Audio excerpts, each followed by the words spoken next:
na mo monitor programming live or DSTV channel 364 channel 121 and mo monitor Go TV munso unsa ebe kayen yemamu nyina chi ene juada anopa July busumida etoso aduonu enwotwe afi 2025 Monday edition of Midfield Action Competition no mienu bebo na DJ KA enso beba na wabetrase na special tribute to Daddy Lumba or the bebre free no mienu kopim se nonsia ebebo mobia enyi na fidi mfemfri hakra DJ KA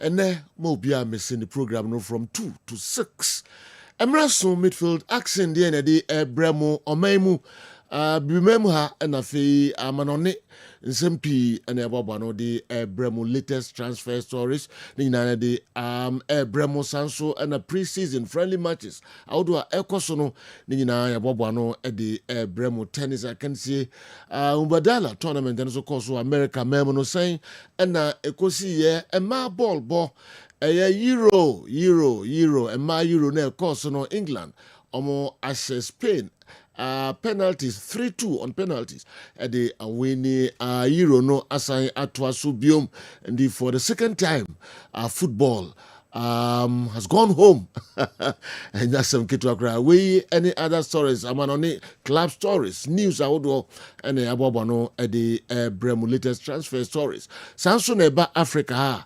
the super falconers omo aji Wafcon no and so atwaso bako edu 10 times in Nigeria Africa champions ewo ma ball bom omo esan ehye Morocco ekamiensa momo etimu mienu abra Morocco eteki 2-goal lead Super Falcons tikano esan ehye kabako eka ho we any other stories you name say Black Queens almost etoso miensa emro so the penalties South Africa and so a free mom toso miensa we any other stories yebo memu na ebehwe the ekoso and so ewo Ghana transfer stories no enwie krasa so na pre-season training tours ahodo clubs no omo eye ambobo pi na omo eye Kumasi Asante Kotoko etimi eko South Africa na omo eko share eye Kaizer Chiefs on penalties at the Toyota Cup no stories P for South Africa and Nyankopon Adom Kotoko ba be duro maimu and other stories about no de bremo momu ni feed FM free a P and so the mamo weekend activities in the bobo no drada no pa ye de bremo 05515 99933 05515 99933 Midfield Action Kessben TV Airborne Clinton, General, you heard all the Abraham. Well, yen to us so and then for latest update, I want for Crosso and for Emirates Minute for yen chance FM3 UEFA European Championship and so etimi course so emano etimi afeme o Switzerland and run a grand finale no etimi etoja wa bra England and so any Spain game no etimi etoja na game no ending a 1-1 draw wa bra extra time nyina kwa wi eni penalties and a game no travel e require England winning by 3-1 penalties and so etimi etoja nti England agi Euros no back to back sanso no mo head coach friend Serena Wingman no ono etimi agi Euros no also 2017 or no energy Edman Netherlands 2022 only the England Edwamo Koje and 2025 he was lead England or women's national team na sakoto asia wasa IG UEFA Women's European Championship no or no ababe first ever coach YSR record no abra OG Rose no 3 times and only the team feel but Chloe Kelly or no NSA winning penalty no the Emma England or women's team no the two ya say no penalty no any daily routine or yeah na obebo penalty onya abotre na ono so etima take penalty no and a boy ama na etima win trophy no e de ama England Chloe Kelly.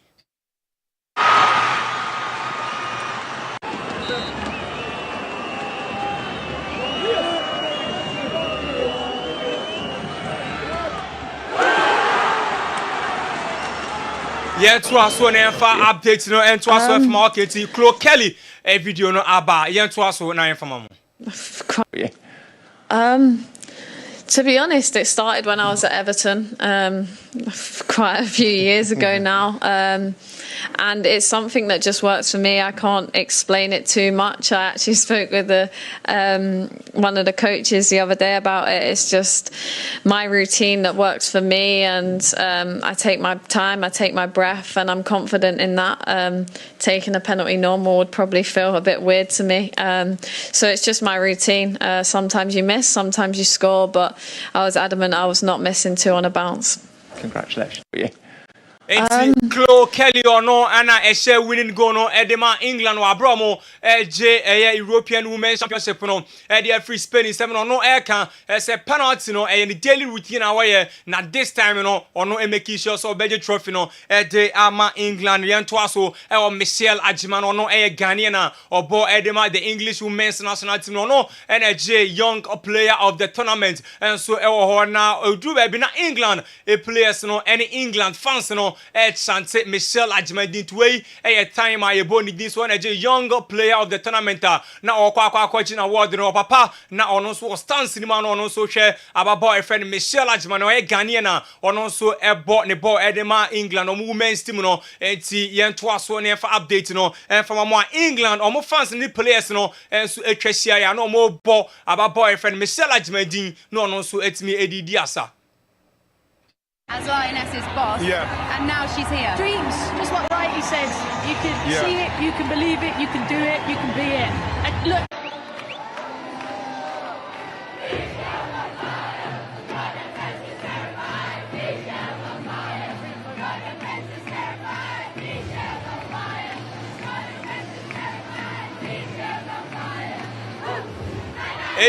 Michelle is on fire no eno nyoma na England fans na any players ni nyina to edema Ghanaian na no ebo etimi edemo mo yenwura mo e Mikel Arteta so Mikel Arteta kasa the afa boyfriend Victor Gyökeres na enche ana Arsenal official o me announce say Victor Gyökeres no etimi adjoin Arsenal team from Sporting na ono so ye say we Arsenal player na Arteta. Let's see if Fantuja said Victor Gyökeres no quality so obianim and so ho na wono adjoining Arsenal no e ade betimi abo Arsenal no betimi add a lot to Arsenal on with no Mikel Arteta.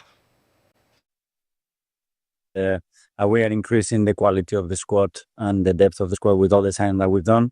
We are super happy to have Victor obviously with us. Yeah, it's been a long journey to get him over here.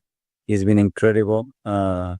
Because it's very clear from the beginning what he wanted to play and how passionate I felt him from day one when we first spoke. And yeah, and you can see the boys, you can see the environment as well. Very excited with his arrival.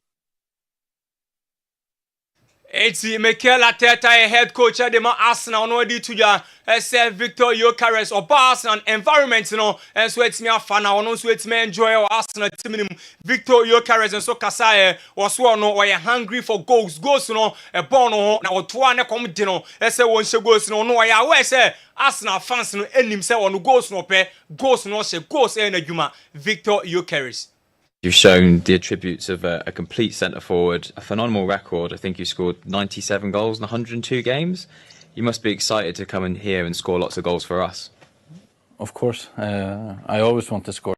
So, yeah, to be a part of this club and yeah, to score with this kit and with this badge in front of all the supporters, yeah, I can't wait, and yeah, it will be an amazing feeling. You've shown the attributes of a complete... Victor Gyökeres, new player, Arsenal team, no, assigning on Odi to just say, oh no, he can't wait to score goals for Arsenal. Omobo Koniefi and Manchester United, as well a game so abra preseason match, on West Ham United, but almost West Ham by 2 goals to 1. Bruno Fernandes, and it says 2 goals to no Manchester United, no, and Ruben Amorim, say Fantuja, say, and your scoreline on Enra, no sweat to make your name, no heard the performance, Manchester United, the players, no, ebe putting up, and no, and here, and no sooner, okay, Ruben Amorim, Kasai Eddie for Manchester United or more a performance on. Start the game well. We scored a goal, completely different from last season. We didn't suffer. We scored. That can help a team to play better. We had some possessions. We defend well 1 against 1. We press high, especially in the goal kicks, and help us to win the ball sometimes. I think we need to have more long possessions when we win the ball. Sometimes we were near the box and we're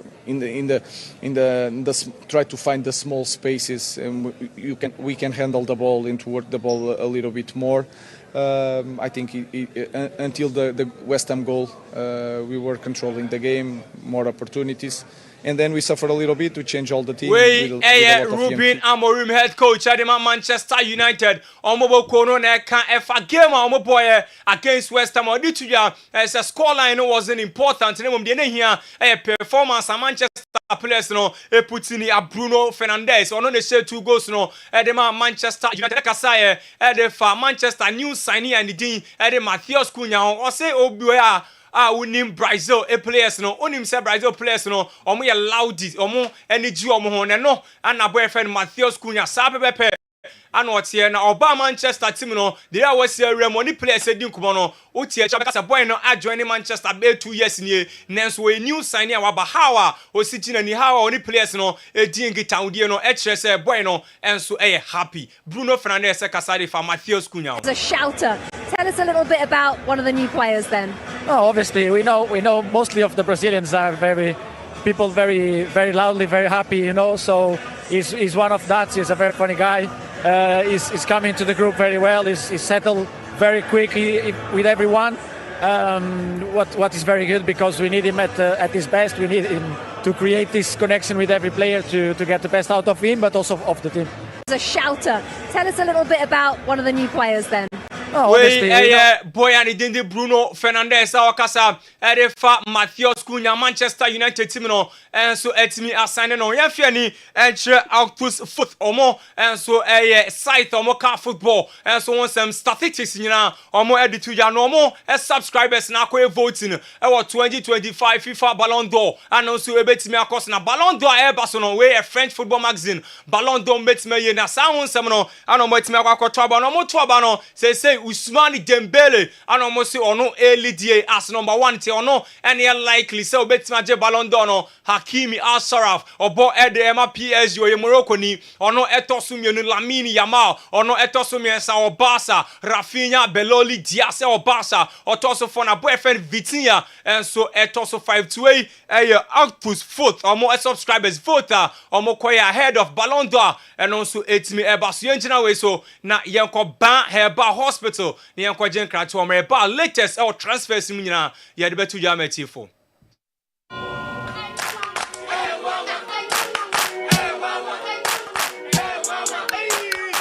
Krachi unemu bua unkohwe Dr. Ban wo ye den wa ha unye no mpem ya de no wanko Dr. Ban dwin se be Doctor onu pede ni do huda do pem wagudo empem hey bye yes, I do. What? So good afternoon, sir. This is my father. We come from Nigeria, and he has issue with the leg. The leg broke? We don't know. No, it broke.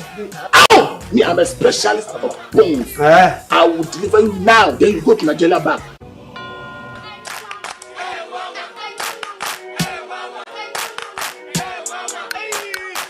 Krachi unemu bua unkohwe Dr. Ban wo ye den wa ha unye no mpem ya de no wanko Dr. Ban dwin se be fa onu pede ni do mpem do huda do mpem be wagudo empem wotimi hwehwe do mpem santi ni do mpem wa be bo nsem ose ya de bebe de nyuma paso so ani nyame kra na beka o no mpem nim de ono na ye expect nya zanfo no o akra any kumasi no mpem expect yen kan kire. Yes, sir. What are you doing? You are not specializing when it comes to bone issues. What in Pefe say? You are not specialized in bone healing. Hey, you know that man can someone called Dr. Bango. This guy's one of me. Oh, but you know, look, you know, say Dr. Ban is the best when it comes to bone issues. Well, Doctor, who? Please, you came to look for Dr. Ban, isn't it? This is not the right place. Well, he brought us here. Listen to me. I am taking you to Dr. Ban.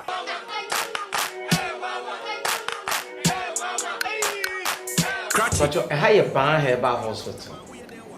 Now, no pass from say, I will be a few 3 so busy when I say.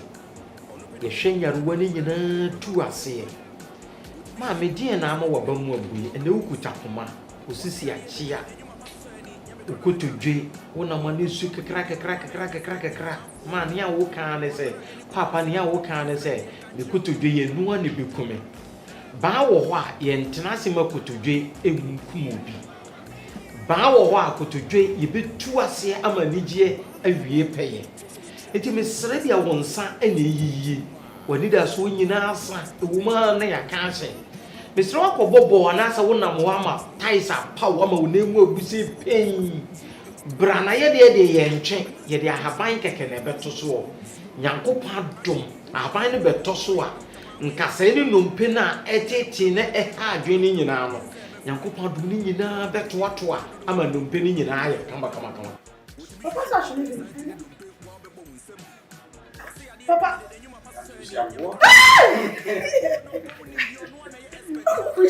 Papa is working. Let me hold you here. No, don't hold me. Papa is working. Bar Herbal Hospital. Specialists in every kind of bone disease. Spinal cord, swelling of the arms, arthritis, bone injury, swelling of the leg with reddish color around it, and so on. Ediana ama wura wo ediana ama wani da so asa ba wo ho a ani da so wo ho ba ye wo akra ye wo Spintex Road 18 Junction Kumasi ye wo Atonsu Agogo government hospital na nimu a ye numbers yi na egu asi freye ade bi e kire wadwena na se ye de wo bi etete obi ano ye beboa ma nyaruo ni nyina ase atu ama nkunimde awie peye ma me emfa ho ne ba bi a wo free ba papa no kwasam se ene wiase afana nyina ni Nigeria ne Ghana ha ene ba bi obi a wona bi fra brochire bi fri hen epa ba so yeye enti ba bi a wo no panifo se adidie kwan nwa ba bi a wo bia fo wani kire ba ya so yeye ha na wo ba ya so yeye ha sebisebio nya fe ne kwabrane ba betwe wo nan ne tenten bia maame papa ye de ahaban keke ena nyankopon adom ye de beto so na numpene nkasa ni babi a cheche bia na haban betenetene ni nyina kama ba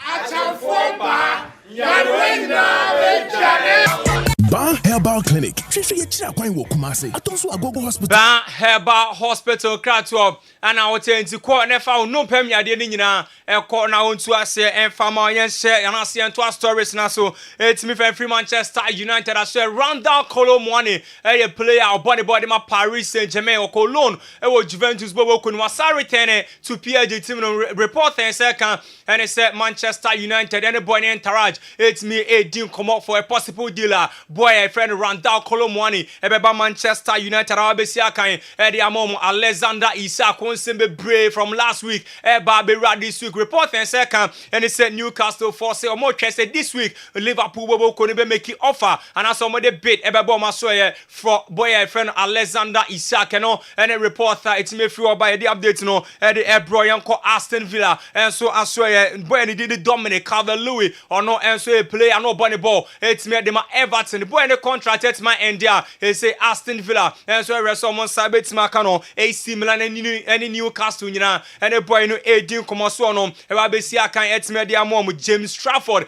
goalkeeper no Burnley team e friend Man City ensa enya etime akan no e say James Trafford akọ bodwuma e dia matima ne din so the Manchester City 27 million pounds and City achia omo e de afa boy ne din e de James Trafford okosi akan e dia mom odu ani che Real Madrid asoya ye say Real Madrid for adwen ho e say omo de Rodrigo Goes Eduardo Camavinga no more than 40 million euros account e di aba Manchester City asoye e say Rodrigo Hernandez Cascante Rodrigo team friend City enjoy omumu and I said City enjoy boy ni mumra no Messi akan famo omu nti boyfriend Rodrigo Goes Eduardo Camavinga plus 40 million euros and am team friend Real Madrid dey dwen won e say omode be come Man City asoye no ma kwakofa Rodrigo Hernandez Cascante e so ombra Messi akan e say Florentino Perez Adrian won say next summer. Eye den ya boyfriend Kylian Mbappe no wotena. Na say Kylian Mbappe Mbappe etna dia Erling Brot Haaland also moko fa no de ne beka Kylian Mbappe on na ono besi akan de ma Real Madrid omo boko no na Madrid de plane season e be start say boyfriend Vinicius Junior ne modemo ankosra Madrid timi ne beja ne kwan so mu ja ne kwan dia Erling Brot Haaland ana moko fa no amana ba besi akan de ama Real Madrid omo eboboko no tibo Courtois ese fantu dia so no Madrid timi no person retire Madrid ana person body bo nyina wie enti ne contract no etimi and the obetime extend ato so de ama Real Madrid omo boboko no Pep Guardiola and ekobusa say Barca boboko no otena what 3 years so the Barca eje trophies be brain akonya ebe biem se sa return ko Barcelona boboko na obesa akọ Pep Guardiola said Fantuja said there be the time with Barca na Perry the BNO Bima ebe twene side na ko Barca se ono ebe akọ head coach de ma Barca de e bi NCB no and Pep Guardiola on some of their tuja na ese Xabi Alonso enso aka che Madrid bobo ko say Raul Asensio Madrid o mo youngster ni defender no on kind of plans on or hebo any qualities are entimi emboa ono papa your friend Xabi Alonso abro no enso e say tima your friend Real Madrid no any dey timi free about Barca e wo Asia pon ya admo china omo travel enso etimi de free Japan no mo remo enso etimi o my friend South Korea wa bra omo bo omo game against Vessel Kobe no enso etimi area na Federico Chiesa enso aka the actual Liverpool pen for the person return etimi dina ni etre Italy ento omo jano no enkosi aka bra Atlanta enso ehwe ni mu se omo betimi assign Federico Chiesa general. Okay, Clinton. I'm for a bedasi morning stories now the abre foreign stories no ura bebia he na pese odi wasembi efa ho ebre na eno so no yema eto edwab 05515 99933 05515 munim se no mienu na ye peja ye mu nene a special one pa DJ KA munim do betrasia otimi edi ebre ene or say a special tribute to Daddy Lumba.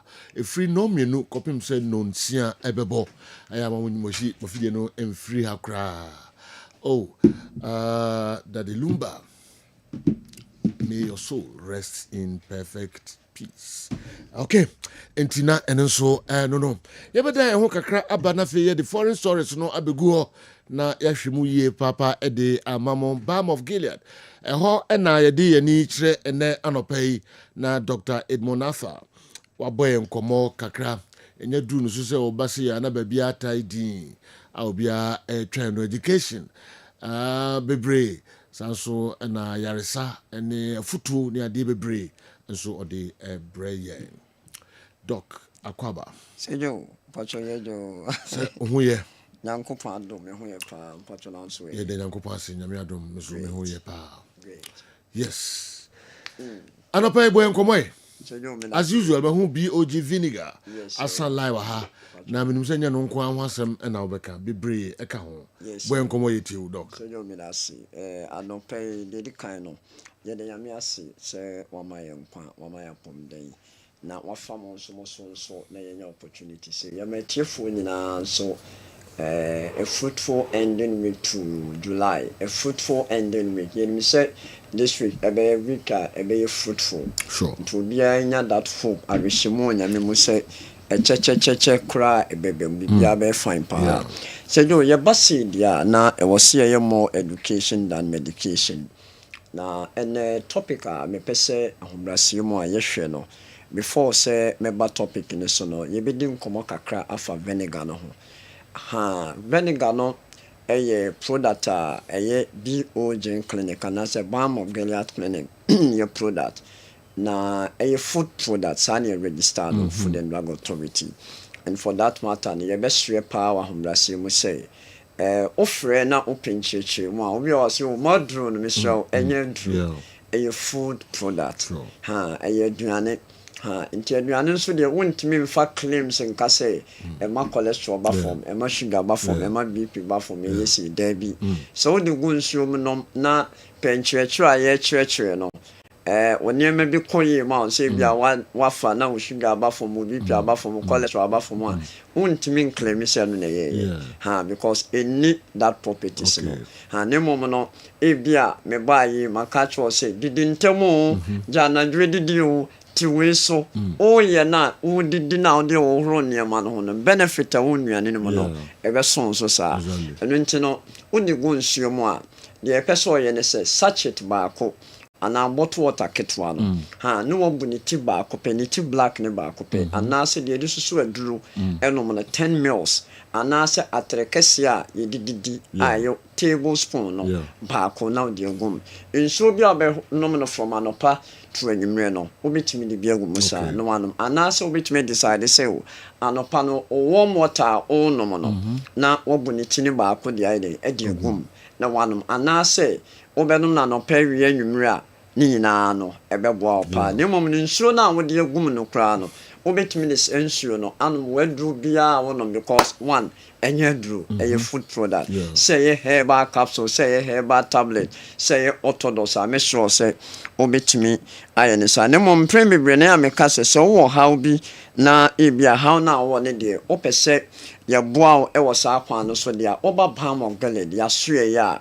na me be fire so e dia boa eno nti bi o de ne ye de bi gu nsuo mo no afen so de hia titiru pa ne say wakwadwa so se makoto na makoto akoko mato nentwi mato tene ho mato ya kan se enuaba atosode no ne ye kire se imprempren Ghana no sebi nipa dodo ni bi ho a omo de niema bibre frafra nuane no enti undi no na ye ha foforo ne ade so na aye de okofa eno ne se ubu ni tini be miensa tu enum based on nuane na o use no ne dodo ka biem no waso kum for be sima edu anadunum 10 to 15 minutes after that no bon say if you ho do a ebekwa kofa hawa ba no ebi yi aye den efri ho eno nti yenhye no so pa se ye be ye saade no ebeboa ye pa ma yenuane a ye de no ebe ye krogen e de ama enti se nuaba bi te se watermelon makoto guava makoto pay makoto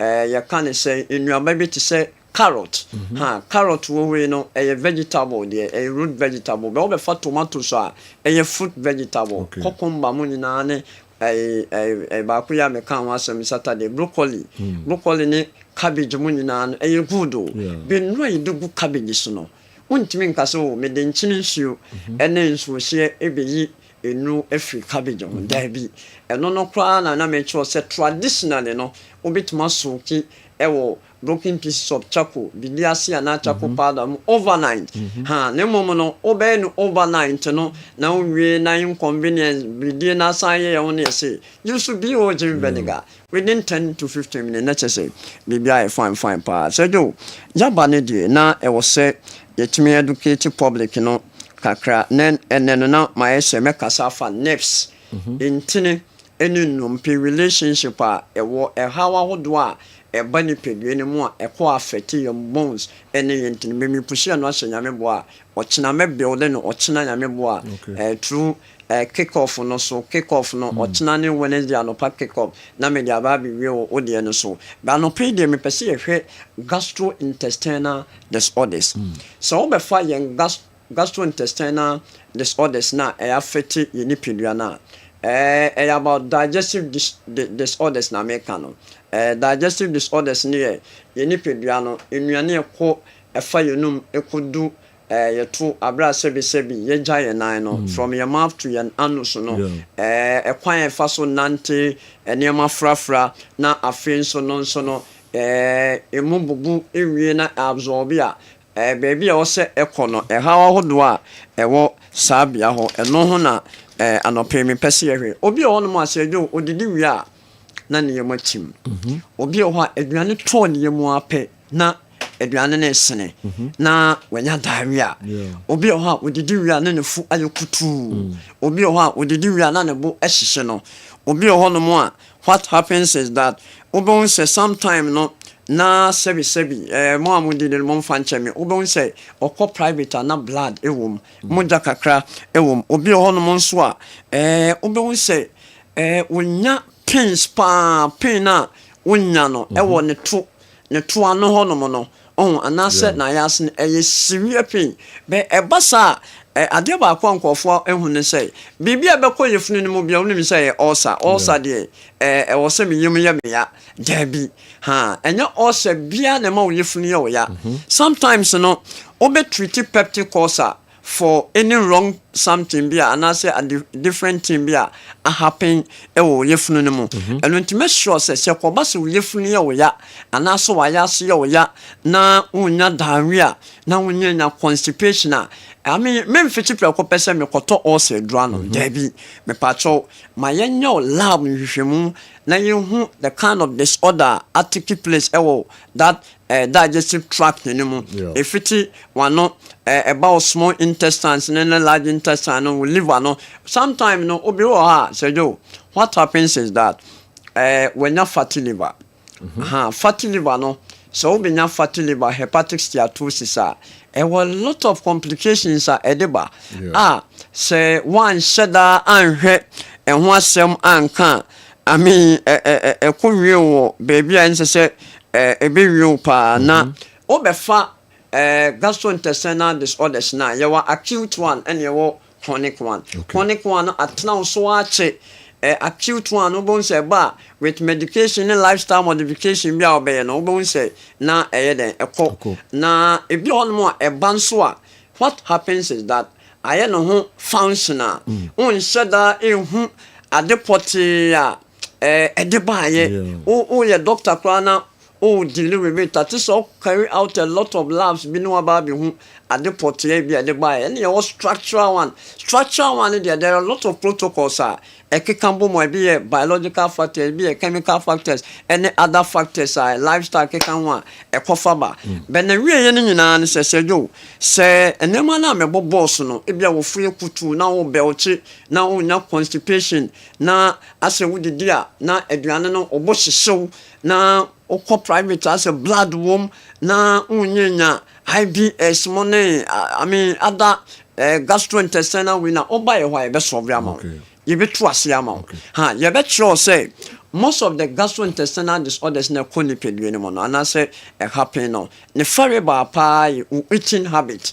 obi ho wo didi a na I mean nso bebresi ho no nom any good habit obi onso a odidi ya no ada most people will have a problem at that level no mostly no omo a sejo omo epon adwuma anajo be ichene no wadidi no such people no omo benya problem ewo ho so wodidi na aduane na digest ya aduane na digest na excess calories no fat edane fat a the nneɛma bebree na eba ɛno nti yɛbɛhwɛ paa sɛ wo yɛfunu ho problem a yɛka gastrointestinal issue na sɛ ne twi mu no sɛ na metima ka no wo any problem bi a yɛ related to yɛfunu mu a mepatɔ bra we no the obetimi deal with it pa ye omo me gastroenterologist no but one say most of them no has to do with a diet issue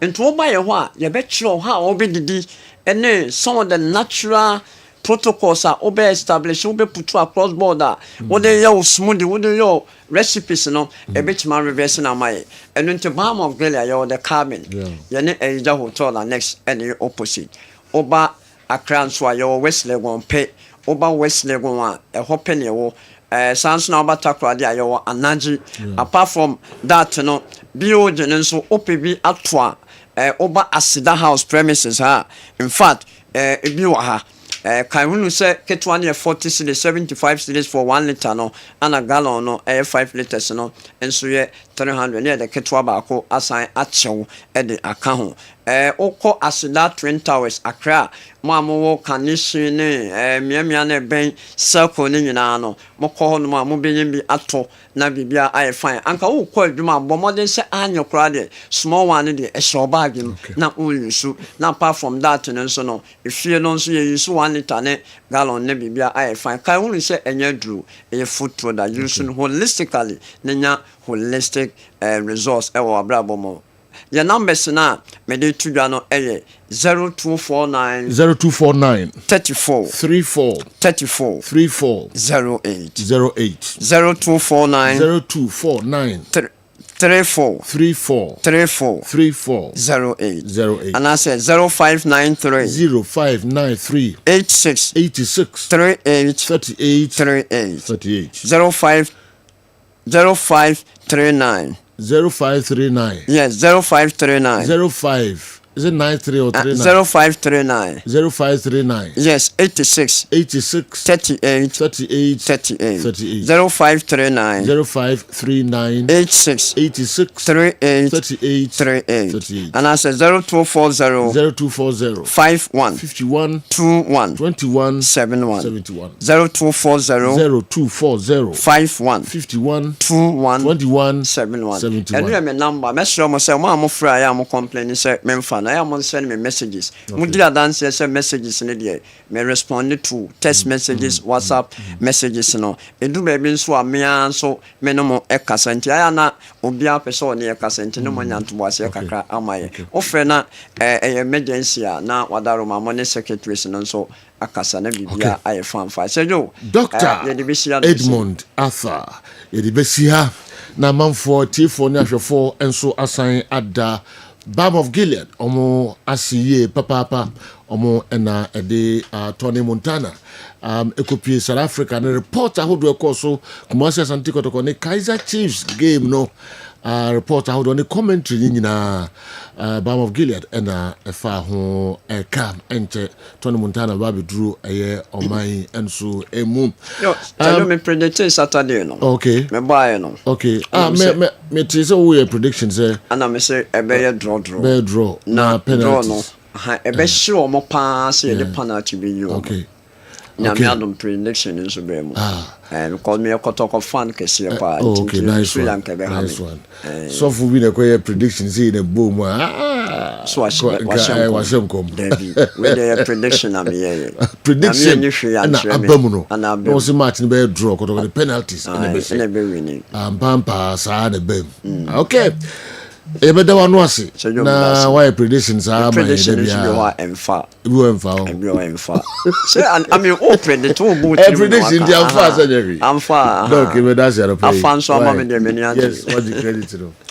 Okay, Dr. Edmund Arthur and Eddie we nkomohwam we abrayen kan ho na bepe BOG vinegar ni bi eto wasida house ha bra ebi wo ha obenya bi ato na fe wo de abo ho ebra mayenko currency ventures na mini eben enkodi enkomo kakra Zahara G herbal capsules, Zahara herbal mixture and Zahara man herbal capsules enti na eben abetra ha no pay that is say boko pa de general de nyako passe pa kanjagumwe de na de bra no pay sajo medase ewo akonya kese a ode amami na me de enche pace suma atwefo ene atiefo nyina ebe metena sese ya no hu se charistic nupa ye de abadwa so a ye fe no Zahara mixture, Zahara G capsules, Zahara man capsules ene hindi heba mixture ye no imu nkomo eni mu adanse eni mu nchirichire mu de besum anopai na odofo nkomo ya sese ye de yadru a ye fe no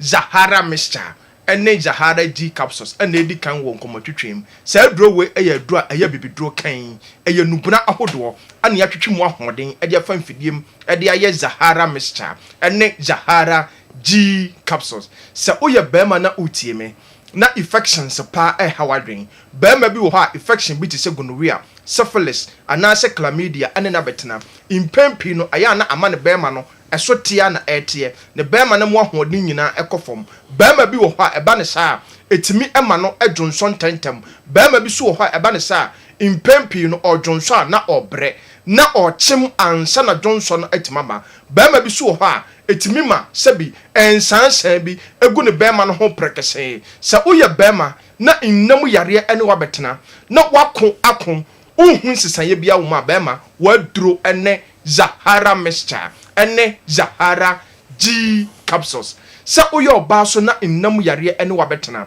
oba bi wo ho a wafa innam yare bi tise gono anasa syphilis etimima ensansan bi egu na himfie ho prekese etimi so ma sabi ensuo bi egugu ne kakra sabi ehunya ni kakra sa wo yoba na innam yare ahye wo so ache na wako ako na ohun sisaye bia ma oba waduro ene Zahara mixture ene Zahara G capsules ɔbaa bi so wɔ hɔ a white paa ɛhanadwen white ɛne na bɛtena sɛ woyɛ ɔbaa na white ɛɛteetew na agya wɔ nkekayɛ nketenkete ɛtumi ma nsuo bi agugu nkakrakakra ɔbaa da bi ameka ɛnyɛ ahosiesie nkoa ne sɛ ɔbaa wobɛhyɛ wig akɛseɛ ɛne ntade akɛseɛ ahosiesie pa ɛdi mu ɛne sɛ wode Zahara mixture ɛne ne G capsules no ɛbɛyɛ waduro ɛno ne yɛduro a ɔbaa ɛbɛboa wo ɛbɛma wahemfie hɔ no akye yopoo saa duro wei asa yɛ duro wɔ so a ɛboa ɔbaa bi a ɔntumi emu ne nsa ɔbaa bi wɔ hɔ a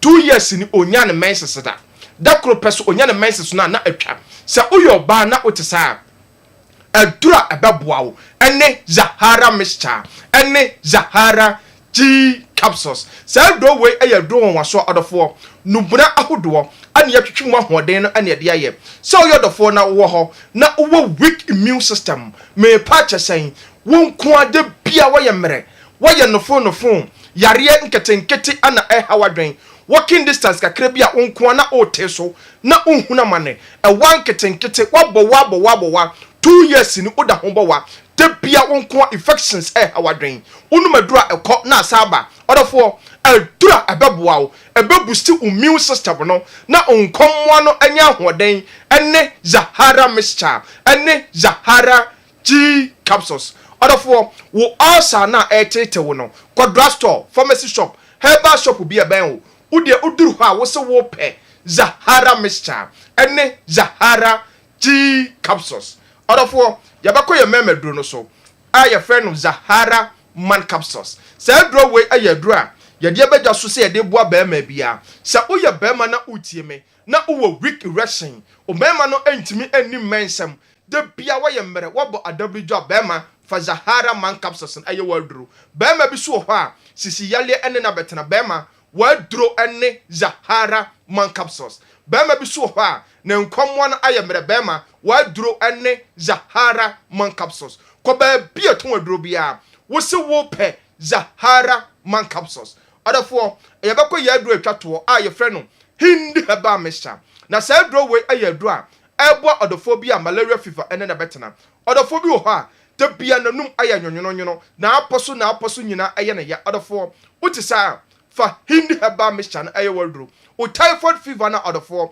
ayɛ kran kɔtɛw so no Hindi herbal mixture ana bɛboa wo sugar level na ɛte to ɔdɔfoɔ fa Hindi herbal mixture ɛyɛ waduro wo high blood pressure na ada no ayɛmhyehyɛ no kɔbaa bi ɛtɔn aduro Ghana ha sɛ ɛyɛ herbal shop pharmacy shop wo se wo pɛ Hindi herbal mixture ɔdɔfoɔ gye number si ebia na bibi kyerɛ wadwene so ana unti bibi ase 0246 348334 0246 34 83 34 0248 56 93 35 0248 56 93 35 Odafo de bia meka mese bambo atrema aye chen ayaresa bakitema todafo memma yare no enhya wo so emma onyemobɔ ansa no wapɛ currency nupa ya de bedwa so a ye frɛ no Zahara mixture any Zahara G capsules a wode mixture no ebe me G capsules no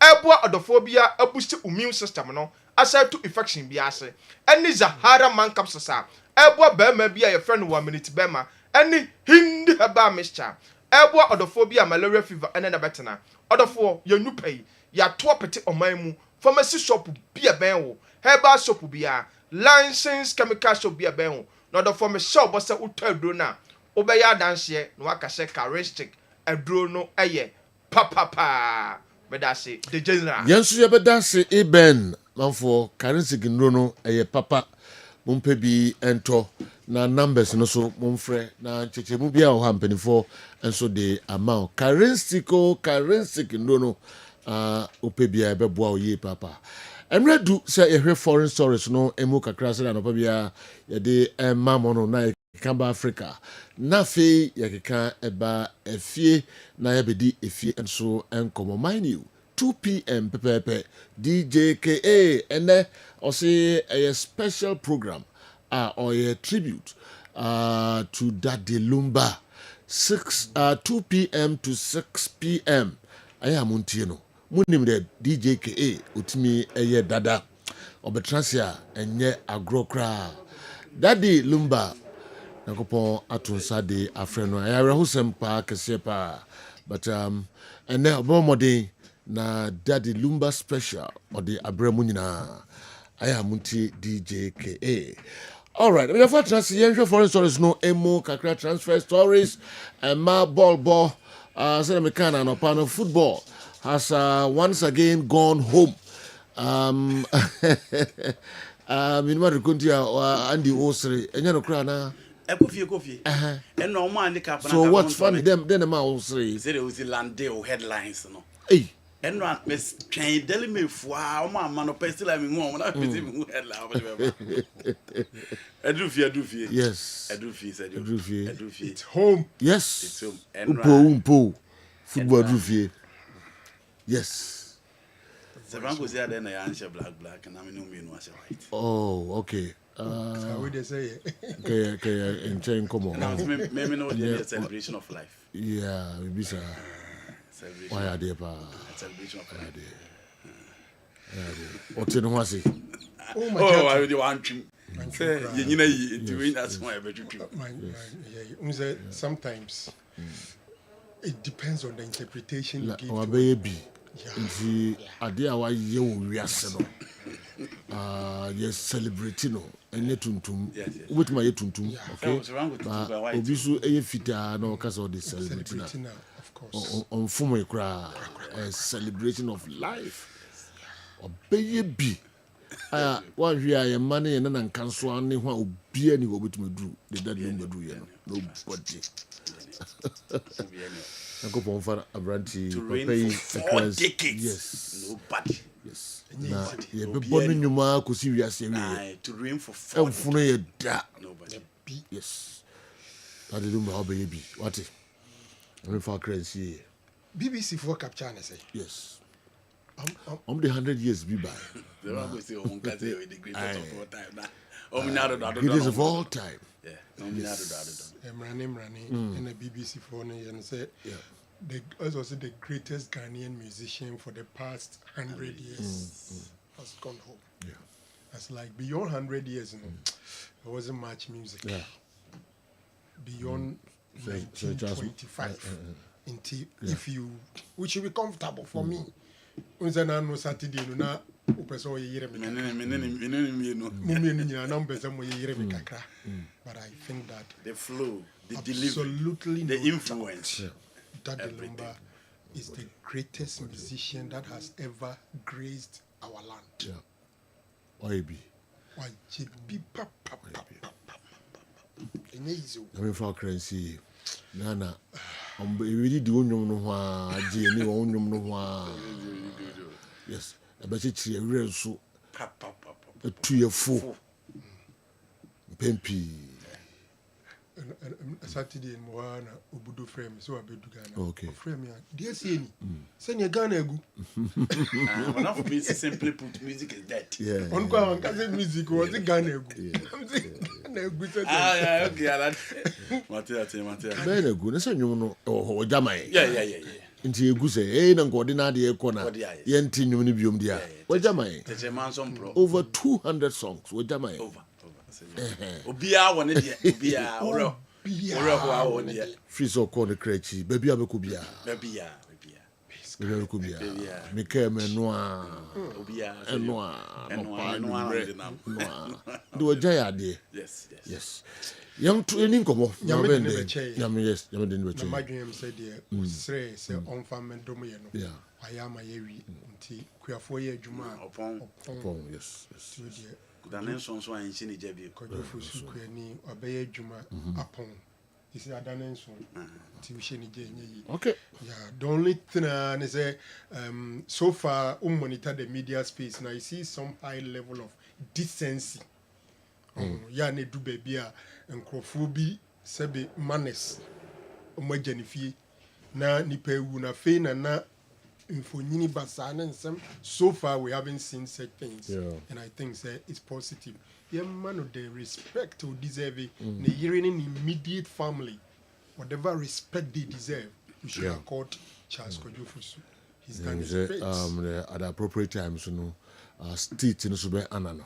Of course. We know. Of course. So of course. Yes. Among for your several suggestions. A business a state barrier from Dominion by serializing na area beyond a different. Yeah, region beyond district district beyond the Krubia. Duma Yabaya deo. A winner, a henner, I could just search for. A Juma Bia Mukrano. Yes, celebrity legend. All right. Yenshas in frame. Yeah. Yenshas here from some of the games. Now, Memphis transfers and to Asukakra. You Manchester United against West Ham United at the MetLife. Now, Sergio, there were two positives concerning that particular game. And Yema na one in the Padudu Ebeko. Two, how Ruben Amorim was set up, and Sergio Besia Shenim Finfino. Again, na me say share the new guys on my Babeka team no no said you almost be fair on the field of play and na me share that particular game. One, spectated because you are raising concerns about spectator and just ended the FIFA Club World Cup and in Nipa now share again weather issues and GDR in Nipa bebre any said next year Coupe du Mondial no Nipa beko akwohwe. But do so she game a Manchester United and West Ham United boy na. Any pair by a batch the FIFA Club World Cup finals in the course no. 81,000 about FIFA Club World Cup finals no. Manchester United against West Ham nipa 82,000 buy in that particular game. The actually say Franco Nen Crow for United is big. Because this is just a pre-season game. So to have those numbers on board on the standard that Manchester United are setting. On the field of play, coach Efeni Amorim ebo Bruno Fernandes, obo Kobe Manu, Mihu Manuel Ugarte, sa guy Suina na obo. And you know, a numbers are about on your screen. No? The FIFA Club World Cup finals 81,118. And a Manchester United versus West Ham 82,556. Ninginanya numbers it me fairly air stadium to capacity. But the fact is that United is huge. Now, so United midfield now. Now me the ababe toto West Ham United and so said you almost set it up and then I'm expected said the United be fair. Manchester United midfield no more against Guido Rodriguez, Thomas Susek and then James Ward-Prowse. United the idea. But again, who say the missing piece in their midfield near controller. Meaning, Sako be man we are fit. I'll be United about 50% or 60% of the home here. But again, they need someone in their midfield because Man United and Timian dominating midfield. Said the name expect say maybe no because for be say Guido Rodriguez, James Ward-Prowse and Thomas Seka left when United players in no more so now me expect say bear one-way traffic and more dominant midfield play. But man, who's sad in room? But the good thing for United is that once again, Bruno Fernandes is saying important to their team. Now, the second goal no fekeke. Baby, Ojina, anyhow, take Afonso Ariola by surprise. No, na players in Nango and born it to Atenem. No, Oshe goalkeeper anyone who said he was shocked as to how Bruno team hit the ball from that particular angle. Emma ball never turn it. And again, Matthias Cunha from the left side drifting to the center, acting as an auxiliary and sometimes a playmaker. No, say Joe, Amorim team no gradually or share to a certain level. And Ahmad right wing back now. You didn't expect it on one of the no. It looks as if at the preseason. It almost all try, but I feel say Mboma Bana Ahmad Enya BMA, a young player, very good one indeed. Say the bay obenya balance in defense. No, Ahmad Diago download that opportunity. I was impressed with Manchester United, but again, there are certain areas that I also want to improve.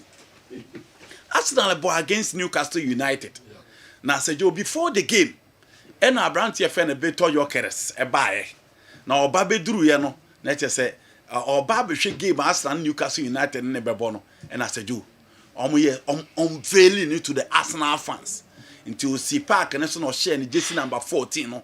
And a wave will be a wave no and our year and a sign now or this celebrating no into a few way were emirated there a told me as I do let it be a thing I say na the mask sign no obia etimi ada na di ewo ho eno ne ade Arsenal fans na no more stadium won say Sergio omo nyina obia ye bi ewo time na omo unveil no obia etimi ye bi Odegaard asio no say passes ne beba into onye ready so the ball no ebeto atenam ama bibia nso etimi akoyi nti after the game no omo busa ne say omo ti say teams bebre epe no na dia ne ma ne choose Arsenal eno si teams na epe ne nyina no onya text message from Gabriel Jesus sema onko ba bia Sergio omra Arsenal nti asema na mebusa mo no say the level of professionalism of these players no Sergio eya na enwanwa player Obama okura wunya bi mo no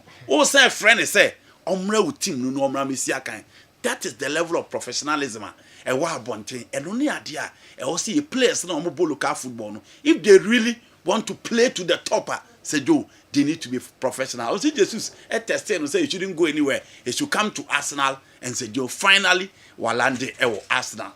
And no Newcastle United game no eba so.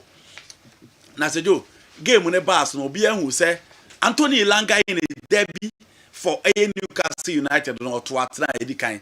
But Arsenal recover quickly and who say those guys, the Zubimendi and other guys, no who say still omo betimi abo adwuma no e that front amane metimi akosu yidiama Odegaard say game no still omo and people should watch out for team your friend Arsenal. Newcastle United team no the missing piece was Alexander Isak. William Osler and Lily line no now show no Isak gap na emu ewa and I said you Arsenal etimi win by 3-2. Into Jokeres probably the next game he's likely so beating Etinemu Diama Arsenal. Now said you after the game. And omu kubu so open your friend Eddie Howe say now a brand na your friend Isaac or chance say obesaba. No babe join team na manako yana. And I see no chance. Chance be any ho asema Eddie Howe e kachire centre for no. And no chere say and now no nsema me de betu dwa ha. Say abrantie no kachire omu so onye mentally stable. Now onye na de so obeto aso bi no. Afraid the coach your friend Eddie Howe confirm. Liverpool for so omu dika the £100 million akọ. No makwa kono keep those no mahwe. Say Newcastle United beja. But na no me be kan ho say do. Eye £150 million. Enu ni sika bo kwa your friend Newcastle United I ready so omu betimi age. Until Liverpool the 100 never call, but they will reject it. Newcastle wa. Say you almost so per strikers ni bi. Benjamin Sesko akache ne friends say on Manchester United no pe any Newcastle United. But Newcastle also knock the doors of Gabriel Fernando Jesus. Omo Tottenham Hotspur. Omo knock say omo benya Jesus. Na oba be share Isaac anem amane metimi akoye. Jesus ba ball no be bokra abu niye. But goals no betimi the amount say Isaac the amount. And only ade e say Newcastle United for say do obohwe ni. Anope ye da sorry ya enamba bia say Gigi Donnarumma.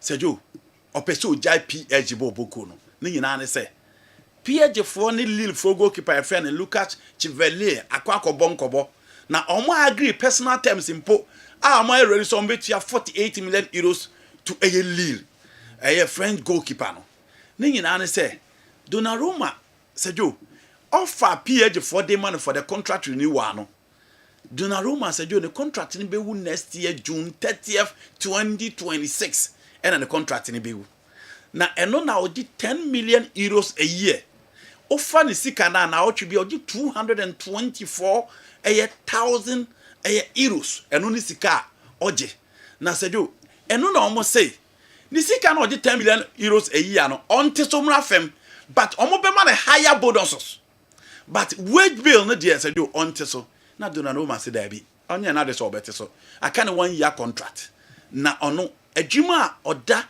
edema PSG this season in the Champions League, in the Coupe de France, in the French League 1 and other competitions no boy no o deserve more than 10 million euros. Nto onye ready so obeti the sika so no enjoy higher bonuses. PSG nso sade a omo pese omo ti omo wage bear no so to omo nye ready so omo betu asa sika na dia ma no. Nti omo nkomo no intimi si ye eno na ama Gigi Donnarumma market no fa ba bia Sejo omo se o free Paris Saint-Germain no. We the ball no Chelsea any Man United court Galatasaray na erom so omo pedo ba se do Man U ne Chelsea na we the ball no omo court also omo tini yehu omo ye ready so omo to tua ses ka no a PSG nye ready to pay 10 million euros, 224,000 euros for Donnarumma. That's okay for a goalkeeper for him. He's the best in the game now. And he said, "Yo, who will that poom? Now so who 224? I don't see anything wrong. A week. Yes, I mean who money home because of or foul they all pay. Okay. Chelsea were paying Raheem Sterling £300,000 a week. But I'm just surprised and say PSG into interest. But they are not ready to offer him. Wow. Because already because of a goalkeeper now. So I think so. That's obvious. The PSG for any football. Are there now brand and do my time you don't ask him to reduce his wages. Yeah. In that West, keep him at that level. So we on 10 wages so dear. And Mnya shows up for a goalkeeper. I'm not too sure about his age, but I don't think they would do age. I'll say the age in when in 20 na ketu. So for me, they are not being fair and they are not being smart. Team no ma building. They build a formidable team with very young players near the changing the goalkeeper alone can change the dynamics of their team. Until they have to be careful about Gigi Donnarumma. Okay. Do you know? I don't pay Saturday the baby can't say preseason no Joel how to. I catch the ayat for one say on your ready. So more preseason games no bebo. Tina no mo Celtic no mo age you had 26. On age osa. Yeah. Wow. So he's here to reach his peak. All things being equal. Sure. Yes, goalkeeper. When his senior brother deputizing on around 18, 19. Until I think the PSG fund there could be something. And now the move to Paris, no, from genetic controversy from Juventus, free transfer. From AC Milan. Said almost the D na term year and the baby. $1 I'm a guy, so I was canting with Jan or mercenary. He's a very good goalkeeper. I said, "You, Donnarumma there, PSG for Kai Liverpool Martin and Kwan." No one Kai only a sense you save no ewo Villa Park. And Sabon and you are free.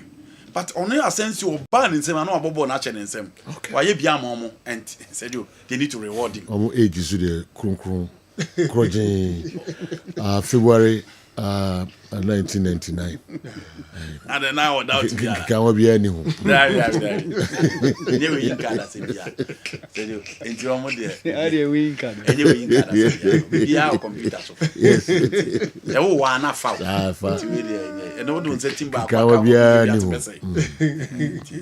And was it. It's an answer. To who so now say now who is there or when you said you. Now me can't do well how to ask him.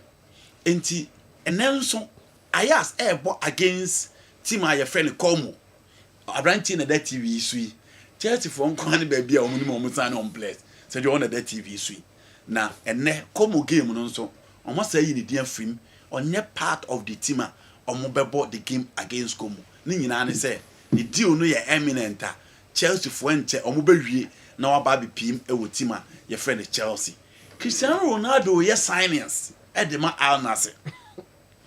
Said you, João Felix will be any so or Benfica. Only Benfica for Bonco. On a from. I don't know from. I hear Ronaldo call on your selection. I would say no. We will be as I know. Because you're team Mukina. On no personal glory or personally. On Yena Famudia the amount. But on the foot of play as a team. Yes. Don't know signings. We're not afraid João Felix. Felix here 20 million at Benfica is on which you are the Chelsea. Enti unza aso nkoi. Emma na anu ko wakata o Portugal fe no record. Ebe report o se enche omo be wie bibia. Owo na Ronaldo fa full friend no. Said there be more nko Benfica biu. Omra ana se di open omo de be ma no. Ente do Ronaldo age ne de odi am team no. All the young guys omo about apart from Anderson Talisca. John Duran ko ya pressure what your journey dey about Fenerbahce. This is a boy I know be expecting United, Chelsea or the quality to play. He went to NSA and then present was journey their balloon in just 5 to 6 months. E was Fenerbahce. Ronaldo afraid João Felix and João Felix akwakudu. So Franco in the private jet in the Befano. Ronaldo mon fame to so. Ronaldo in the private jet in the Befano. Ronaldo private jet in the Sihono. And no the Befa João Felix. And omuduru hotel hono eni pa begu ho obi a twen om de ne fa achiri e dom de ne koye nti João Felix alande wo Austria okwa Ronaldo Ronaldo asan fresh Chelsea camp bio yenim say Renato Vega Atletico Madrid phone so open Ronaldo afra catch Abrante say mo nko ATM obra me join because Nelson Semedo so ho Otavio so ho now and again the coach for Arsenal is a Portuguese ntomra no meka ho and he's a good coach so or a good coach nti onya these players are at least emeboa amoma compete very very well in the Saudi Pro League again or the Portugal for the building Al Nassr nana João Felix ne Renato Vega na Portuguese coach it's your Portugal no more this Al team nana you know those things are very common time Louis van Gaal Barcelona no Overmars Raziga Giovanni Van Bronckhorst Patrick Kluivert Marco Overmars or the Budwin Zenden so by Mark Van Bommel obete Dutch national team eho again Xabi Alonso ba Real Madrid ya hu ne sign is oil no Gene Hausen Alvaro Carreras offer players or free Spain or no so bit me control those things are very common Ronaldo Doko Vante one dresser Nuno Espirito Santo. No, on says Franco. Nuno Diane. That team was controlled by yes, Mendes. I know say he was controlled by project, but Portugal for yes.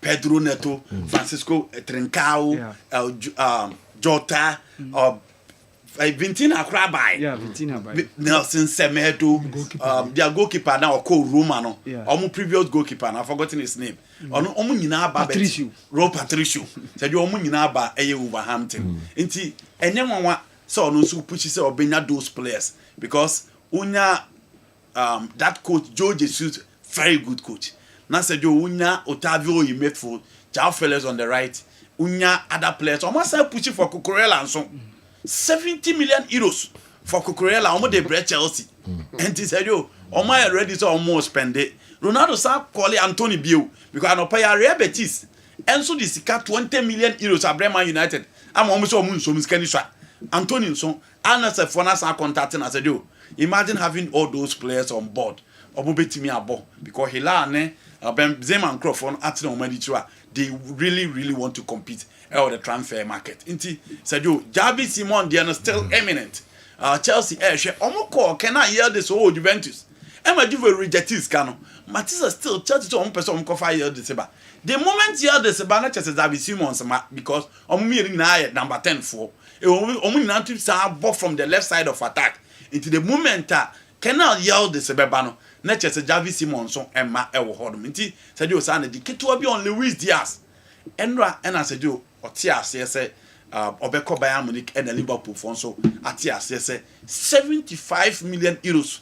Lucho enko na onko sinakan enfama Bayern Munich and echina na obeko Munich na sejo wakwa akoye ne medicals na bibia nso etimi akoso yenti unya Luis Diaz on the left na wonya Michael Olise on the right Muzela behind Hurricane Europe is ready the Senegal is not ready for this particular attack Europe na is ready for this particular attack and Real Madrid coach Yefen Javi Alonso akachira Asensio almost center backs and so on kind of plans to obvious obenya baby dinani afa and said you Rodrigo Eduardo Camavinga plus 40 million pounds Real Madrid person omodebano clearly it is gaining grounds so let's see going forward the abitimi aba yeah transfer stories no kakra Kessben television Kessben 3.3 92.9 Accra na Sedemenika kanomio no pepe DJKA the special tribute Emadadi Lumba Ebebrain from 2 p.m. to 6 p.m.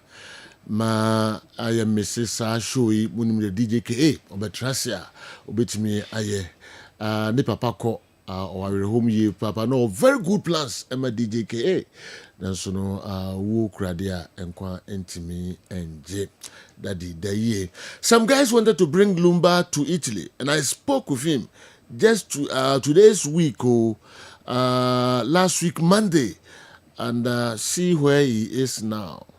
Life is too short. Let's enjoy it to the fullest. Okay. Kojo Bajimai. And so dear, no.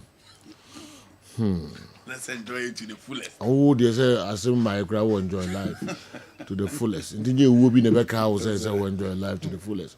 Or do my woman? Okay. Konidim. Osumusa. The battle create mechanism on a last. Slow down. The bar or no bar boy. It me catch on no say Koduma say. Now slow down a bit. You are rushing. You are rushing. Slow down. You are enjoying too much.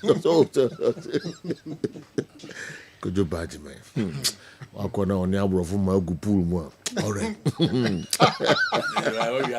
No, say no, you won't videos so I make sure. Joe, in as much as we are all very sad and grieving over Lumba's demise, permit me to disagree with Dr. Franco Naro's statement that he was the greatest musician of our land. I wish to differ. Before Lumba started his music career in the early 80s, there have been great musicians. Agresi Sapon, Koforia, Unadiwe, Abraham. Agresi Obia, Canada. We know yes. So, nearly Nabi, also says Sana or no Huno. Do one in Nabi, also tell me who feel say, the greatest musician of our time. That's Lumba. You know, I say, I know Coben Krum said, Daddy dear, don't go there. And who feels will be a while, Kazi, found their bra, na yen. BBC for Carlos Omuni Kruma. And almost the last 100 years. We didn't say, as Macati don't have no be born no more. But in Gattisburg, don't be born no more Ghana. Oh, there been 100 years. Yes. What the year called 1925. 1925. Now, Bowachi. So I say, no be a bonuma go, such as Noble in Clark Number. So, so big is 100 years. Oh, no. Also, Obij is 100 years now. To the maker. Obij is 100 years now. Okay, na da wana 100 years next started Lumba no time. Na obviously the closest competitor is in Anampedu. And I think that now is within 100 years here. Okay. Whatever. Young Comra. May come as see Adamako, Dr. Franco Naro, and so may call New Scientific Herbal Clinic, Australia, and Mafan Kratoka Abba. You buy a baby to us. About the World Scientific Hospital, a team of medical scientists. I agree to your boom near the infidel was war, a year a juma, or your swear has he, your swear had dear, and yes, I'll buy a sabi, near time a good amount, said the coconon. Name boom, you don't to a fiducial. The Mephidio Mushimu, the medium at the potier, the Yadian Breo, Nesamium in Ya, Yarene do in the piano so. The better what Yariasi, what the editing said. See the baby as a what to Yariasia, which in to a centum. Open what scientific hospital, Dr. Phobius Yajumani say. And Buna any Tanya or what dear Eddie Dumiano, Yenyamushimo, Nafe, in Nuakasa, woman friends of fight to chemicals no. Yes, struck same and no, Nayan from friend no, and for a mount. A be our kidney no, Yaria Bemo kidney no essay, young Guana Ganaha, yet take a habine, Eddie dialysis, our kidney no say I could do said Dian Quanoa. Nyarishemo na nyadi dina for ni chirem e woni what scientific hospital bofra ban e boye ama wa diabetes ye de bofra ban e ne nyama bi efra e de mawa e be bo ma diabetes na o sugar e cost pay no e no so aboa ama etimi abafum e bia na o hwe misisi e na o problem pa e yo mema sem be ba bi wonu mu a onya tenkan kwa so ho ba beda obo so otimi nya hode ne pagya no no ba hyiemu a e hyemu ana adwo e no obo so atese ne be ma no ensore kra e bia na e no bia da so a wonom yo ba na utie me na se e ya wo no problem e bia na e fibro na kosi a wo no kwan ana wa kwa ya sabia doctor si ensuo be tata onkosie mo ovarian cyst ana se fallopian tube no e na block ye obebu okura wo sebu ensisi so ni nyina timi sinyi se ho kwan be ma bia na ho so e na wo form nkwabon e wo form low sperm count na wo okura be ba be ne ho so mo no na e mo be friend spermatozoa no ba kokura we nyina e ha esi awo ho kwan a obani what scientific hospital a enfidi e de ehwe be da di amia wo se problem bi wo no mo a ne atimi ehwo aduro na afi aduane e be kira ho adi pressure ti amo akoma bo periperi asem kura si ofi ntimi mo amane obi so hweme na ne die stroke akawa tompamo ye kwa onko ye ba onso ntimi okasa na pampan boni bi akire friend halitosis yadeɛ baako a ɛyɛ no wɔn obi ɔpɛ wase obetumi aka de akyerɛ wo a adeɛ bɛdi unya ɔkasa bia na obi atwene hwene ɔkɔda na nyimrɛ ɔda ɔdwo nso ntɛntɛm yɛ papa mo mpanimfoɔ no efiri 40 50 60 years ɛkɔ animo no o prostate na yɛkɛse prostate enlargement ɛba saa ɔda ɔdwo nso ntɛntɛm ɔdwo nso bebree ansa na adeɛ akye ɛma ne nka akyi ɛmɛ nkɔfa katita ahoma nkɔto bɛmɛ mu abusuafoɔ bi ebere ne nti manya adagye a mo yadeɛ di a nyadidie sɛ ni what scientific hospital Ghana ha deɛ o pa ya sabe ya dia befrim die fidie ede twe enubena ena afa hode ni efra haban mu ede sa o ya de ma wo a na eye ni what scientific hospital yi wo Kumase atonsu Monaco junction ya Dansura bank no ene bi eni mehwe enkran so ye o ma 7 ye ben Janet Corner dan no 0244 08 7687. In case you are watching us from any part of the world, whether you are in any African country or you are watching us from Europe, you can contact us on WhatsApp +233 244 087687 or on Google Map. Just type Niwat Scientific Hospital and you'll be given the exact location. Niwat Scientific Hospital. Nyanko Pwanda Rumenti Wamoto Ebema.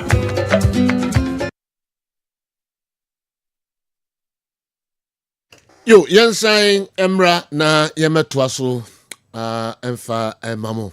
Kessben Television, Kessben 8.3, 92.9 Accra. Okay. Daddy Lumba reminds me of our Starlet 1998. And now Abinwaha, and how Abinwaha was dominant when a goal was scored. I don't want to believe that Charles Kojefosu is gone. Rest in peace, music god. There are Kwame Nkansa, Achima Sene Nediwe, and so Abreye. Dr. Franco Naro. General, last night I has a Arsenal fans in Nyabuche. From all indications, some mobile sign Jokeris. No more sign, you bet to me, I can say, Team Somonia, one of the best transfer windows, Arsenal. And I think after signing a Jokeris to Arsenal team, Obia is so confident and comfortable there, Arsenal team na fade ashishe. And Oshe omu ins and outer, you could see an upgrade. Because uja parte kwana de Supermendi bar problem ni ho. Uja jogging kwine na kofa eye Nordgard edi ba beshena na ya problem ini ho. Tomiyasu ni Kerentiani a omukono. I don't think there is a matter of issue. But bringing in Kepa and Noni Madieke to the squad, then the Musadi Jokeris, Abasa Beka, Omani Mohonum. Because the target man is all that Arsenal was looking for. I'm thinking, say, some key players, Kraus Arsenal, going forward. Ubisa will say Kai Havertz and Nelbebosen. Because they are clear, say, from midfield training there, say, all things being equal, Zubimendi, Declan Rice, and then Odegaard. So, it looks like it's going to be difficult for Kai. As a number 10, Gabriel Jesus is going to struggle. Because the right side, Oya there, Bukayo Saka there. Then Martinelli takes the left side. Ebia, Trossard, the movie Betima, and a competition. And it looks like some key players will even struggle to get playing time in Arsenal. And Omasanya, a very good bench. And I feel way there. Ebia Netflix, next season, Arsenal need any reasonable reason not to challenge for the title. Yes, Oma challenged the last 2 seasons. Obiagidi is obviously, if a new champion, ebe major, it should be Arsenal. And I think relatively, Oma will transfer in them in terms of ins and out. We are ready. One other team may be a Ubetumakase transfer window. No, so I Juma Liverpool. After winning the league title, Liverpool and Tennessee. It makes the competition a bit difficult for Arsenal. Say, Nipana Usao Hono. Our beefy squad no. Also beefy ni any year pa. Into Jumano editing. But I think that is a perfect signing for Arsenal. And let's see how Ombenya the best out of him. Game number bono. Don't forget, he's been used to the 3-back system all the way in Portugal. But probably he will survive in the Premier League. Maybe fan the first appearance Premier League now fan in cancer because I think he was then too young. And then he some over 100 games in the Portuguese league scoring some over 90 goals into I think Arsenal has done a very good signing. You know, I mean, there are no every one United fans. Arsenal, I need EPL now, season room now. I say, I'm still not there. Messi say Arsenal and winning EPL no season room here. I say Omujano Kwana, Sadom supporters no. Yeah, Sadom Crawford, but general. Yeah, BBA man of a dream race or the league. But general, let's be fair. Also, by the league, is why you go for the teams from Labour. Assembling in is the Arsenal team better than the Liverpool team? Yes. Is the Arsenal team better than the Liverpool team? Jokeres na fe no ba Mo Salah matna wa. Ene Florent Wirtz mo de na ba no. Menya sure say fine maybe we betima ka say Odegaard and the be an argument kakra. E be betima ka say Odegaard experience na adding into no. He could be a better number 10 than Florent Wirtz. But this is the star boy of German game now. Debatable. And yet easy for anybody to say Ateta anya ono na asa yempamono. Chelsea team no mo ahye omode ba no. Se team na toa so it's not easy. Until the open the amano, other factors will come in. And it's still very, very difficult. Liverpool, Arsenal, Man City, Chelsea will still a bar anymore. I pray it could be anybody's game. But too early. Me, I won't be emphatic say 1 year. A chance was some pamono. Arsenal will try the more managers, and I'm sure they will continue to have patience for him. 5 years no one patience you. And there's a wono coach there Pamo they say you know the Ateta say Buliga sabi this second. No what boy debut.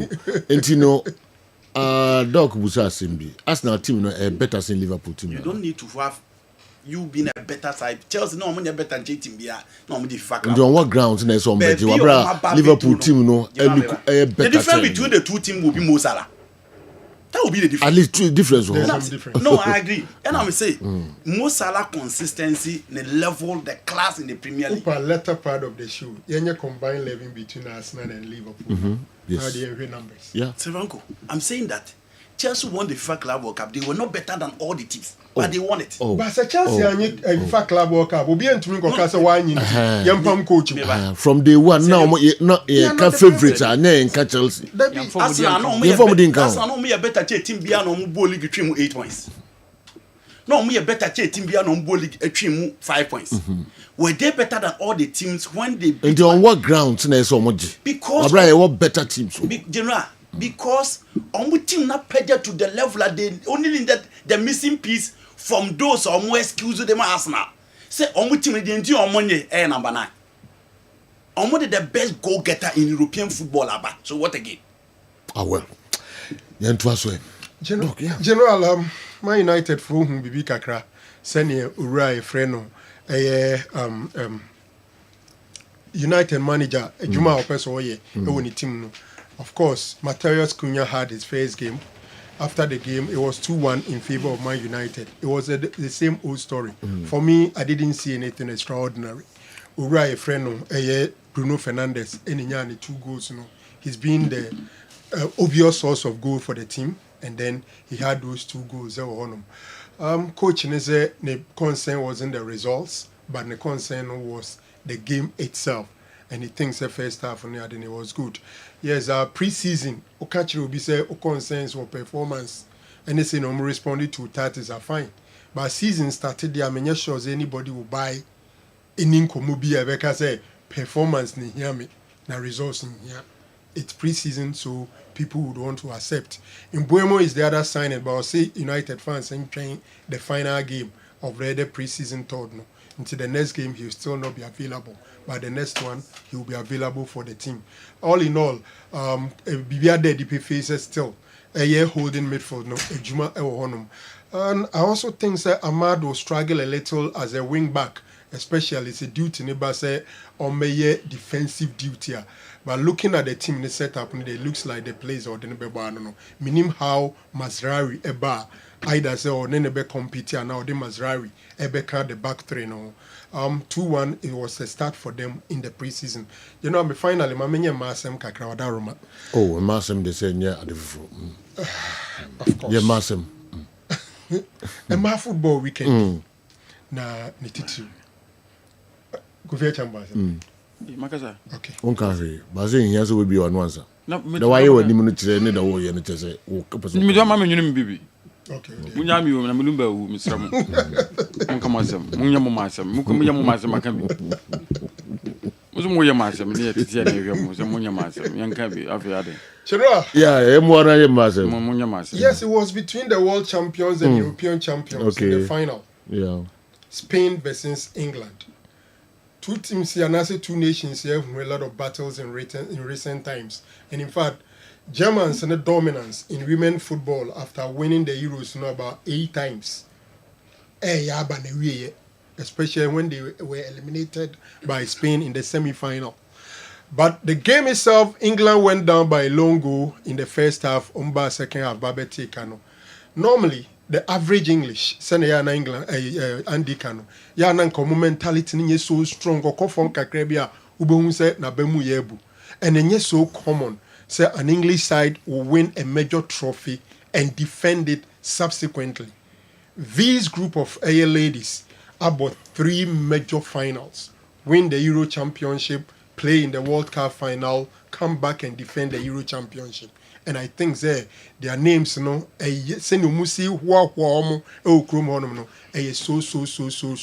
deserving. There was some interesting banter in the social media. Spain team, about 7 of their starters are Barcelona, and Arsenal for no the doors. England team, Arsenal for Barcelona. Even within the England, Chelsea fans will say Omunama England Aji. Arsenal for say or more. But whatever it is, I think that the likes of Hanan Hampton, the goalkeeper who kicks for Chelsea, the likes of Lucy Bronze, the most decorated English girl, a Chelsea girl. You talk about Lauren James, Rhys James Inuano, and Lauren Hemp, Alicio, General. They've done so well. One interesting thing, the emergence of that young girl of Ghanaian descent, Meka Michelle Ajiman. Now, I came to love the English commentators, especially in the semi-final. Unsa quarter-final, no. Na England, free man, sir. And Michelle Ajiman, free bench by, and Obeje. They were qualified by semi-final. Semi-final, so they were about being eliminated from bench. Michelle Ajiman Beje. Omar researcher who said, "Obani Chrome Ghana." You can't Jiman as a say the savior of a nation or Geomine, and that Michelle Ajiman Ajenimine England. At the end of everything, she made the best young player in the tournament. Interestingly, the last year championship world champion Omuhun first and she was just a ball girl, and in the way media based even in the nation. I think that they've done so well. And Abasboni Nans Requirement manager, William Serena Wegman, General so Barbeji, major trophies, Europe, me and Sadie, or the Netherlands, Koje, or the England, IBG, Ayesane, I think that all hails the Lionesses. They say the trophy is home now. And before that, Abasbon Beko their mom. It should serve as a motivation for the men. I saw Andy supporting England for the first time against Spain. Yeah, mom, Abasu Spain for my Olympic Games now England. Yeah. But I did back one name once say resumes in me and in the coach in starting and I say a day because Kelly no, Chloe Kelly no, Obama who teams say onimbo no obe press obe move all over the place and obe kai omu last Euros on none about the last penalty emo muji and Enra she did the same thing. You know emfa basumoma England for man e be a befia near the Abasuboni be a Nigeria for man yeah any Ghana for man. Okay. Yeah ma same na wadama. All right, ye de besi ha na yakọ ye nim ye kekakọ ye efisem no emumba ji se fa Africa kakra awa Mohammed Atranse na ehwe de ono so di free eho abreye. I've always been saying that the way this Kumasi Santikotoko team can't even string 5 passes together. When they meet a team that possesses the ball, they will suffer a lot. And again, they suffered. They just ballooned the ball anyhow. They won, but I wasn't happy with their performance at all. Thy wall anyway a free Accra and so a brain and pay and yet thy will inquire. Mammy and share Gadgetsburg there also and Gadgetsburg did a birthday. Happy birthday, Gadgetsburg from Accra. For the first time since 1982, Kumasi and Kotoko fans have watched their team lift a continental trophy, only sanctioned and approved by struggling Kaiser Chiefs. Also, for the first time, and it came Awa Mohammed and another Jamsko and all our Santeko fans who are below 40 years have witnessed the feeling of lifting a continental trophy. But unfortunately, the trophy is half-baked. Sadly, the biggest and greatest Ghanaian musician ever has passed on. We'll forever remember him. He's the only musician that was loved by all generations. Rest well, Daddy Lumba. Gadgetsburg and Ediway and Sufri Accra Abekayansa and Anopei. Jam School Eso Atone de Amane. Kotoko is the only club in Ghana to have lifted a cup on 2 occasions outside the country. We are waiting for the likes of Chelsea, Madrid, and PSG to play with. I know Accra has a folk. Jam School, they are also Atode Aba, I don't know. All right. Awa. Sergio. My mra na me. Yeah. Sergio, Edno na ebetu just say former Asante Kotoko midfielder. At a point in time, or movie to Saudi Arabia, then to Azerbaijan, Mekamuda Siru Salifu. Sergio, Edno wa lande ewo Algeria. Na Hollandia one a team na osi akan ema Kotoko no. Oni omushia and that team eliminated Kotoko. Meka Entente Sportif Setif. The Algerian side and Obakaya, Sergio, they were 2014 African champions, and I remember when they defeated AS Vita from the Democratic Republic of Congo in an away goal rule after the final of the CAF Champions League, and Entente Sportif Setif won the title for the second time in their history. Mudasiru Salifu Ehonomna Okojoeni. Sergio, a very fine player, very skillful midfielder who can also act as a deep line playmaker, act as a box-to-box midfielder, link the midfield and the attack. I felt say the rise, he would Nenka was so rising kakra because per the level of the skills. Sergio, Johan Wissa and Sensemino Twaso and Obakaya, Newcastle are pushing for the move for the Democratic Republic of Congo playmaker Osaya winger, and he also gives you some numbers when it comes to assist and goals. The combination of Omno alongside Brown Mbemo and Nama Brentford attack for the couple of seasons Premier League no. But the indications about say verbally Brentford the tuja emano say where last season asemna make out say you wura fifufro season a yewie ya babasha se ya se club bi ba se jo mo beton but after say Newcastle abani mu no se jo Brentford twetwe mo nam and the guy feels say Brentford arbitrary no pay the verbal agreement omo ne kan no omo amma and asem na omo kan no omo amma na anye dwuma. And now another team from Saudi Arabia, FC Neom, are indications about so omo so ene edin komo on the sidelines, so whether somebody may explore the possibility of landing the DR Congo winger. Very brilliant player. Sergio, I wish he stays in Europe. And especially if Senko Tumu move to Newcastle. Newcastle sign opportunity back to Europe after 2 seasons ago. Omonia the 4th spot in the Champions League. We saw them against PSG. And it was a very good sign when they gave us during those days. And I think it's a move Anthony Elanga ko Anthony Gordon. In as unfortunate say Isaka ko, but I think so Munya Wisa for me Sergio. I wish and I wish Senko be remain in Europe because the quality I feel Senka or retaining Newcastle. Sergio na dog ball Sarina Viegman abaso. Na wa equal the record of Tina 10 Meyer and or a German coach Sergio. Not the first coach awaji European Women's Championship on 3 occasions, or winning 97, 2001, and 2005. And Sarina Viegman, the coach of the English Women's National Team, so Ababe doing one with Netherlands in 2017, and of course the last 2 Women's Championship. So Sergio, congratulations to the Lionesses. Omaya dear.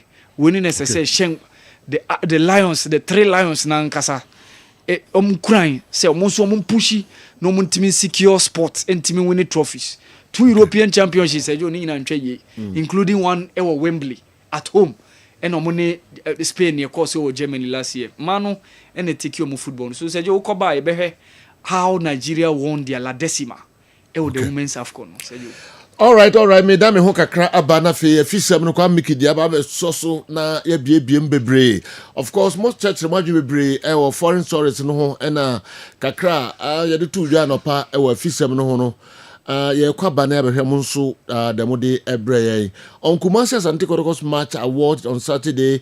Kotoko really neat and number 6 better than what they have now. Kingsley Tamale enso ediwe ebre okay enti momami ni dwa kakra me ba na de ohobia enso me de abremo ohine ba kwachi ediwe free Cologne Germany eba ohine ba kwachi say or say it was a great weekend for Kumapim and Manchester United supporters alike. Kumasi Asante Kotoko showed real potential of few adjustments. They could truly excel in the CAF Confederations Cup. Despite clear signs of bias officiating, they still managed to come out on top through penalties. If you can't beat them, you join them. We warmly welcome the POC and the likes of Pato and Kessben to register for Fabu census. Okay. All right. Yankomra na yemetwa so enso emfa mamo. Oyenba kwachi the way every Cologne Germany ebae.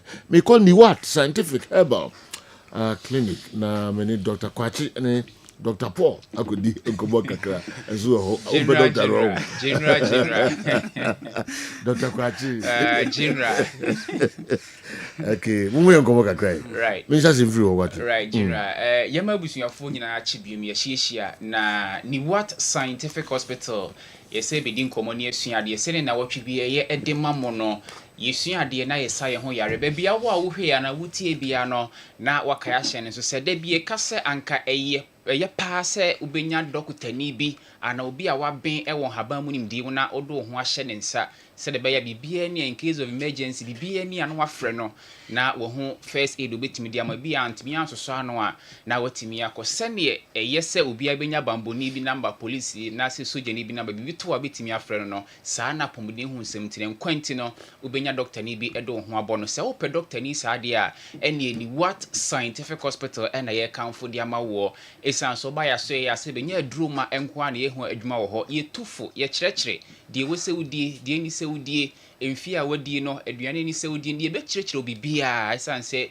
ye wogidi esenye yare bia na ye mame aduruma bi ono mu asebe nipa ne pressure tene so ofie ni ade ni nyina kan obi ema ne bafomo ne nyema bebre mu to ba ni what scientific hospital a ye wo advice desk ho no mo a ye ma waduro no na ye tufo e wo ho pressure ene ha wo diabetes ana stroke account to them be ma wa yemre wo mpem ana so kasa na pampan boni de akire halitosis obo no ma na ya wo ho nsem awarefo mo bre eye ni what scientific hospital prostate na yekese nti ama da adwon so be bransa na ade ache ana sa wo de na koye na mu nsan yare be ma akọ private na wo chima na nsu fita bi fu be ma na oba ana oba infections ayi untina ma nsu bi gu ni ade obani what scientific hospital ye onfidie hu aso ye be yo lab ye betwa scan ye bi obi bia bi ansana ye hu yare condition kro no a yetimi ama ehu aduro ye wo Kumasi Atonsu Monaco Junction ni Adansu Bank die nimhwe enkranso mile 7 achimota mile 7 ye ben Janet Konadan no ejuada kusidame menda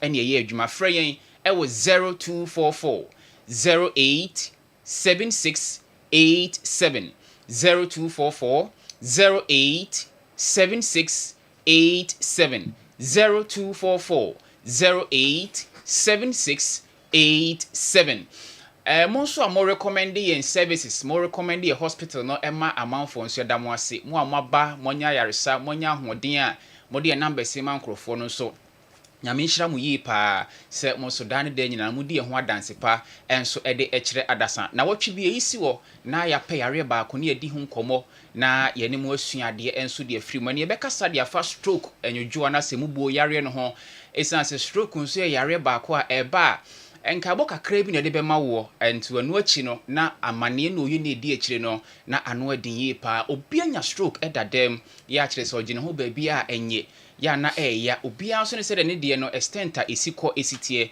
obo no mo a ontimi nante kra obi timi nante na nso bi a ontimi mpagya ne nsa obi nso wa affect nani obi de esan affect ne kasa ne speech ama ontimi nkasa ne ade ne nyina ene ye bedi ho komo enso ewa hanti mene Dr. Paul na ewa ha no mo bi di stroke no komo na yesua ade enso de afiri mo enti apart from stroke se bi a yare bi na ha woni ade o de achimi abra obetimi aba ni what scientific hospital na yesua ade enso e de afiri mo doc yo kwache oni mi se oba efefra etimi ledi man nya stroke eno ka ho pa asa wa fafro keke no e ka ho bi pa ma stroke ba nti ma wo ye oba keke owo a eyeye no eno nko ma wa ben stroke ho nti wo yo ba ma bia na wotie me o ma me se wa wo dan nko ade o ma me ye prone to stroke na oba nso so ye no o ye prone to stroke nua ba afie no o fefe ba no ono se ye prone to stroke adentia eclampsia a problem a betimi ato oba na se ofa afronti sanso na pre-eclampsia so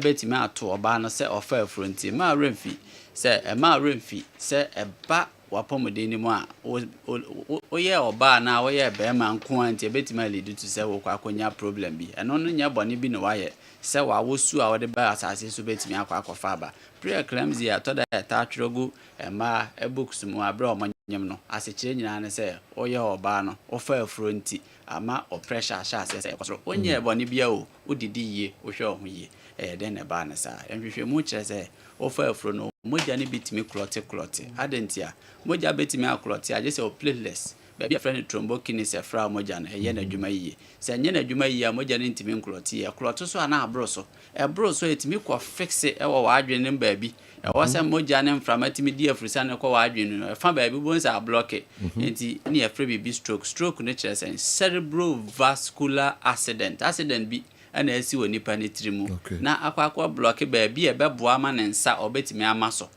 ne nan obetimi ato akwa aba na no na e wose timi eye yie no na no ne be chia kakra e betimi ama na adwen se de wose wotimi dwen no ensi susu yie because moja a block anasa clot bi akwa akosi kwan e wo na adwen ti cerebrovascular accident medienti amekoka we asem we nyina ne se oye oba keke na akofa sa asem na ba no ehame ninti ene meche remedy ba ko mienu bi a obetade abo ho ban wo fie in fact oba ni wa scientific hospital ade ba ko aye champion ne pa ne se wo fie ho no nso be da ne doctor ne bi wa na ne doctor papa so wo fie a wa hwe anu akoye wo ho kwa doctor wo fie akokun ho ana wa kwa ko ha obi nti ya ba bia ne e kira ade mu a ne abie mato form ye se de bia ho so be ba be kan ho ne nyina ma yare bia aye small boy se de metaka na enso stroke ne so kan akoma to yam remedies bebre na aba nimdie bebre na aba ye betimi aka ho ama stroke cerebrovascular accident na ko apart from ma de no se oye bema ana so oye nipa bia na wa sha se o nyini ba entini bi na oye nipa bia no entini wo mienu ya wode moja fam ana ya wode atenka fam ti ya wo nerves wo ho ana ya san so wo ontini moja fam no nti twa picture ni ye part se electricity company of Ghana omo wires no current na fam ana Ghana Water Company no so ensuo na fam nti saa na oni padua ni ma ye ntini ma che moja de ana atenka de moja de no ho a ya ho se mframatimi fra moja no ne kwa wadwum ne kwa ye ne dwumadie na omokọ no mfra moja ne ye blocks bi ba mu a na akwa sizi wadwene no ama wadwene ntimi nya adwuma se de se eno ne ye fra ne stroke no timi srew so pressure na ta kokko sura also manage the year through your diet and proper medication. The statement is through your diet and proper medication, proper one. Yes, I am now lead to this problem. Sounds na oye adwuma den bro so a na lead to this problem. Oye adwuma to da bia no ajo ahom entina ekwa na footballers omo tutumrika yes om de omo exercise adentina stroke ya na ebe ye no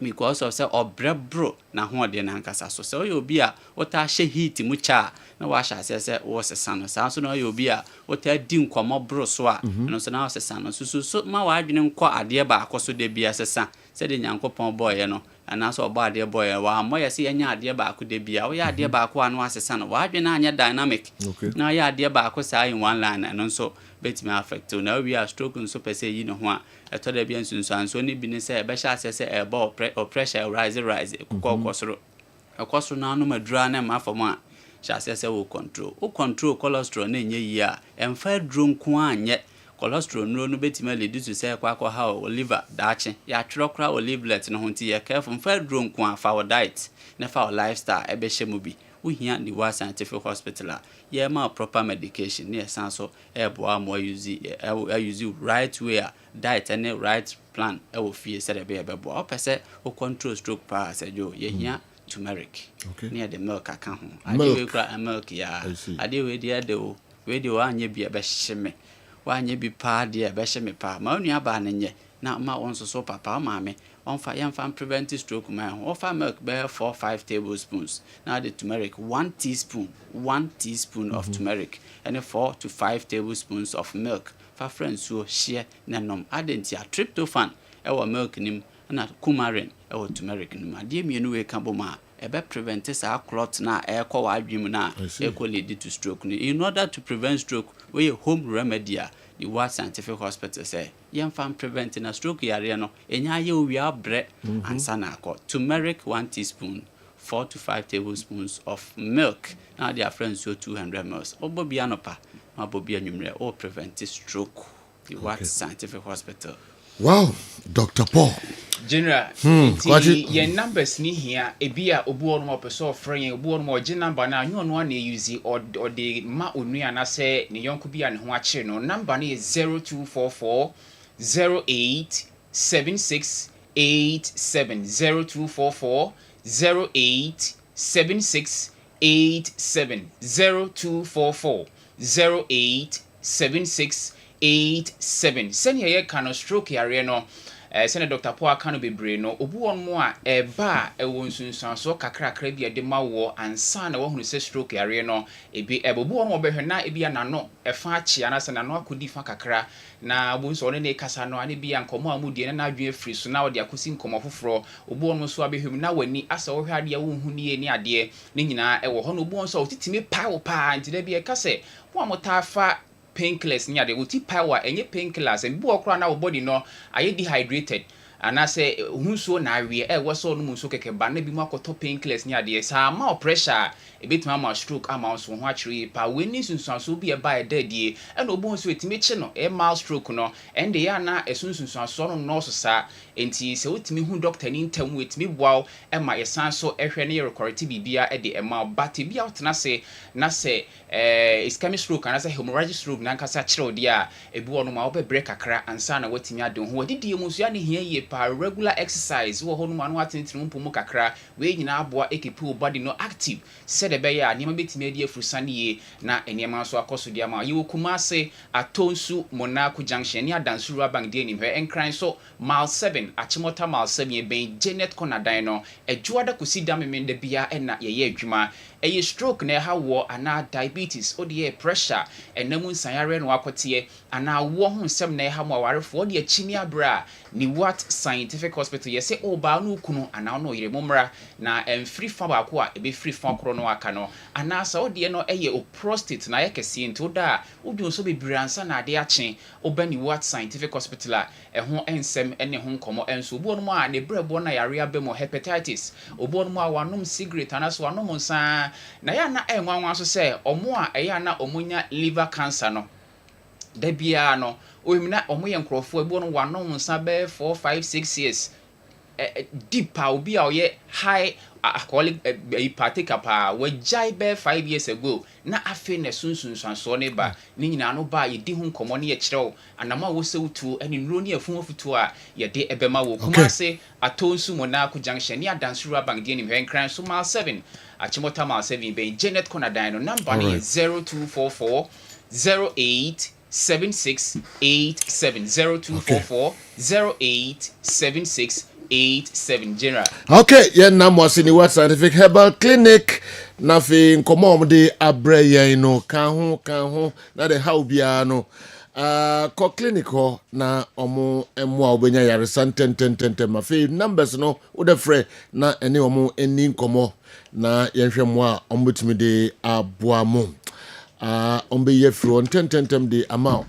The gallant Kumasi Asante Kotoko fraternity deserves the rightful encomium for the sparkling and magnificent performance put up last Saturday.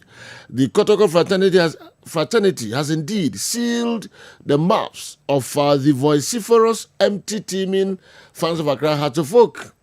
The relevance of proper recruitment paid off. Kekusi the way if you just so besiansi and so and ebreye me call easy waterproof page na makudin komo kakra me ba the obia ye de eba abekamo home kofi amwakon atrase na minima de sa ntade o anom so no bill ne brewa na se twitwa pempama na se o da bia style fofo say you say me purely African. Yeah, I know. Yes. Obia African, young one. Or dress is British, okay. American. Me mentisa. Me dey na me person me promote ya locally. Okay. No. And Udine will register me chem. You man no ni free ho so. Nanka kofia mo akon. Na me catch you say nka. Una ya na wo hamisa. All right, then I remember. Oh, Basajo also, you also looking handsome. Aye, that's oh, handsomeness. No, I didn't want me. Kofia that's it. Don't be say bia fatawo. Easy waterproof paints. No more leakages. Easy waterproof paint. No more leakages. Yes. Sergio, you didn't check a share more for and they were here for and they were for on this biggest sports platform show. There be America and akwenya kese pa say menya no manya wuta na me bo easy waterproof paint ho asem na me kan wasem na Sergio me ba ya na mabisa boss mbacho obi ni fa complaints bi amre o no boss you should be na referee who follow so me odi to so ana me fro okay eti edo na Sergio aka no eti dia me kan nyina ne say and me ma me papa me nua be ma wasifie leakages distable eba say nsuo ba wo nkyɛnse ne so tumi say leaky a found denum ɛsɛ wo pop wo da na so tumi ho bubbles wo efre ne pumpunya wo say wo da na se nyina hukuru obi dia ne yeko penti man ye tumire ne na akyeresi we tv na se a we ye hotel kese bi okumase a na ne da na se nyina bom pumpunya ɛda na se frufru frufra window level ne bastro besrewa ene wo da no wada de ne ka ne say first ne basa yesi kutumika kokejetia kopese obenya pot bi de abrami atwam we dey catch one said Freya aso ekesi pai one crime e ya beka junction traffic light do be Freya and say be Freya was 0593 70 76 96 0593 70 76 96 when the factory number nankasa na wo free na wo free na wo place you orders do be say ye mo bia we are ready to do it for you wo fry ma fefe bi na pick calls no business wo free normal direct to the nearby outlet. Your offices no baby bebre ya twapeti. No mo nam the number na ma no afre. Kala bia o hia bia kwa o meyama. Na the woman say ye paint wo to a wase wo fie. The ntia titru pa ye paint fie e ye niam miensa pa but miensa pe for identification. Then for what? Sanitation. Then for preservation. Na ye de ani titru pa de wo de paint no ye paint you count down a. Wo dan say na nke be take you be 20 years asananka asaya. Ebetime take you the next 50-40 years because you paint no ema nwanwaso bi wo ma ye de aya ebi ni other paint competitors no enti na ye tumre na na chire enti na ye sorry a yetimi ka se edi se ho animonyam ema ye ni gi se kenten ya de ye na no mabu be na to se kenten de ye fa nkonsuo but easy waterproof paint ada roma ye ba dwama so ye yi ye ho adi ama paint aka nyina ye dwane no ye de ka kra bi na fa kenten no ma na si ntokuri nyina eti asem da we ni ye ka kire say undana a leaky and found say a concrete house now they are bosso and found say a normal aluminum roofing sheet yet the can you say and found the type of roof are the bosso to mikana frying paint and what to paint papa because paint is a mine paint a painted diane in so close in chain because rolling brush na the paint go jato be oh be the go paint money say fe nipa be some and then say yes see there be if you see her a back must say emusi ye but from your see me man na bubbles any leakages in hana eco paint man no and if you run oda no ada eti the make catch one say easy waterproof paint to mirikana phrase is here and found baby awo bia wo Ghana it doesn't matter your location or your distance from Ghana or Accra fraying yeah the begu bus mu dia the last nearby station and 0593 70 76 96 e painter you the paint bare floor man ye ye the paint if you every corner man ye and found say leakages in how leakages in how to me can be to paint webby. Now a born in your day, yatete born also free say that is a running promo from match. A born original yen to move 1 city. Because you said sika ho din na nema mo din.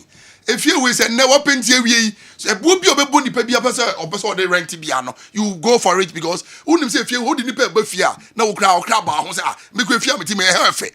Eti adan bebrebe gu kuma say so anwe nachi insense say injense na pro utimi say obi wo ba bi otepa na appointment nyina oye na najo oye na bontin because oni nipa ko ni fie wa na honam ne sia bia no ene say no tie no en fata ne fie no tim. And then so the open here. Now the paint, papa paint is easy waterproof painter. Oh, then you are quick to go. Then ultimately say, who didn't pay about you crowd who ferry, who's robium. And net the amani paper bre enya kata any problems no. Eh sebi edana mudi dem no. Because edana si bom pumpunya ye den apampa baba dan no. It is upon juma no ba no atonkra. Say yembie bien fan sere ne mpoma no kra na waba. Wa unim say sebi edan we yendam na sebi mbokra yemfa aboa kra nkodam ne ye. The e ka che wane say easy waterproof paint is the recommended paint in there. Who your painter, not the bia person who Jumaya. Who your painter, not the bia person winning more contracts. Go for our paint. This is the #1 paint in the bucket. Who your fear was you fear ye, who pe paint, be their paint you fear, who be sa painter, not one can easy paint there, and then shower sa painter and then judgment. Because onim the opposite painter and sorry, painter schools, the organizations at Jatum, painter factory owners in Ajatum, a painter and easy #1. Easy waterproof paint. Easy is the #1 paint in the market. Easy waterproof paint. So once you fear we now to be a big mistake. Paint in the paint, to see when I go and masi, and kenki, and pro, and tisio, sasona and destroy the quality of the house you have built. Easy waterproof paint there. But so they from farm or down wada. Since you only the base, so there is no more leakages in your room. Send chance carpenter for na ye no my mistakes na leaking no ye the first one wa o dan wada etuba frey aso ye kese ye pa no wankran e was 0593 70 76 96 paint with the way I said your man for di ho dance ye no se me kase me di nipa ba studio he be yo wanwa e na me catch say me ba so ma bisa say jo ono say no ye big man no me say enya de ye no a ka cause aba enti say ne wa ye swimming pool amobi swimming pool na wa ya man nipa no da bia onya problems. When it comes to paint, they paint here. They make a chance and say, forget about that paint. But to easy waterproof paint. Yeah, paint quite there, you can say. Your banner say your painting pool room that I cry very renina. Yeah. So soon your banner said down your painting by very renina. Near the air paint like a down your best some paper. Yes, some people yeah, baby, you know, foot trouble was no na near more be one more come on. I feel na near painting, you bet you know, near the soak can afra. You didn't so from our idea paint here. The next finished painting, Yama when I painting a woo. 24 good hours and sana de chiswa ya be paint final coat na ma na we be say what to paint now they are painting fear what to paint now they are your pools not to paint now they are solving your leakages they make any say Sergio easy waterproof paint they unto bia wa ye ho Sergio me de me kente na ba me wie theory no eti me ya practicals ki to bia ma ya ma me de papa no mo fie no agi de me kanadi Sergio kente nya de konsuo kente ye ala kwa me from studio sa so na nsuo kwa from studio na me nim say Sergio say liki nya de anka oba pena mama de studio a iti eno ni o Sergio said there's no inso ba kokra ni mo ti me di inso kakra bi gum na madandan na wa ka kire watiefo a mo hwe manager aja me try the name on master na o premier discount be obi am de mama no na ono so da kwa the project Sergio mama so kakra bi abasro na o ya na o de o se me ndanda no ti mama ndanda na kakra na ya omo fie omo hwe TV no ohu se de me pese me chenie eti se nsuo wei eti me agu kentem na likidia na nya won chance na nya wodan no easy waterproof paint is the #1 paint in the market yeti obi adwane obi also wo easy paint waterproof no nshame ha na me nyi yan demonstrate ni hwade na mo be je this say easy paint is the best paint bien we wo dwaman so a easy paint it is what you fear we are what plaster we what boss we are they can easy waterproof paint me kwa de make can say whether say a leaky o ka wasi fie no kwa we are plaster we no better paint never got draft fie no hu ina ma o na fie na say pabni if you na say stronger if you na say chama because a dan ni fie de janchima no mo ba o so ba bedembi no mo so maintain fie no ti say jo me can ma de ache because easy waterproof paint yenyuma ya ye no ka say de ni na egu TV so anka na empon da ne da ba na ma for buy office anopa ye obi aba be fa bi e de ko ye fra o say buadi so de ko ye na djuma eti say what si fie na wie Unfa painting can down the Amishewa. Or for don't go in for any other paint. The best number one paint in the market. And painters, for contractors, abaya juatum. Because you paint here, the paint you them wa dan wada. And the paint we bread Germans so if you're manania. Yadi nema phone lead ni nema bia frafra. Would that them know when this is a show? Would that them know to say when this is when this push you? All because the nema chemicals be a who yanum de afra. But would you don't say when ni na ya? Would him say Calabiko or your fan petty kitchen? Calabiko or your fan petty bedroom? But who him when you never all this technical advice? No who colors bia ne be the painty. Easy waterproof paint untobia. Oh yeah, big mistake. Na one day at the form. Sergio, because I make card here by Chien. Eti the make say, "Upe so solve leakages problems. Upe se ufi any done in a fe. Upe better identification so be free baby but not too near. Would die yes croisos IFA. The only painter ne. I'm a die ni fear for and no more down many tenants in the issue. Easy waterproof paint. It is Sergio me who from easy waterproof paint. I so no more leakages. Eti mobile fryer factory number no. 0593 7076 96. I'm on the phone. +233 593 7076 96. Sergio, and I am bra penny be birthday. The friend Dr. Paul Kwame Jan, on a regional head, Health Facilities Regulatory Agency, Ashanti Regional. And then the big awodapa, me man awodapa, money team kwaso, nenya menya ne kese na mo health facilities in and them boss awoda o.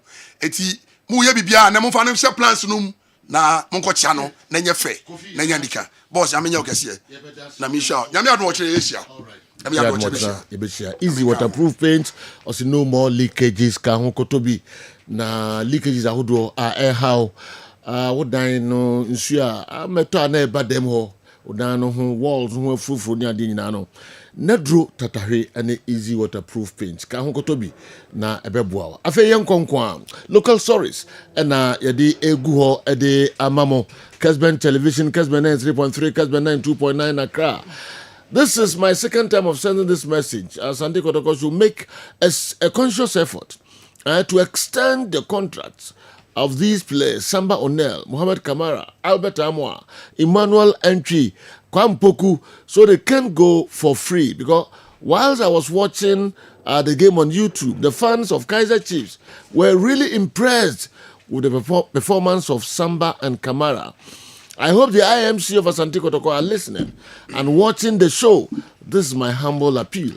Michael and the way a free Ablekuma Accra and so Abreye and Anope. Let me use your biggest platform to welcome the Kings Club back home and to congratulate them for the yeoman's job. And next are the champions of champions and the top four. I will leave no stone unturned. The Kings Club reigns supreme. Yakoto, Osei Tutu, Technical Institute Kwamo Nediwe and so Abraham Yakoto Osei Tutu, Technical Institute Kwamo, the also Dibaye and no Kwa Miki Eke and Neman Bomenche, Mekon Ho na onoso de Nidiano Abraham. Rest in peace, Daddy Lumba. Liverpool should sign Isaac since Diaz has left the club. And keeper Ngomoha. That is a talent. Joe, it's my birthday. Oh, okay. Aro, nyankumasi hinkro, yan wish you happy birthday. Na, okay. Yabebe, the also with me aye. Oh, he never quite say, my message, you know. Enti young koso on Kumasi at Asante Kotoko's match. Award on Saturday. Kotoko really needs a number 6 better than what they have now. Kingsley. Anyway, if it tamale and aba Mickey General say odi afisem no enso ebegu tentem emaye still as I okay kabom I'm okay. Okay. Now why na is what supposed to turn a mission no me pusu we when the bibia mo di agro. What is that? Say na phone ni esi now is it true? What is that? Come on. Tony Benaira. The third visit. Mo ignore kra mo tontwini baby kra. It's never true because as a message in the bar neighbor not true ma throw the whole say Tony didn't on the kotoko for no mo schedule ni or some beba on Tuesday nti enso ye say Tony ni kotoko beba on Tuesday na kotoko for ko do ye no na organizers no e de to kotoko enim say omanya flight ama kotoko on Sunday instead of some better up to Tuesday na kotoko for jitum say there be any per Sunday no until immediately after the game na the chair kotoko buy but Tony there is scheduled to travel on Tuesday until by Wednesday na Tony our Ghana Genoa Patawati say okay. Until by Wednesday there na Montana the Tony aba Ghana na Thursday wa she juma ase. Okay, nti sansem na ebe bere nyina mutungu ba bi kra obi a am se wodi di ame aburu bi na yesade no mutungu ba bi kra. All right, yanto aso emfa mamo wa be hu bi asa na ignore it enye no kre esremo a so obaba Wednesday eba yakobo ya aduma Wednesday na me ya aduma Tony be do Ghana on Wednesday. Okay, local stories ma memfa we enhyase kwabena be queen the team no Dynamic Technology FC Dynamic Technology FC and kwabena be queen head coach or say justifier nyame aduma ifiada any memenda ya ebe ya 1st and 2nd August na number 1 me pamcho age no 17 to 25 years utimi ebebi or ya from 17 to 25 years kwabena be queen justifier no sanso na ohia Ghana card wa obebi no fa Ghana card ebra na ohia one passport picture background no ese white anopa nonso pepepe na ehase ewo aguna asafo park Dynamic Park no eso nti obia oba na onso wahu age no 12 to 16 years Saturday dia no nemum Friday dia no na 17 to 25 years requirement no medin kan abobo so na fe Saturday dia no ohia birth certificate 12 to 16 years no nti monfanto madwene so head coach Kwarabe Queen and the way ebae make us say or Switzerland on under 19 team no ohwe mfoni e wo ya Kwarabe Queen on Kasim yes Kasim no okosra team no na afei committee member yes committee member Kuka and so ka ho e wo Switzerland ho no all right Okobo Juma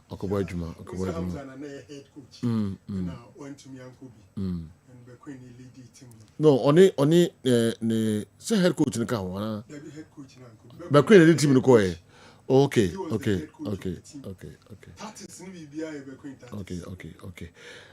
Basel omo under 19 team no eshomo 2-1 and omo lose 3-2 to a second senior team no under 21 no yeah tinjame yaduma I'm say Wednesday and on beba omema congrats moya there under 19 team yanko Kuku Batels on team no management committee chairman he did most of the work. What you know, my say the Black Queens of Ghana African Cup of Nations, Women's African Cup of Nations, Wafcono Abanewe, Black Queens enya bronze medal. Na sede omusi yenhihye no Black Queens the finals no ekuhwebi abrana Morocco bomo elbo against Super Falcons of Nigeria omo kopie mo finals no ekuhwebi ewo stadium mo sana omo presentation of aye bibia enso ekoso ediamo na machi and the Black Queens of Ghana ebedru aye Ghana ha anopai and Black Queens ebedru ombedru ye no na enye easy. The president of the GFA Ket ES Okreku, the sports minister ni impenyufo awudo nyina no womo ekambo mu na Genoa womo koshia the Black Queens ewo airport including the vice president omo nyina kan obi eno mu koshia the Black Queens no ewo airport so ma bohomodin ye papa sempo no eye African Cup of Nations ye kobo ye na teams awudo ba nyina no Black Queens enso etimi etoso emiensa na chese womo ayade ye papa enso ewo airport no ho na GFA president ode nsema wudo editu dwa yinti nsema the president of the GFA ode tu dwa wo airport abra Black Queens of Ghana nano pay 5 a.m. omo ebedru ye the ultimate Yenya ultimate Yenya boss and we still appreciate this victory because it confirms the enormous hours and investment in the sport. I think that since I launched the women's football strategy, we've been very, very pragmatic in the way we deliver our football. Investment in football right from U15 up to the top. And when you're following clearly, you will see that there's always been a clear and systematic pathway from the foundation of the sport.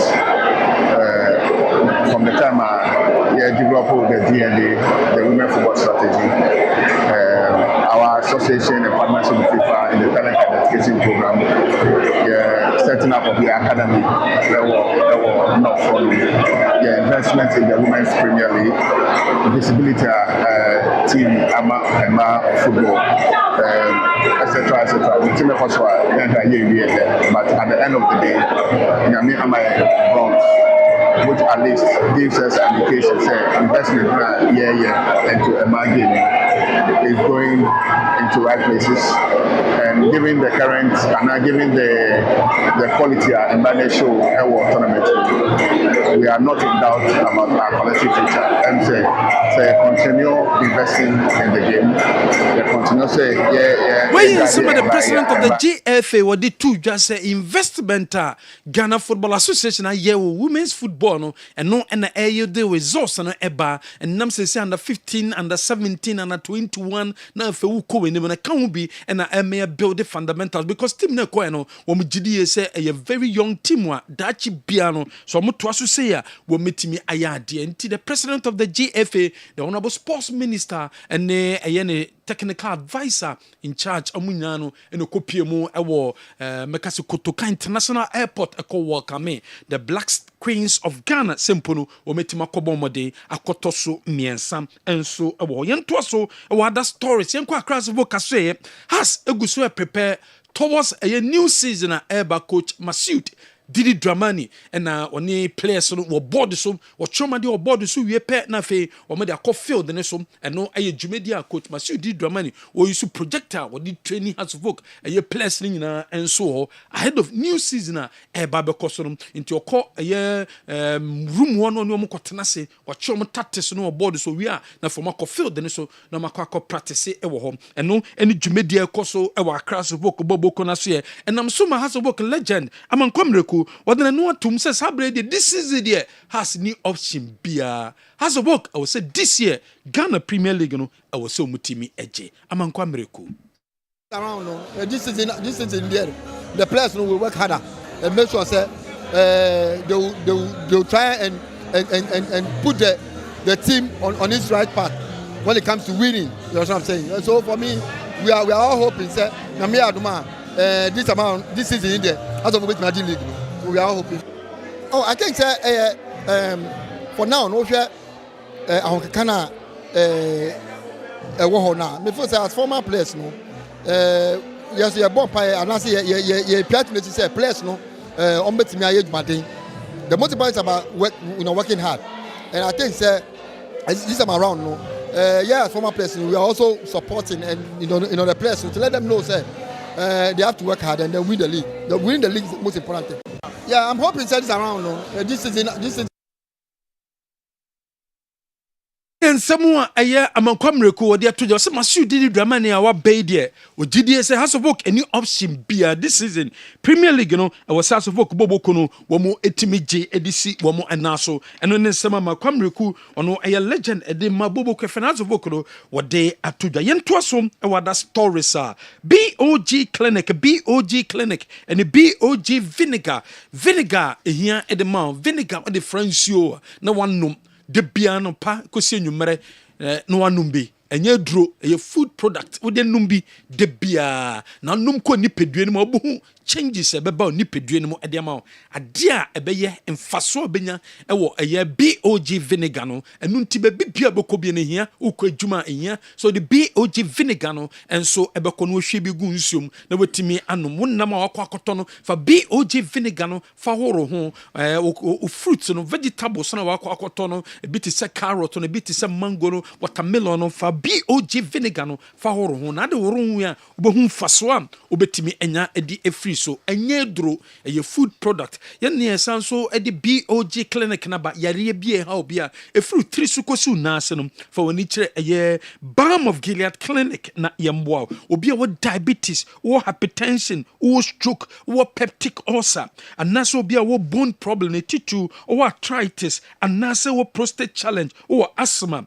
anaso wa yekese obeso sote yare bie ha obi a no ni baby a so de ko fa ko BOG clinic Balm of Gilead clinic your number ni 0240 512171 0240 512171 yawo Kumase the cabin yawo MTN building etuo pe ukwaija hotel next wa ubehu yen yawo Accra West Legon ye ben eye West Legon pharmacy ene sanso takrade ye ben eye ye ben anaji Trice Martin Chaope for niche BOG clinic na yare bi into asem emfama obe dum aseda osa BOG vinegar no dudu bi apebianom onsa ebetima ka omada Roma eno mo boaye e matoni muntana kopie mu enso e wo South Africa Debana or the live commentary enso e de ebreye Kaizer Chiefs eni Kumase Asante Koroko womu game no etimi course over the weekend no and my match no and dig goalless draw obi entimi amfa ball Antonio Nkwatrem e wa Kensi no mu and I'm so and my mobile penalties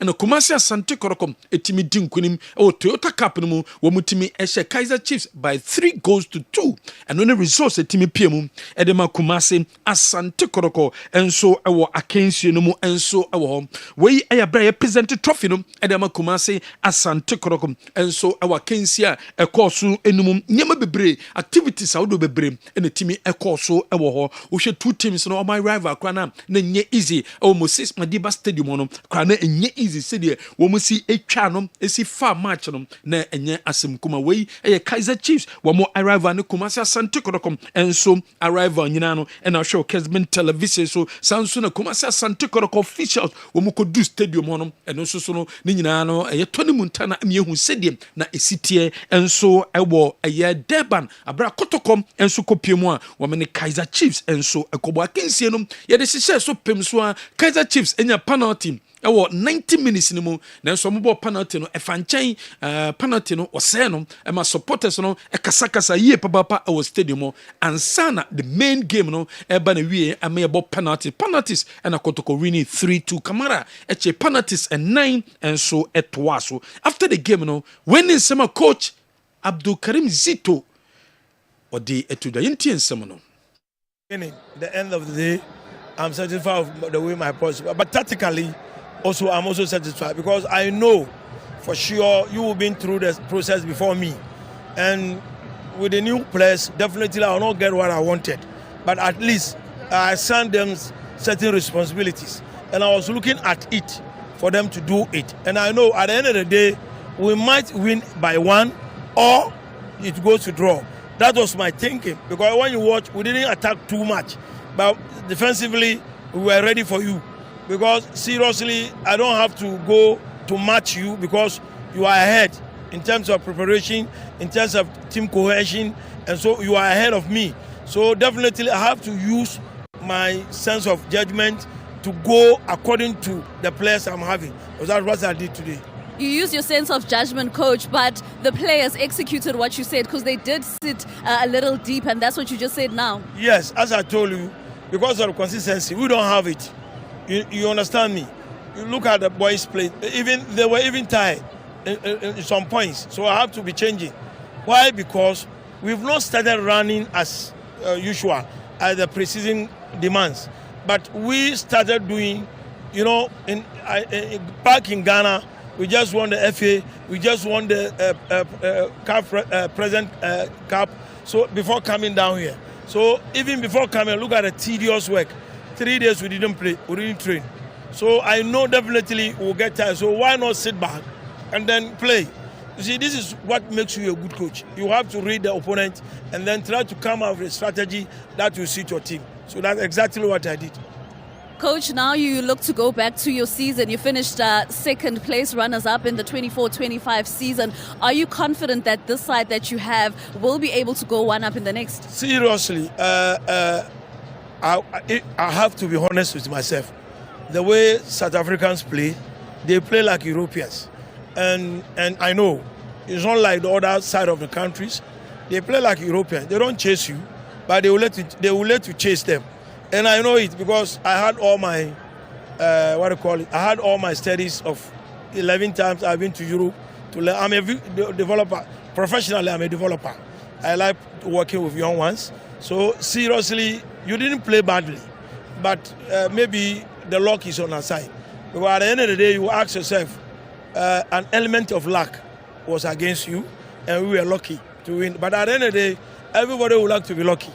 So I'm very lucky. I'm very happy that tactically we went according to our plan, and it works for us. When it comes to winning, the end of the Coach Abdul Karim Zito, a head coach. Ninsama ode etu dwan was na Kaizer Chiefs for the second half from dom ya head of Kumasi Asante Kotoko Bobo Ekuno nemom ogidi esa lack en womenya lack ni bedi kotoko lack ne boaye ema Kumasi Asante Kotoko etimi to aso edi nkunim coach Nabi onu so di tu dwan wakasa e de fa match a wo me ne kotoko enso eboye no.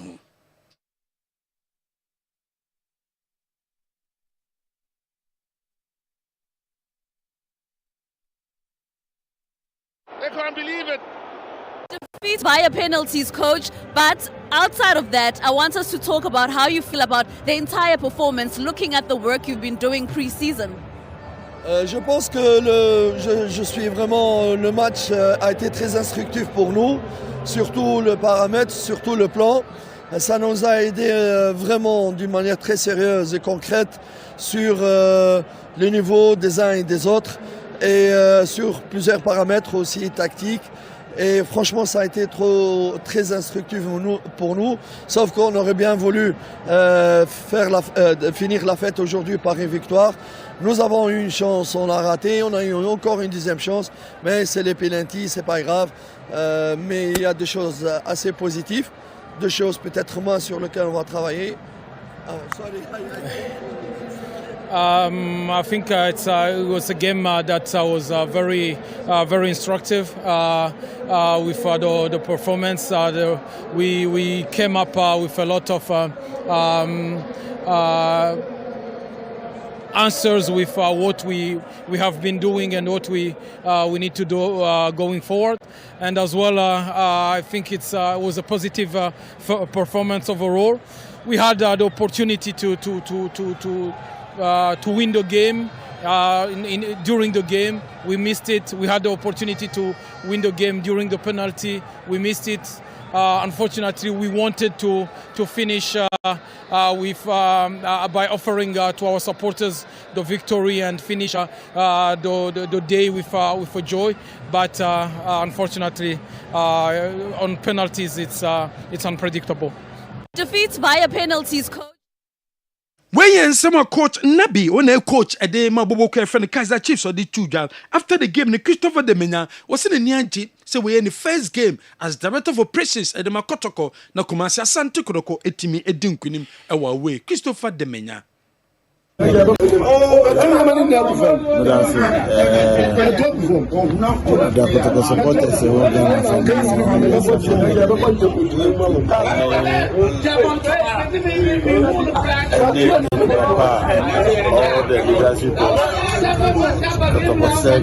all the supporters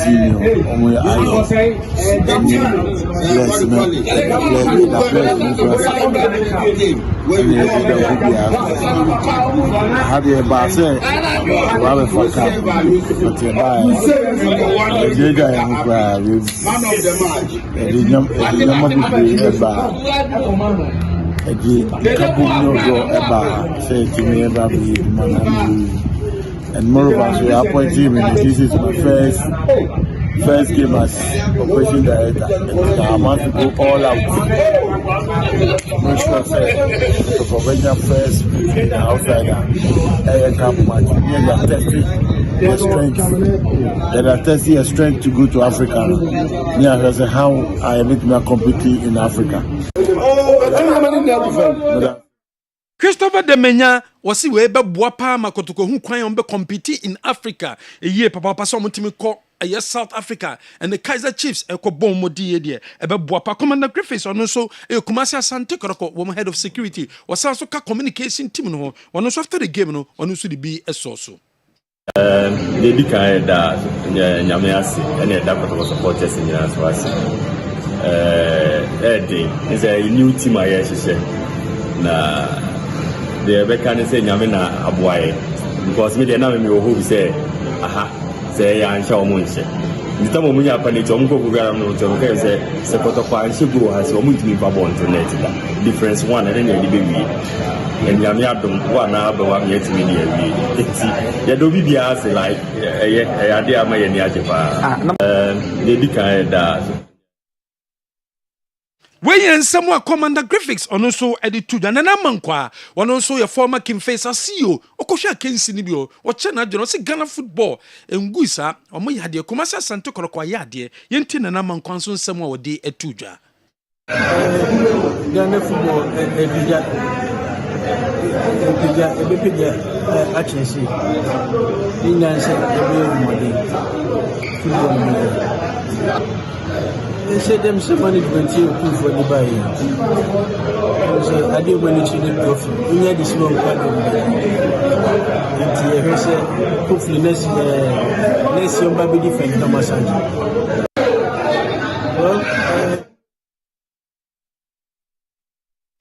Weye nsamana na mankwa enso kwache edi tuja se Ghana football ngui Kumasi Asante Kotoko ayade so makopeja aya flag no enso ewosro na Kumasi Asante Kotoko bobo kudin fantuja mo ababedu Ghana enra enombedu ye omo eduye no eye coach Abdulkarim Zito e ma team no eje o ma home se meka se team no abakumasi ombe prepare towards a year season no se enche hye so mo Super Cup domenim ansa no bebo Super Cup no medical top 4 so edomenim enna se AS Kigali omo Rwanda bomo e de kraka bedan Kumasi Asante Kotoko so mu invite Kotoko e de omaba Rwanda na Kumasi Asante Kotoko enfa proposal na Kotoko e de proposal kwa koma AS Kigali Kotoko hwe nimu so betimi de ho emwaye beba amo de bewia ansana womo so e decide se trip rombe kwa no monko nenso Kotoko de kraka babontem a womo da Kaizer Chiefs wo asiye papa simple no omutu na mon na omutimi invite omu Kumasi Asante Kotoko ebe piemu ewo Toyota Cup no womo so mudu South Africa no bibia omu femu bia no womo eni ajehu ye papa enso ewo hom adia Kaizer Chiefs aye edia momo ewo Deba no omu Kotoko womo eni so eye papa akyerese Africa football de edin kabom na ede aba we ye krata Kumasi Asante Kotoko bobo kono womo so ede aba betuja enso Diana Stars womu renovate womu stadium and the club license board copy mo no womu the club license board nanim say sabe womu see stadium no and nti nyeme bi omu gidie say e wo so mo ye ne ye no womu fantom anim yesi womu amomo a list of nyema Diana Stars boboko no enyem say the beer approval no ebetimi abam de amomo ahead of a new season ya bebobo no na fe womu timi agi stadium no enso atumye de amomo ye to so other stories na uche yesimi and na National Sports Authority womo impanyifo be piemo Kumasi no ombehase aye djuma ewo Kumasi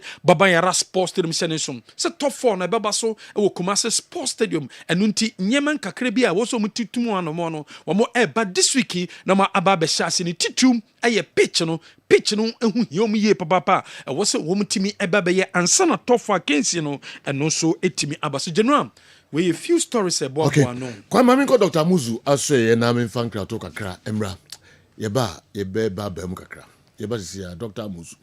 Wo akwa ba Amuzu Herbal Clinic. Na mikitamin sem Amuzu garlic bitters. Amuzu garlic bitters. We ye the garlic aye di plus enubra nuntini. Eni ahaban mako 14 ya kan for the aye enti drona hu odin wo soro pa mu amu de garlic ye say doctor meti ya o me bema no mu idon so a meti ya o na se idon so a bre ana se me bema no mu ye me pepe de wu hia ya amuzu p herbal mixture doc me ni me ri hia no ho sane me ana ya o pa na mete se we na o ti se bema de dura me kan fu ama wo no ya amuzu p herbal mixture obi said dog me hu se me jonso a ana jonso ne nyafe ana pam no wo shepa edi junso na echi doc me junso ase na bia kam mo sa se ma yase me ya be ma wo sa haw no me kanfo amuzu pi mu nya beko di oti yaw oni ntohwe no mo di ni ntohwe na hono sankofo nyina no me kanfo amuzu pi ma nwate obi se doctor me junso ana emo apai we nam sen obi se doc me junso ani nsuo kwa totro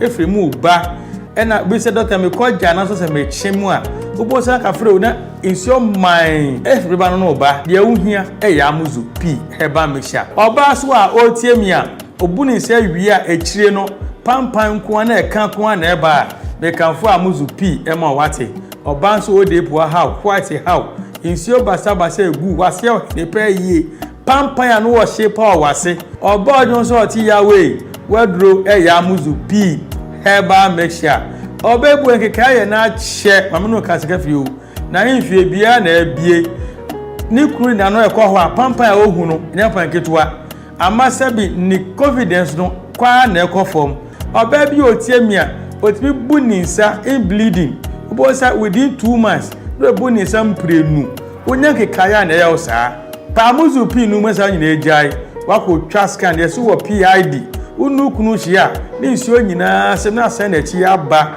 enam keka na akogina upio di numu nti onya amuzu pi numu a sa haw ni nyina be komo ho ato say nrei ukọ pharmacy ukọ drugstore herbal shop obenya bi etu no anya bi ato wokumasi akodani herbal misi herbal apidank omo mrom sa nso na icof ni Colinac omo Ashtown Accra ukọ kanshi dragley ubisa na nabuachi Kingswalk Tinates Repash and Hallows ebi etu nro makon anase duduo pirano ukọ no so pa muzu pia obenye bi ato se o pese no semise bia creative so fa na manefre for further and better direction amuzu pi heba mixture maudi hio chalo bida hefuasi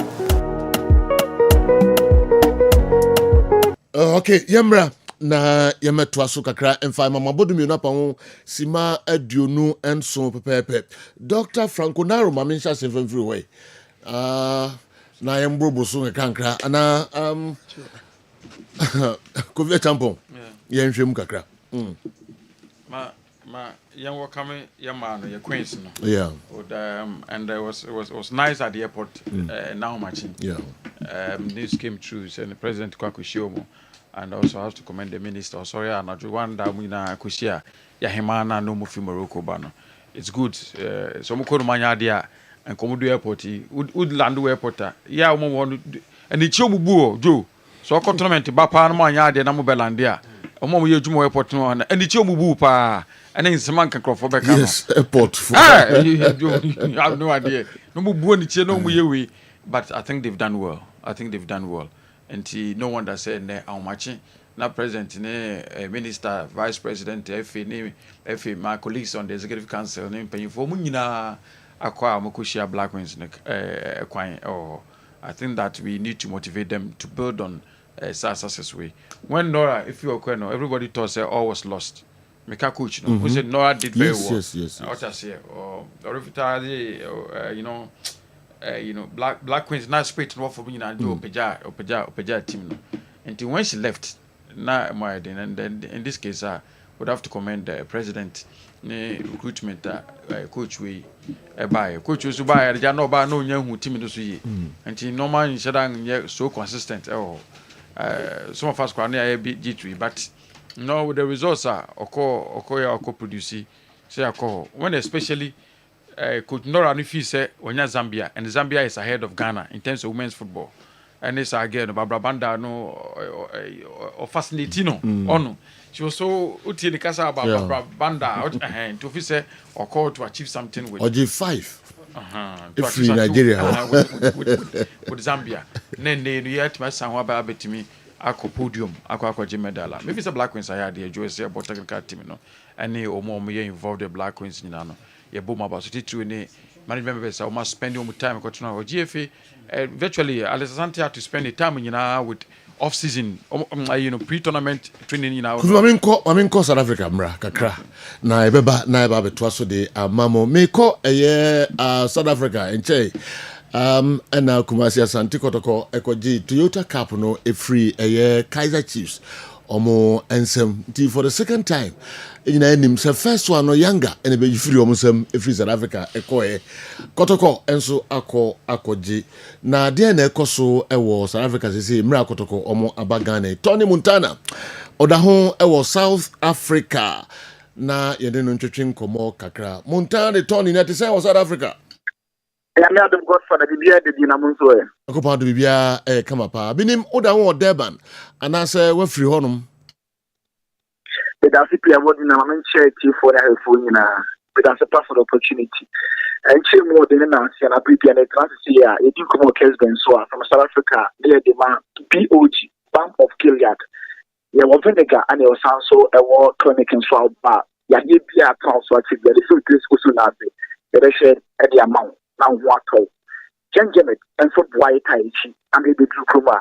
I was in a so ever Devon. I mean, I was Tinamapa and I'm a fit Devon, Mako Jubik, my 12 Apple, Addis Ababa. I had my Wednesday, Mababa Dukan and Glinda so ever Devon. Kumasi Asante Kotoko de nyango padum omo abekan sa ewo omaim ha eni ji nkwa na echire te say Kaiser Chiefs any supporters no de ekoso. Godfather Medasipi from Saturday abo game no Kaiser Chiefs fans said the moment nipa nai omo nye happy cry with more than 1 or 2 medanity omo si coach na bi no wa sam vita omo si coach na nya de na science no enye ne be show it's full time omo be ko pre-season omo to pre-season omo ko Netherlands so the whole na science na e very clear say coach no omo omo something for sakeno and na Kotoko game no abe confirm sampa onyade na Kaiser Chiefs ade ba komo fans no omo de two omo say omo ball say before the game many few fans said in komo Kaiser Chiefs fans said in komo now omo be so mo se club na after the last 6 years only one to depend on my winning na play no be so komo came out nanka performance be on stretch and the who you know omo so matter striker the finish flag you. That flag in Ukraine and the woman and a because almost say, oh, foreigner, you book a cup of foul from Portugal. No one had the shitty. Samba O'Neill, I'm a name so cry. Kaiser Chiefs fans right after the game. If they see a number of paying car, the number of fans in the game community. I am one more pass, Nabi, coach, no, that are so. Coach, not English, but on second tennis into a fine interpreter. Into a book club maker. Not to be that exceptional.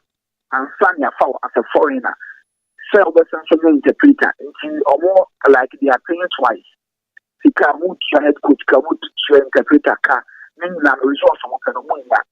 More on shore and create the question now, or more a year glad and say, or more two young players. The younger Ghana has got about 20 players here, or more promotion, a very similar side. Or more money for me paying, and I'm quite the only supporters can boost of sale. Young players, one more chance, you know.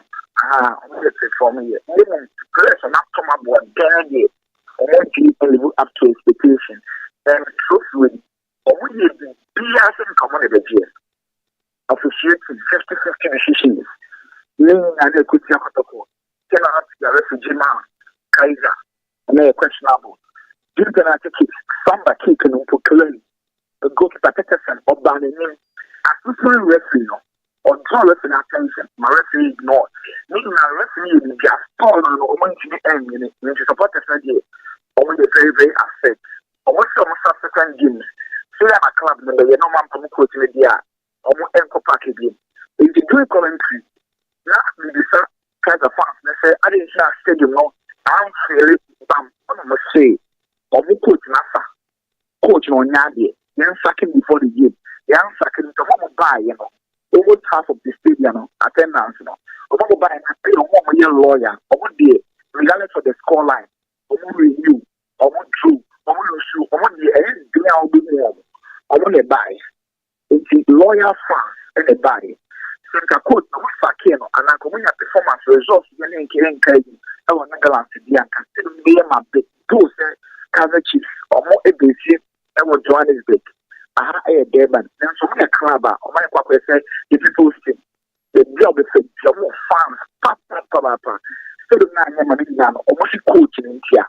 But yet, as a semi, there will be a way.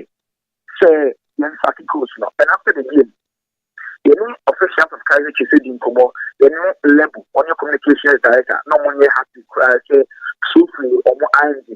In true South Africa league in the Shafi. If we come to the truth, now come on some sort of hope of me. As our people will say, season the Bikuni. In the South Africa, there might be that's not when you have to cry. Coach now, that's so attention. As I your boy cry, even to fans and so forth. Questions about be selling now. I come with a coach may resign, but still on the coach may resign. You had the coaches fans, my godfather, or when you have to cry. I see. Now, players, no meaning as a nigga of players, who bought somebody, who bought Kamara Dean, OTT BB, and I say, almost come as and be a hole. Godfather, before the game, Kwame Poku, last year, freshman, you so poor Kessben, you call Princess Magogo Stadium, because when they didn't me first 1 hour, and so my cousin Chiefs for no ever. Now, you won't hold on. And the Kaiser Chiefs officials need by ya no more bisa Kwame Poku mo boni di Kwame Poku Albert Amwa. Only 2 players are no more boni pa. Even match day na Kaiser Chiefs legends no. Omone Zulu legends no boni no. Because players na call for the pitch work no. Kaiser Chiefs legends really approach Kwame Poku Albert Amwa no more di come on. It's starting game na Kwame Poku.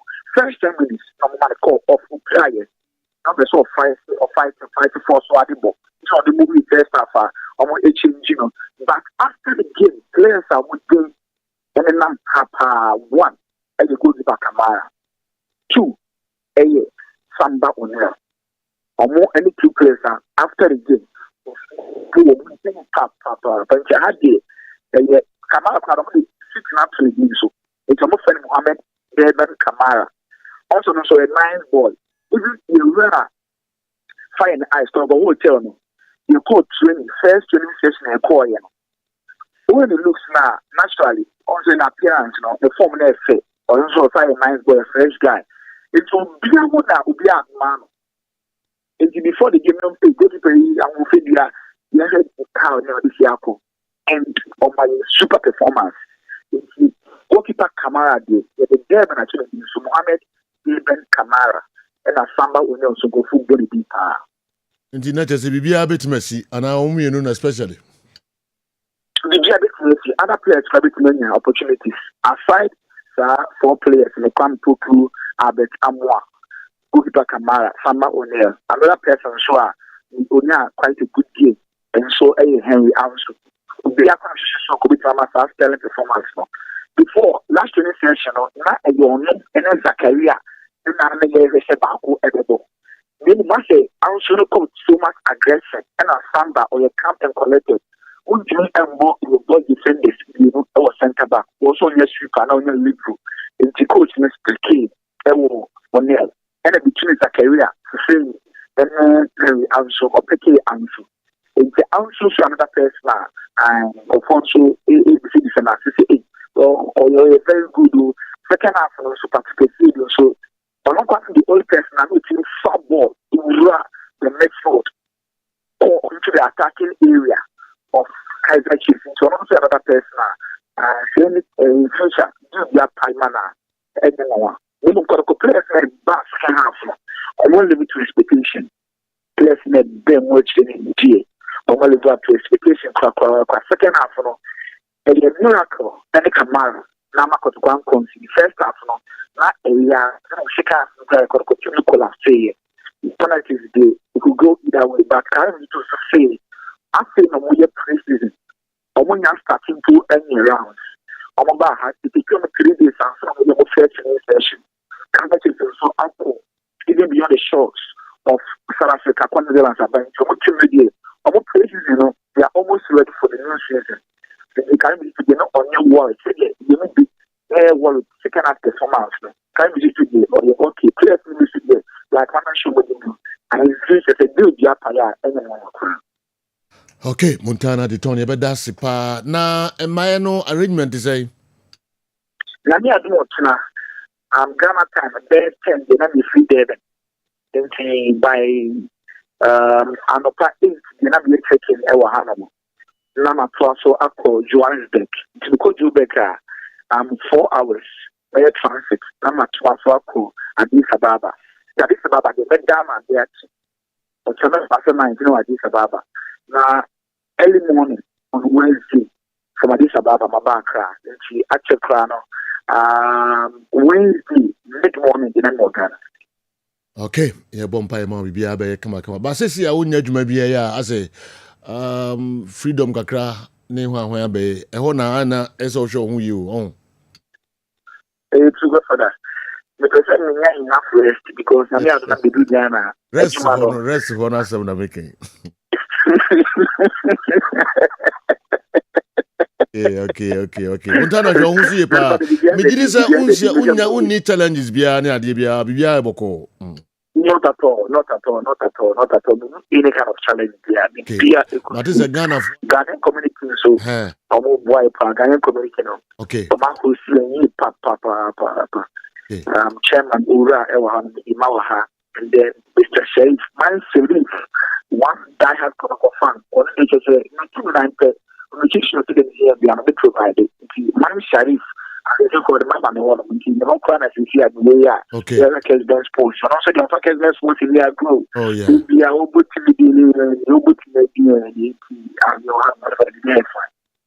Yeah, but down Masipa, Man Sharif, and a Ghana for no Munsu Musa, my commission, Yankopon, Bayaduna, or the Baba Kansa, and Ghana. I wish you all the best. Tony Montana, and I think a free Durban, or South Africa. Kofi, Oma Fanny BBO, Hotel Groms on Maninkoda. Now, Kofi.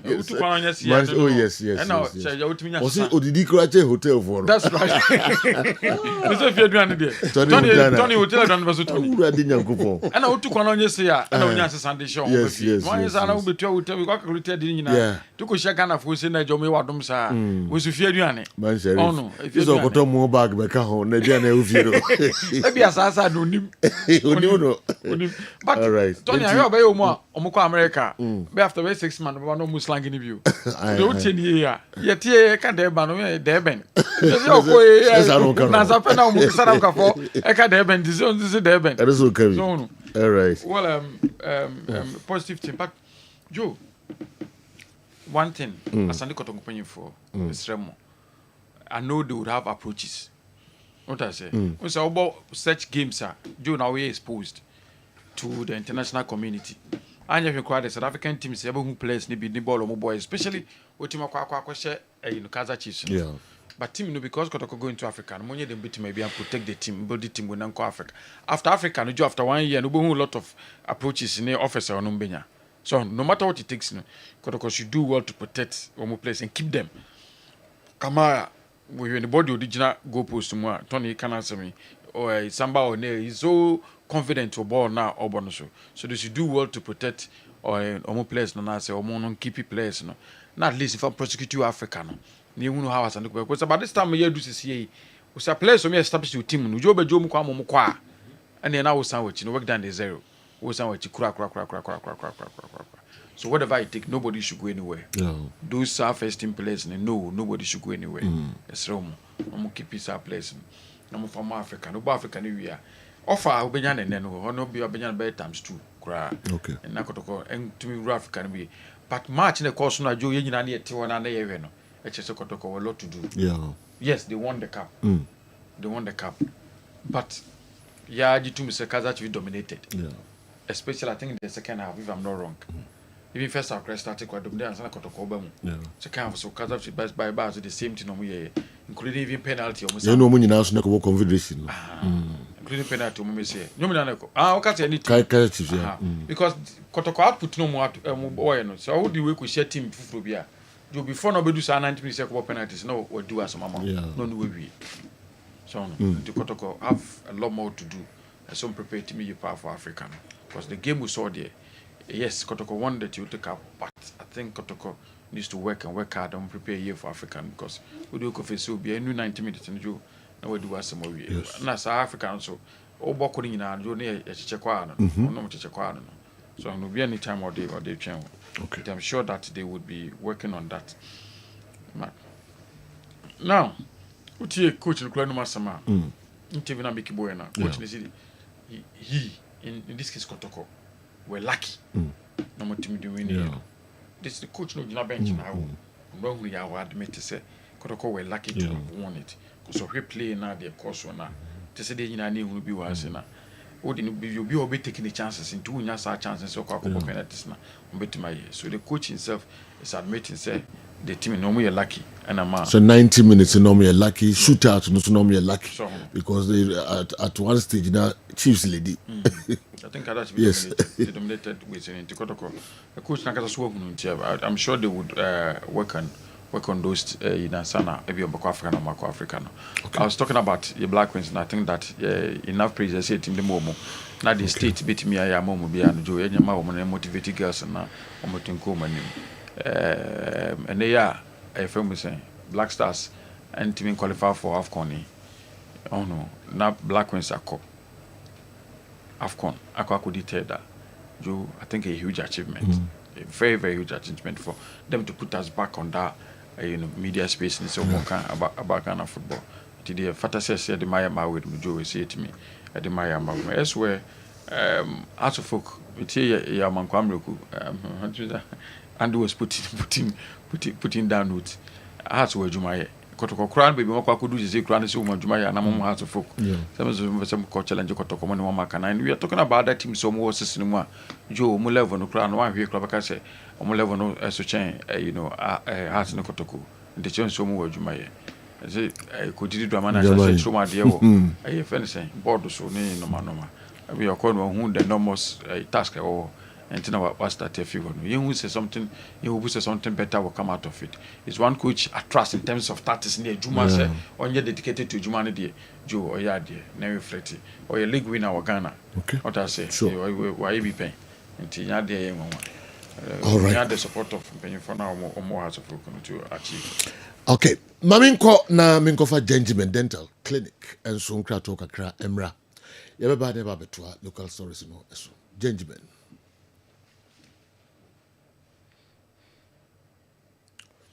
Okay. Say ready amuma yenti Gentleman Dental Clinic. Okay. Dental clinic yedwumadi ayedi ane say yebesietie wosen na yabo wosen ho ban ama wonum enso ate anase wosen animonyam so afa na ntuma pa afira Gentleman Dental say oba ye clinic wa enema bibiri na yeye efa nipa wosen ho ene wonum oba Gentleman Dental yeye consultation and examination services problem ben na ekoso how ben na ekoso wonum na fi wa kire anamon a ewo se utufa ho na itimi eboa afi yesan eye cleaning services oba ye profession no mu na ye finish scaling and polishing say bia enema bi ahyehyehye esene mu se bi okasa etimi mapampan ene ade eba mu oba hwa etimi ewohoro wonum eyi saa enema ne nyina edi free esene ase esene tibia na asesa no esan fa ne ntoma pa edi fra obi wo hɔ ana tokuro ato ne semu anase ne se no eso ebubu anase wanya fracture esene nkasa ebu eno etimi eye failing enso so na ye de amawo anase ebi nso so na obi wo hɔ wabase ne se no watena se ama esene ase opese otu ne se no eno nso so ye frɛ no extraction oba ye extraction service eno so ye betu oseno edi amount afi ebi wo so na nesen wanya messing teeth ye woni si no ahodo bebre ye frɛ bibi se dentures no eye de utimi ehye na wotimi asan ayi wemu utimi yi na wasan ahye eno na frɛ ne dentures no oba Gentleman Dental ye ni nyina bi wo afi ye wo fix one no anase ye ta frɛ no permanent one no eno nso so ye si a untimi entu bi eno ene frɛ no PFM bridge anase PFM crowns eno ni nyina no oba Gentleman Dental ye ni nyina bi ewo ho afi nso so ye wo bi se braces ni ye se oseno kwan de dem anase emu atete bebre eno no oba yetimi ehye braces no within some period na oseno asan akurusu kama na ma oseno atimi ayeden anya ahoden afei obi pese oye teeth whitening o pese odi don hwere ba ko pe eye oseno fitafita te se de uni bi so da oba Gentleman Dental ye beye oseno fitafita e de amawo how bia eni ho abefo kwan so na ye de ebeye e de amawo afei obi pese o share ne sin gold silver oba Gentleman Dental ni nyina ye Gentleman Dental clinic ye tia kwan enye yira kwan kura ye wo Koforidua Central Police Station and Chenwa, but be a market no ewono. Ufri abron sign a new story building and Oko Central Police Station. Gentleman Dental branch bako ewo. And I would do enkran so ye wonungwa usinungwa main lorry station hokana ofra nes bako brabe fo. And as a station nechi Authority Street in so Gentleman Dental branch bako. And atomic down domekwa binya runabout on so Gentleman Dental branch bako so ewo. And I would do takwa de pipe one traffic light na ewo pipe one no. Obe fa kwan na Elko Disco Junction. Obe pa junction junction no kakra ko wani ubon say OGN bank no ewo ho ye ne OGN bank na na wo the same premises and na kachiman so ye wo magazine market kwan no so ho a wonsa nifa so ho a gentleman dental branch ba ko ewo ho anase opposite AY Ahmed and na udru kuma se Abrepo junction total filling station wa traffic light na anihwe G runabout no wo free total filling station na yabon sign no na edi ho direct opposite to the Methodist school ho and na gentleman dental ye wo Tamalin so ye wo tishigu wo free yabron sign na oko MTN main office ye ne Tamale post office na edi anywhere ye adwuma free eda joada kopem eda memeda. Yo, Yansai Emamo Aqua Babium Emfa Emra Kessben Television Gentleman Dental Clinic. A hona sisi a same problem bia ubia de echo na omo ashe de ama omo friend numbers no na munko ho na muno munko di enkomo na ebeboa uye papa. Dr. Franco Naro. Yeah, General. 2 issues quickly. One on Black Queens, one on Asante Kotoko and the Toyota Cup. First of all, Black Queens, no yamo mabasu General. Nano ana parliamentarians na jejem na some people felt we are just at the semi-final phase, but I kept on saying that we had the Black Queen standard African Cup of Nations a man de NG bidaw enti yeno say ye drew final mpa na cheze some level of ye fire into my payfra in our heydays around the 1998 2002 thereabout na adwa bayomone Shilauka namo Mamuna to Suleiman namo etimi die drew final no ya na Nigeria for no party no maboye de ato. I think that on 3 occasions I drew final no Nigeria made sure we don't win it. Now mo pia to baby to the extent that the last one cried we could not qualify and kai COVID dia. So General, I think the achievement is something very positive. Na esaka shamin crying say enyesika semo say de dru ni de ye so far foreign coaches no na ombeboye Kim last started no na quite slow. Even in the tournament we were not seeing much, but you could see there's some level of discipline. Many Black Queens took coin in 2017 at the World Cup in China. We were there. In fact, 2007 after the tournament and Komana yeti no honum mekai bako in Shanghai. Cheze netan. So much of indiscipline. Some of the players could come to you and complain to you. Relationship are ceremony way same be free. But you see some level of professionalism and decency in the camp of the team. So far, I don't see any negative stories and those things around the team. Yeah. And for me, it's something that is so precious to me. We are not the free honor winning the bronze medal good because all our lives as a male football no. Your highest has been 3 silver medals and 1 bronze and an Ediba Kwakao. You move from Nayen to qualify to ya qualify a medal. And team near strong. Young girls no near bruche from so abefrano have added something new to it. No question is we were Jumaye because we share Moroccans, we share Nigerians, how quick they kick the ball around.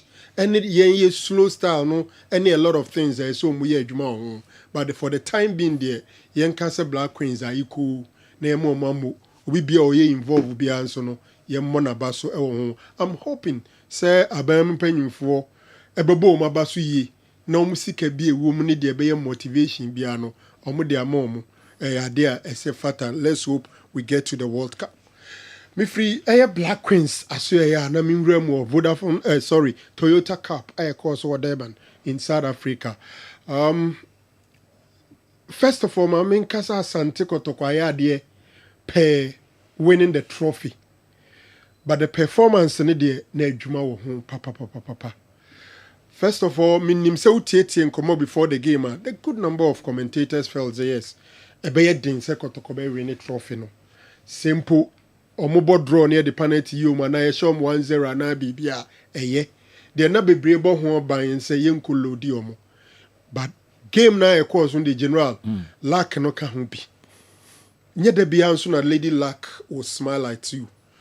I liked the starting 11 Coach Karim Zito Dikomu na manage ho pa obo typical Kotoko back four who expect to say on any day this is a back four.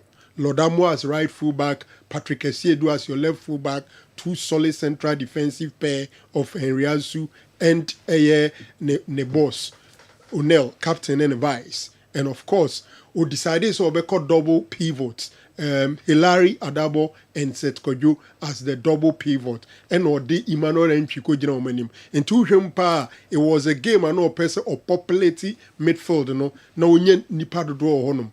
But notwithstanding these profiles and players are no more midfield, no.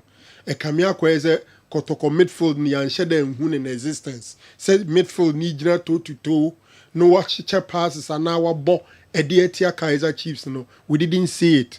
Creating chances for the attackers, we didn't see it. Probably the mentality was more of say a mogu shehubai. But sometimes the mentality no crowd would you born now. How are nedru baby omo pray ball na kwama ball na sa baby no.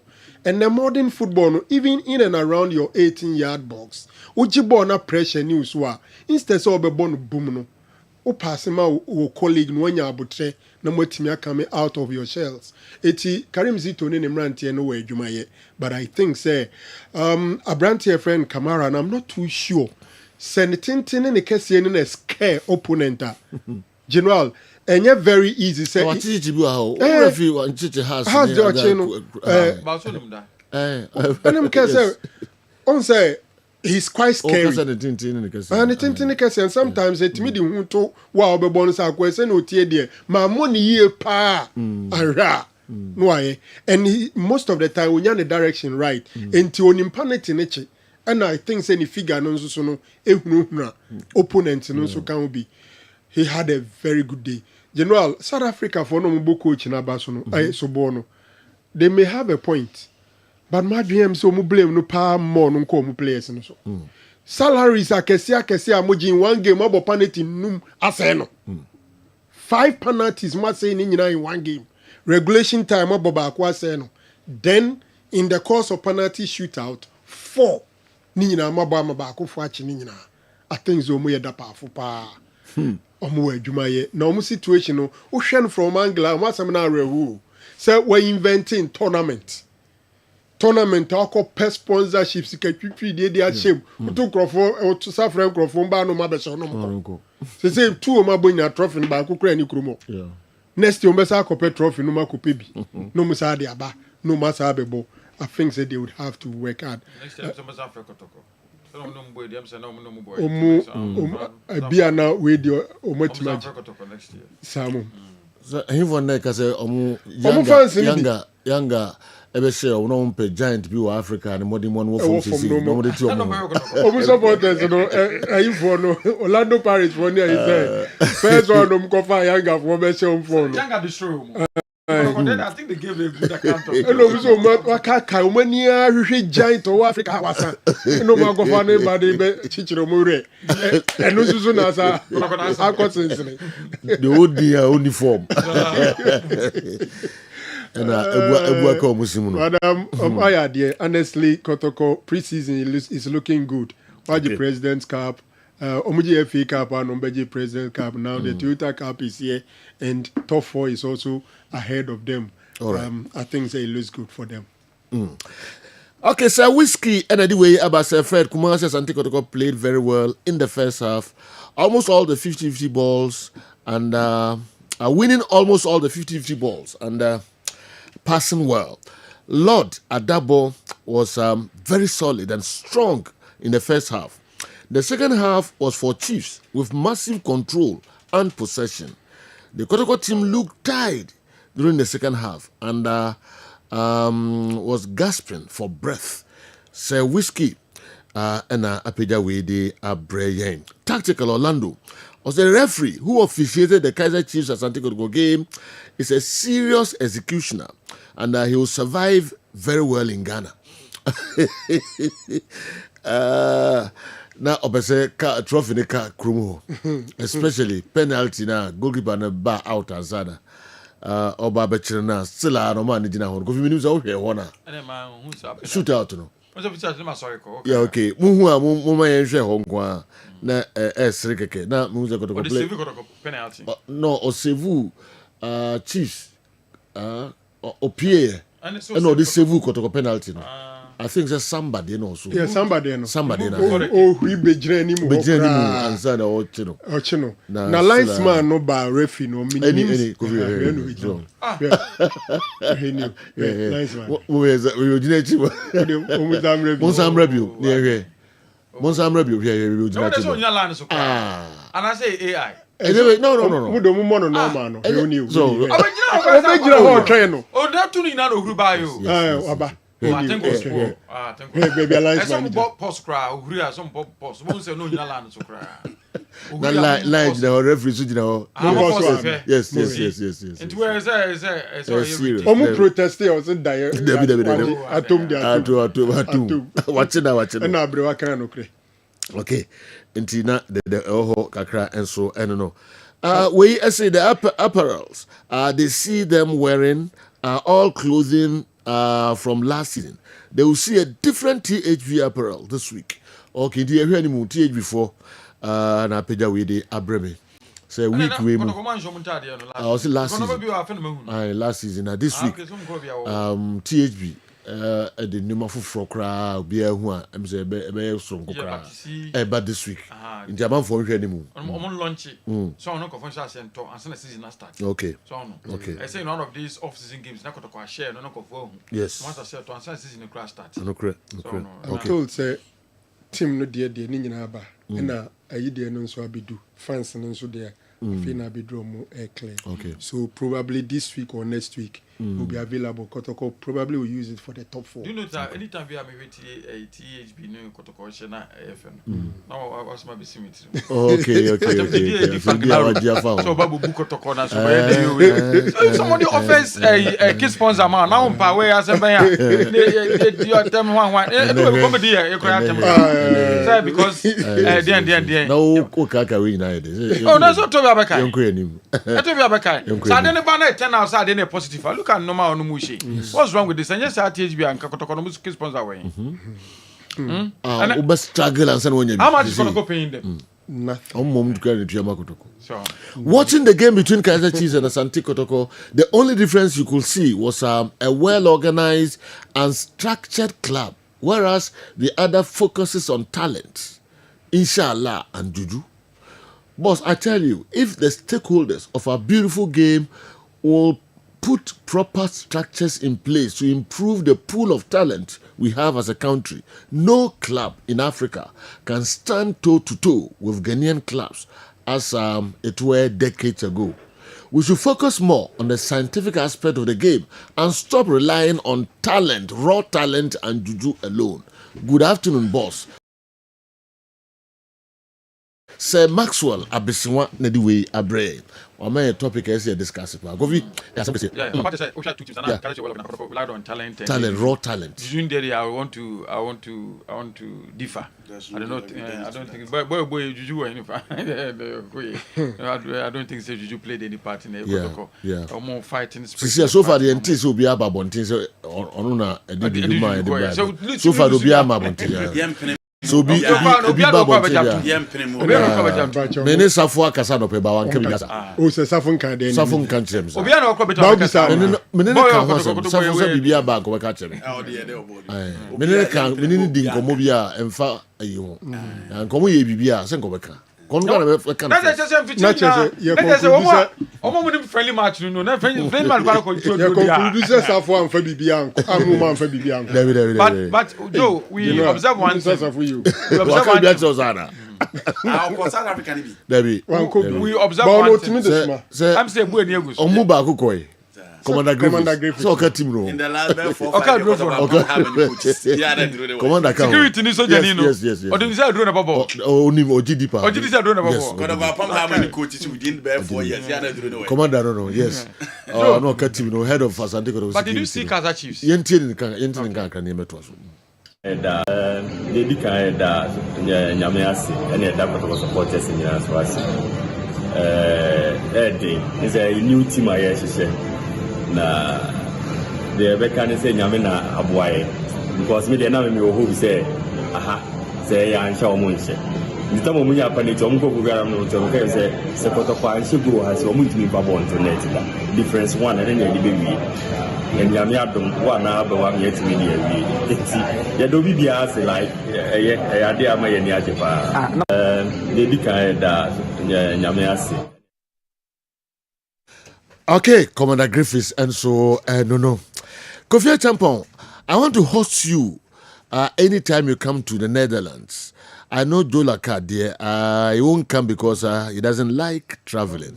Okay, Kofi, Osamwako, see maybe about Holland, be also no host. Oh.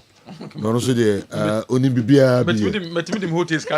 Yes. Okay, my time be about Holland, bia. Anytime me Europe, yes.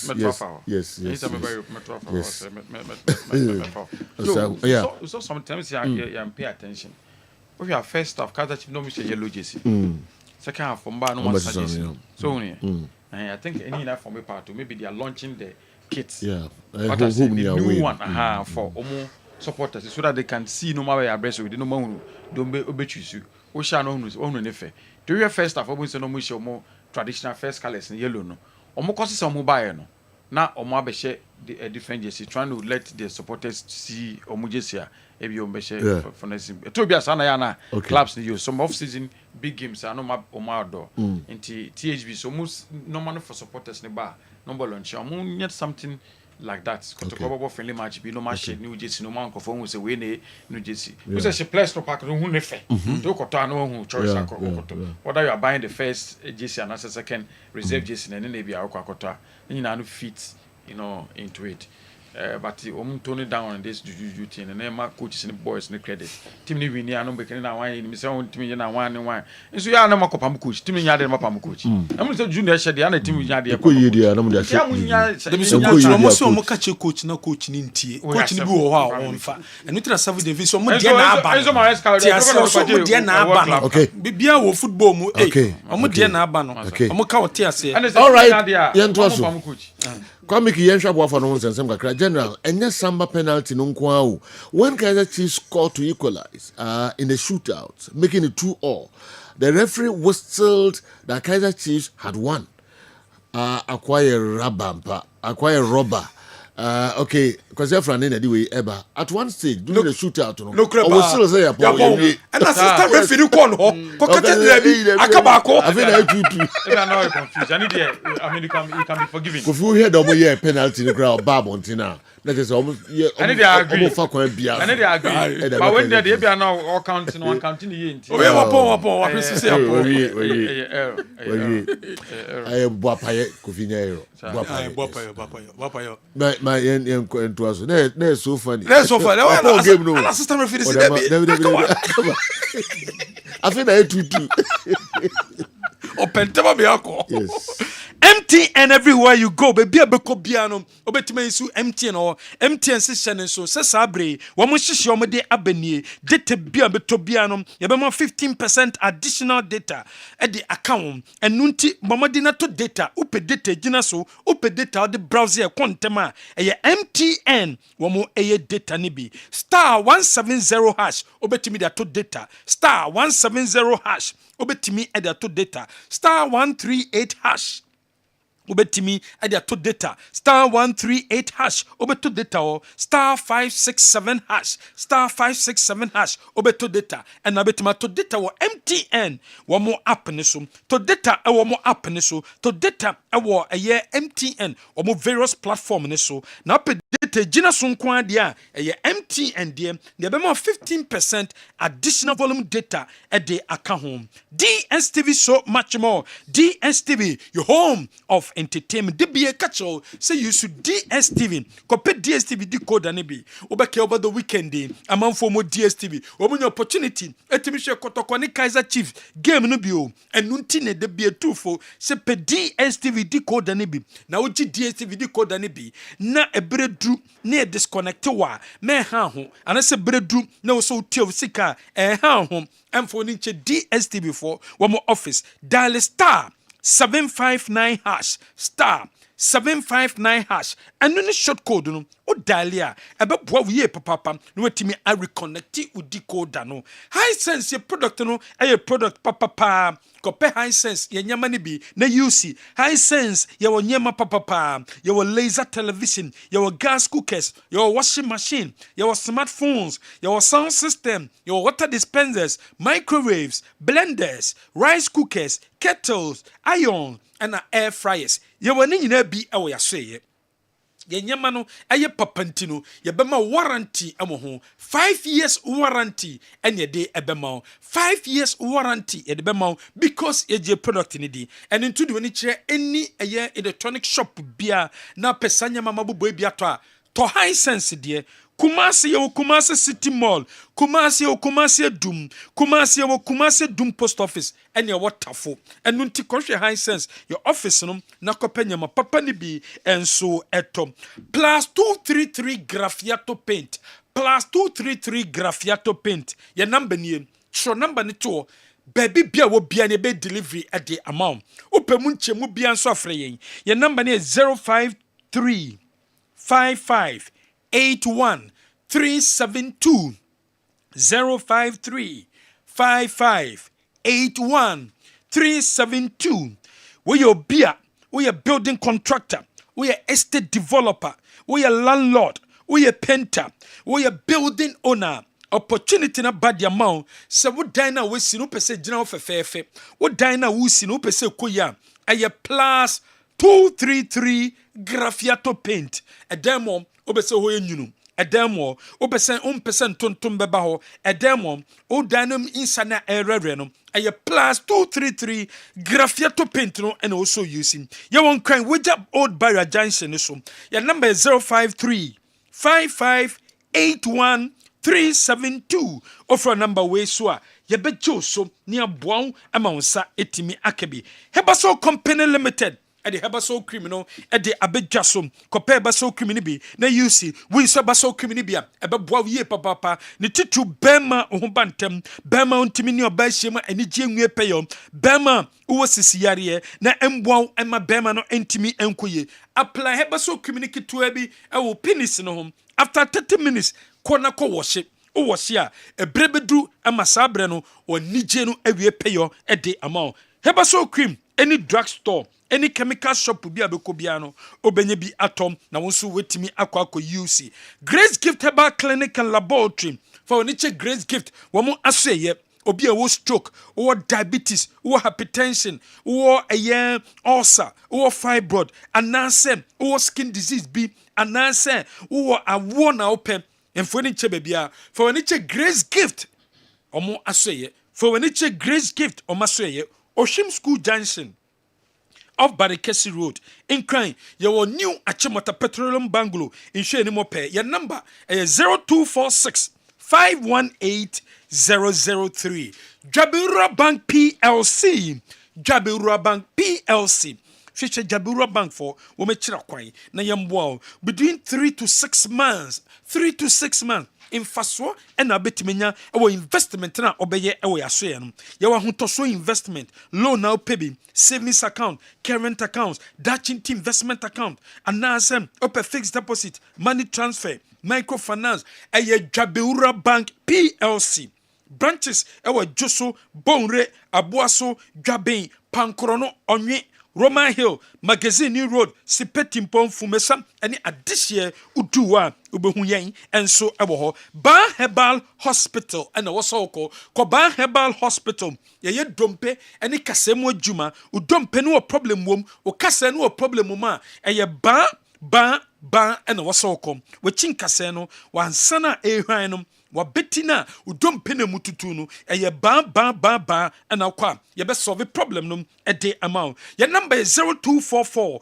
988 004 Bahebal Hospital udom penum yen kensie ni o ye chechire na no ahili akambom e de amount menkomo bi entwe unsa no ye betwe wie no obeso unsa no akoye right onan no na fa akoye right enunti and also bomode now do any che ba Herbal Hospital ye watonso agogo behind atonso agogo hospital in Cry Hospitals 18 junction so udu ho a ubehu yen ejaba jewelry Ejaba o pempe the second street edum. Ejaba Ashton traffic light na say. Ejaba say adibi edi gold aye biano. Ope biato woma say e na wosoba. Wedding ring, engagement ring, promise ring, chain na pa tu kom, adibi na pa tonsa. For when it jabba jewelry, for when it jabba jewelry, na na unsa intimi enkebi. Say yellow gold and our pay, and answer white gold and a day. A jabba jewelry and our car, yaba boy jabba or pepper the second street a doom. Ashton traffic light and I say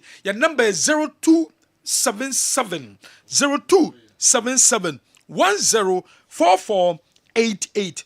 Offer number way so Yabejosu General. Okay. Entina and so no.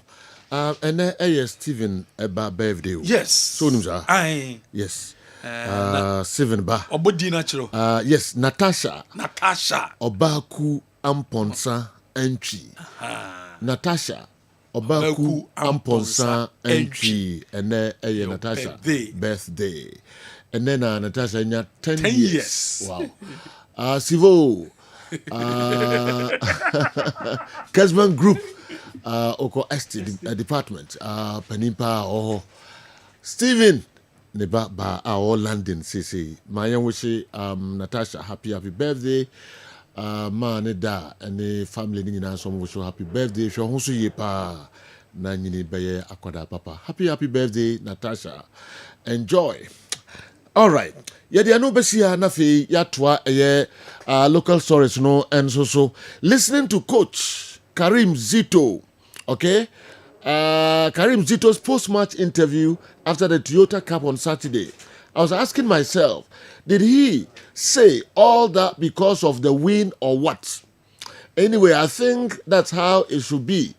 Win and flex.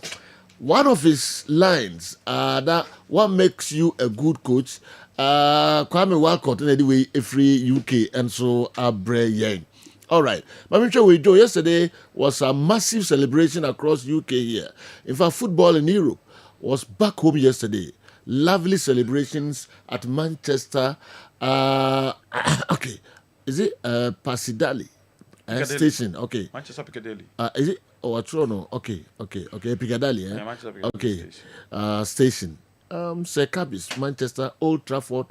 Is it Corn Box? Groove. Kofi Anu Corn Books and a box. Piccadilly the minimum. Okay. All right. And what and Sir Cabis anyway, and so a free bread. They said there was a Juma bien who are maybe Europe. Manchester Juma or Europe. Damn, na some of them for Juma home.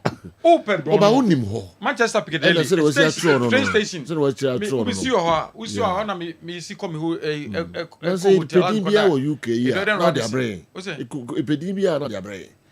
Na make us say what child Juma. I fair Juma was say be am ni mo keke. Wait, say ni Juma ni bibia. Ghana ka buka so dimate o. Okay, me kai me ko yira kakra bi kiti. Kwai ofa so a. Kwa we. So okay that story no. Men kai o. Unkai. Danya. Oh. Tambe no.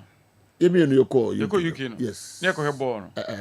Tama na Oba Stadium no. Yes, ne stadium. Ne yeko unipa bi ho. Not land. The name, yes. And I'm trying to train a fight. You see that Udra, see that down within the next one. SMP. How could the UK? Quite a fast or rescue me, no. All right. Andy, my young cry. Na yentwaso. First of all, the resilience of Black Queens, it need to be cherished. So you game no more ba almost consider first goal, no more back. Penalty no mutime botto twene no nze nkoyi no masa back nti tournament ya deba akọ amesua free omo apart from games are no mu bonu nyina na hu say omo top but unfortunately now bon say niam Diego against Morocco. Now Morocco has no business in the final. So here game omo the Ghana boy Ghana dominated, we created chances. It was just unfortunate say yentimi enki put in school and a penalties no mo de arena in the final no even after taking 2 goals lead still Nigeria for na eba back. Nti e man na ya de and said you omo fata ba so bo we one tournament omo ko ya clearly who say game omo bono a typical Ghanaian game omo dominate omo kire bibia say game no more bono on what it's about. Inti yababo so for that position at least omo etimi edi. So do now to the Kotoko game. Say na me share game no. Man share trophy ne je. And a man share the obewin. But now me share say coach Karim Zito Airbo Confederation Cup. Na say okọ away a kwan bear no befa so set it up against opponents. That is the angle I'm free. Na say Joe say okọ away. Na say okọ akobo against opponent at least within the Confederation Cup so konya Kaizer Chiefs wo mo a or a big team and okọ away and then akobo. The share number 1, you set up a defensive plan, and that was exactly the defensive planner could Karim Zito set here. So set the defensive planner within your back line, and you may be important. And say you number 1, adia na important pa bako Kamara no da po no. The composure, the confidence level, his ability to organize the defense, the aerial superiority, sabo ne ba 18 man, the command, the composure no. Any idea or share and said you who say Sakotoko kwa away game ye difficult. Nasa o share Kamara Modebo ko down a D Kaizer Chiefs game now. You give it to him. Just at least Kotoko nyo bia when it comes to saves and all those adjectives now media describing now in away games you can trust him. The next area defense. Lord Amwa Sergio Patrick Asiedu Ansu and then Abrante IFN Samba Odell. The player not question one who when it comes to this particular backline, Patrick Asiedu, because onona said you coach yes or the nebeko any mupe the profile and Abrante couldn't come to obi say untimemo and said you coach Karim Zito share na some kind and not then a back. He was solid in this particular game, and anytime be no be special be defend he defended well. The back line who so almost defending very, very well. And said, yo, say, Henry Ansu committed that error, a result to sa penalty, no. But she Samba O'Neil, she had the composure, or bringing that assurance and stability, or the fresh air, or acting as a leader at the back. And anytime the tackling is spot on the positioning solid. Into who say Kotoko backline, you're well composed now. She say, yeah. So I'm going away normal day battle or meeting a battle. And say, do another positive from the Kotoko backline. Henry Ansu. The BIA yin I can ha say. Say do say player ba. Now one money enough chances are ma. Obe pamono. A koto player or to so no aba. Yeah. Could carry me to buy and no money chance. Say do match ben no about field. Yeah. And Kotoko pamono. He was part of the players on some transfer. This is on the first on the list. Yes. Yeah. And it's a coach a man a chance. I said, you say over we are to be able. How many centre backs are better than him in the Ghana Premier League? Obeti any bad season, obeti any bad day. But said you, oko first centre backs for afufrobia ba. I heard was saying a year better than him. We said, you are look up blaster central defense in another. Okay. So what you say? Yeah. And Chelsea echo fan buy no. Said you, musa assassin no or yeah mistakes in the previous season. But so share at least the few games I could carry me to buy or then buy. And that is a plus to could carry me to. O man a chance said you obo we are high Kaizer Chiefs so and obo boni ye ewa hano. But so one man a chance am na amwa. O de never tra bench sa season never we have because on ade. No pam no kofa player for rubber. There be any team ne boka.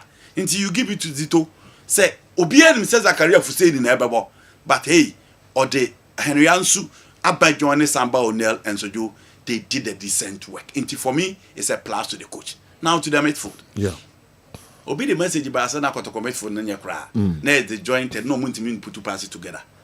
So against a team on my bomb. The first time I said, could you Hilaria double boy and Ano? The first time. Yeah. Because against Hasselfolk, it was set in Emmanuel entry as two central midfielders. Against Kaizer Chiefs, Hilary and set as two central midfielders. It is a real Omunya magicians. A bit take it time and sound no meeting about your mwase. Inti anya wan say, no muntimin crab ball, nimin dominated play. Name na Kaizer Chiefs na dominating. No muntimin sugi those passes together. But Kaizer Chiefs na dominating. I think say in away games, it is obvious that you coach, you go in for two sitting midfielders. Me no mo betimi a battle, me no mo betimi a pass. And the good thing for these Kotoko central midfielders, and they say, So he set and he has to pay a pass and net tackling. But at least or try so beating a BB. Again, so Hilaria, very strong, very tall, very combative. He passes very well or sour long range. Into the can say going forward. Udi man or entry back you have a very good 3 midfield as I do. Say ultimate building the triangle ni ya. At least omu ebetimi a pass it and yema obi ombetimi a pass yama say you at least the midfield play going forward and betimi a working. Kotoko midfield ne France no more raise concern. This is the first time they are playing together. This is the first time those players go, you know, ebi omo tu kwan akọ South Africa omo akọbo game. Inti time no so omo ti omo ho ase a Sergio they will deliver and show that Kotoko level na e pesi hu in midfield. Attack in there very weak.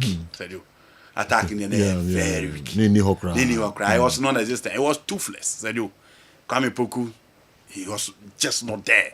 Abetamoa, he was just running. Ofa omo by Johnson by and want do anything to the attack. The attack not like a bite. Into a honey going forward, and said you baby I was a coach improve, especially the gap between the Kotoko central midfield and attack, you know, a honey area it was almost strengthened. On the whole, I think that it was a good exercise, said you. Kobo Confederation Cup. Now first preparatory game. Kobo wa away. It was South Africa. Kaiser Chiefs Toyota Cup. Na said you, when to me at least one win it. But when you that exercise and when you sa game now they prepare grounds no for a Confederation Cup. Now what me akwa J Cup na. It's a huge morale booster to the Kotoko brand and said you, I think so my idea. Could Karim do to him. Na areas na a quiet that the dam no on improve. I still think it's a Johnson said you.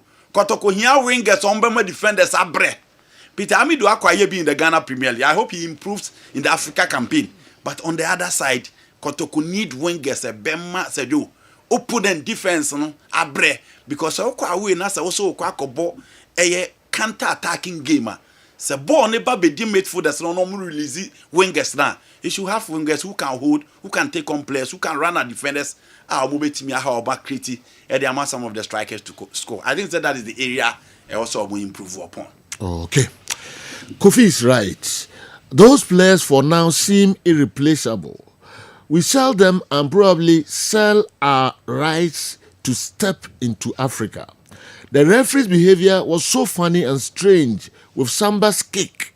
The instincts of the assistant referee were urging him to rule the save out, but his sense of professionalism was overcome by his obvious ulterior motives. Mema champions Akwaba. Henry Ansu, a clear symbol of maturity, loyalty, and perseverance. I love him. KOD. And so anyway, Abreye.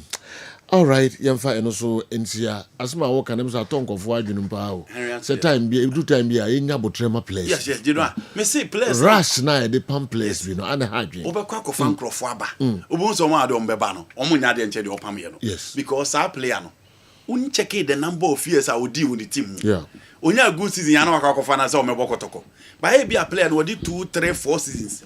He be as a do. Then last season now onya na kotoko de ko fan so omra. Nti Henry Ansu said you play our ball local blaster there. Yeah. On your bad player. Until at least or back Kotoko the first season against Nuruddin or any fine Kotoko the other central defenders are back. There are games you give opportunity to the player. Yeah. Kotoko both FA Cup or Mubolik. In the games Nibu as a do. O started player no man the confidence to play. We coach a man confidence because Obian is a career for never. Yeah. And coach is on Kobo. Look at that level. But also inti Apamono be or Boba lazy, they are not ready to show up. Sack them. But a bit more omunyan to Wasiama because said you, so man a timer. Because I will permit more than and can go be able to. Yeah. But this so do baby or confirm cry. Or confirm cry. Na game no about who's an akuma cranny football with all bebo. Yes. But he's playing well now. It's here to the beer. You're finding out why those players are not delivering, why they are not performing rather. Na any omun kasa ne ask questions why they are not showing up. Yeah. Because they do your players na wa ha no omun special hu bia the all pam no me say only the all kofo na ba no difference ni nyehu bia nti to de bia sometimes no ye nyanto boase ma certain players, not all players but certain players. I'll say on authority that Kumasi Asante Kotoko's number 9 is not a Kotoko material. It's not yet there. Today Andy is talking about retaining and keeping players. They didn't know it when Coach Prosper was around.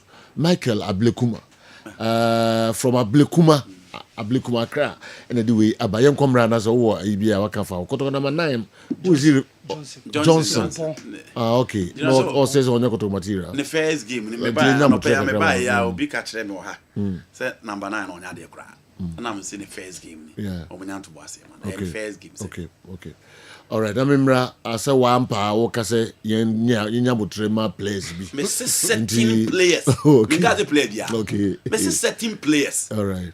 Now this is not the first time I'm saying this. Coach Karim Coach Prosper there now can. I decided not to buy into those arguments. How do you convince me say player akoka chira say match nyire no. Me boy na man of the match. How do you want me to accept it? I'm not saying all players. I said certain players. Said you sana mekan. Okay. Me ko Dr. Dawood ho aba na afi yatwa so de amama. Awal Mohammed and also the chassis 1976 to 80. Up pima de about 1980. Ghana football chassis league a chassis no about do 1975 it be 1980 near leagues hold on. Dr. Dawood with the phone now no e wa kwabasisia enuanum ne adofo ye frɛ me Dr. Dawood me na me da Dawood Heba Hospital ano na enam me so ena ne Dawood ointment Dawood 360 capsules wodwa manso a ene obi adi hu adanse na duwei edutwam Dawood ointment o se fatwi na ebeko ofa Dawood 360 capsules o se sisi na ade wom na duro mienu wei e adwuma bom obi a osisi ye o yapa de obeye ne se wo de Dawood ointment no etwitwe osisi na anopa ene anwumre a nansa bia no na wo de bia bo asawa wo betimi de atua wo dware wi a fa Dawood ointment wo de te ne fa sra ta bre kro na no na wonom Dawood 360 capsules no anopa ene anwumre na danse ye na ba amane wo de enko na enko ti adanse ni bi Dawood ointment edrowe me straighten and welding the toda me podjuma na me honam nyina me hu bibi enyi ba se minya sa Dawood ointment we na mbitwitwi a na no paso minya Dawood 360 na me no ese kwa re me ye adwuma kra se kane no te drowe de edima se mama no be di so asema mama electrician na ye adwuma ekofia yentimi na Dawood ointment so ye adwuma na obra okodru fia fa twitwi ade be che no na wo hwa ye den Dawood ointment fa twi keke na ebeko lua me yusu mama hoden pa ma metimi gba adwuma bibi e kama e ma me ye Dawood 360 capsules and a Dawood ointment o memre we no na do we no so twitwi wa aposo e be ma ya oni nyina afiri o ma de che otimi be gba adwuma Dawood ointment fa twi na ebeko da bia amafo company de wo ka musa akospeda me secret na nu ani e budo na ani Dawood ointment ene papa me sori anopa me di twitwi me sisi achi me babia he me ntebre secret ni nie ti so person ti say me a we use Dawood ointment that is the secret of my taxi driving me a transmission gearbox specialist ejuma me ye en kan na me pega ade a na me nsakura antimi pega na say me ma ade so na lock me sisi say fi say me share Dawood 360 capsules and the Dawood ointment abo me bebre the dry human so amente ya mente bla bia obia mo modern so betimi ape Dawood ointment and the Dawood 360 capsules enya bi ato odofo se watibi adro ya me ka ho asem no eno ho adanse ene wono madi no ko pharmacy e ben wo Heba shop e ben wo ne koto Dawood ointment Dawood 360 capsules na se de enkrofo di ho adanse no wo so be di ho wo pese wo frɛ a eno na wo screen ase no 0244 886437 na 020 168 1717 baby a yeton aduro wo man Ghana mu bia no o de wura house pe Dawood ointment any Dawood 360 capsules.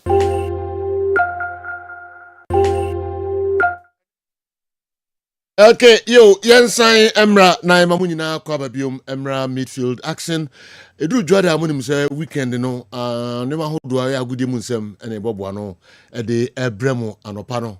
Isisi ye nyina na ya bobo so nkran kom say Emra no ebeso nti 2 pm kan DJ KA ebeba se de medi kan aka no emprempi no obeba na a special tribute Emma Daddy Lumba nyankopon atonsa de afreno nti from 2 to 6 DJKA betrase na mo amoni mabranti obetrase a de otimi ede nwom eye ewo Kessben studio ha nti mo bia nyina fidi free akra 2 pm DJKA he does his best yes. In terms of minimum the power betimi no numba nwom ne ono akasa no so a musician na am say ababono to bia sa manamani to nyanduru afena ya icon ode ye nwom afoforo bi lumba be so no mu a na ka ode na ni ko nwom no so na nka oto but also to bia na say mu nyina no e say na dua so na mahuru so na ka say dua so na mahuru so and am there say na dua so na mahuru so enti na ka fena lumba nya ka lumba sen ko beboa no na ka otimi aba lumba nya do ba bontia we start dada lumba feature up we start dada of rampon sane ha ko finti ni wan nyina lumba feature mu pe no ana o mu blow out enti afende ya kan na talent net mi we ni fufu antoata no we na fufu antoata no lumba jo lumba nya ko pombo mu miensa pe wasase we su asase we su nyina ba ko pie Jamaica Bob Marley, Baku Kupi America, Michael Jackson, and I Ghana, Tia Yabako. So there's nobody here, there's no musician in Ghana or Africa or comparable to Lumba. We never can bro futi tria. Michael Jackson level. Hey, lyrics. And in some one room. Okay. That Lumba. All right. No. Yes. Brian, na fi room kakra. No abo hit it, but Boncroft dey na hit. Okay, and go for the na. Ono abon abo be sisi so sisi. Ebe. Akukran hit.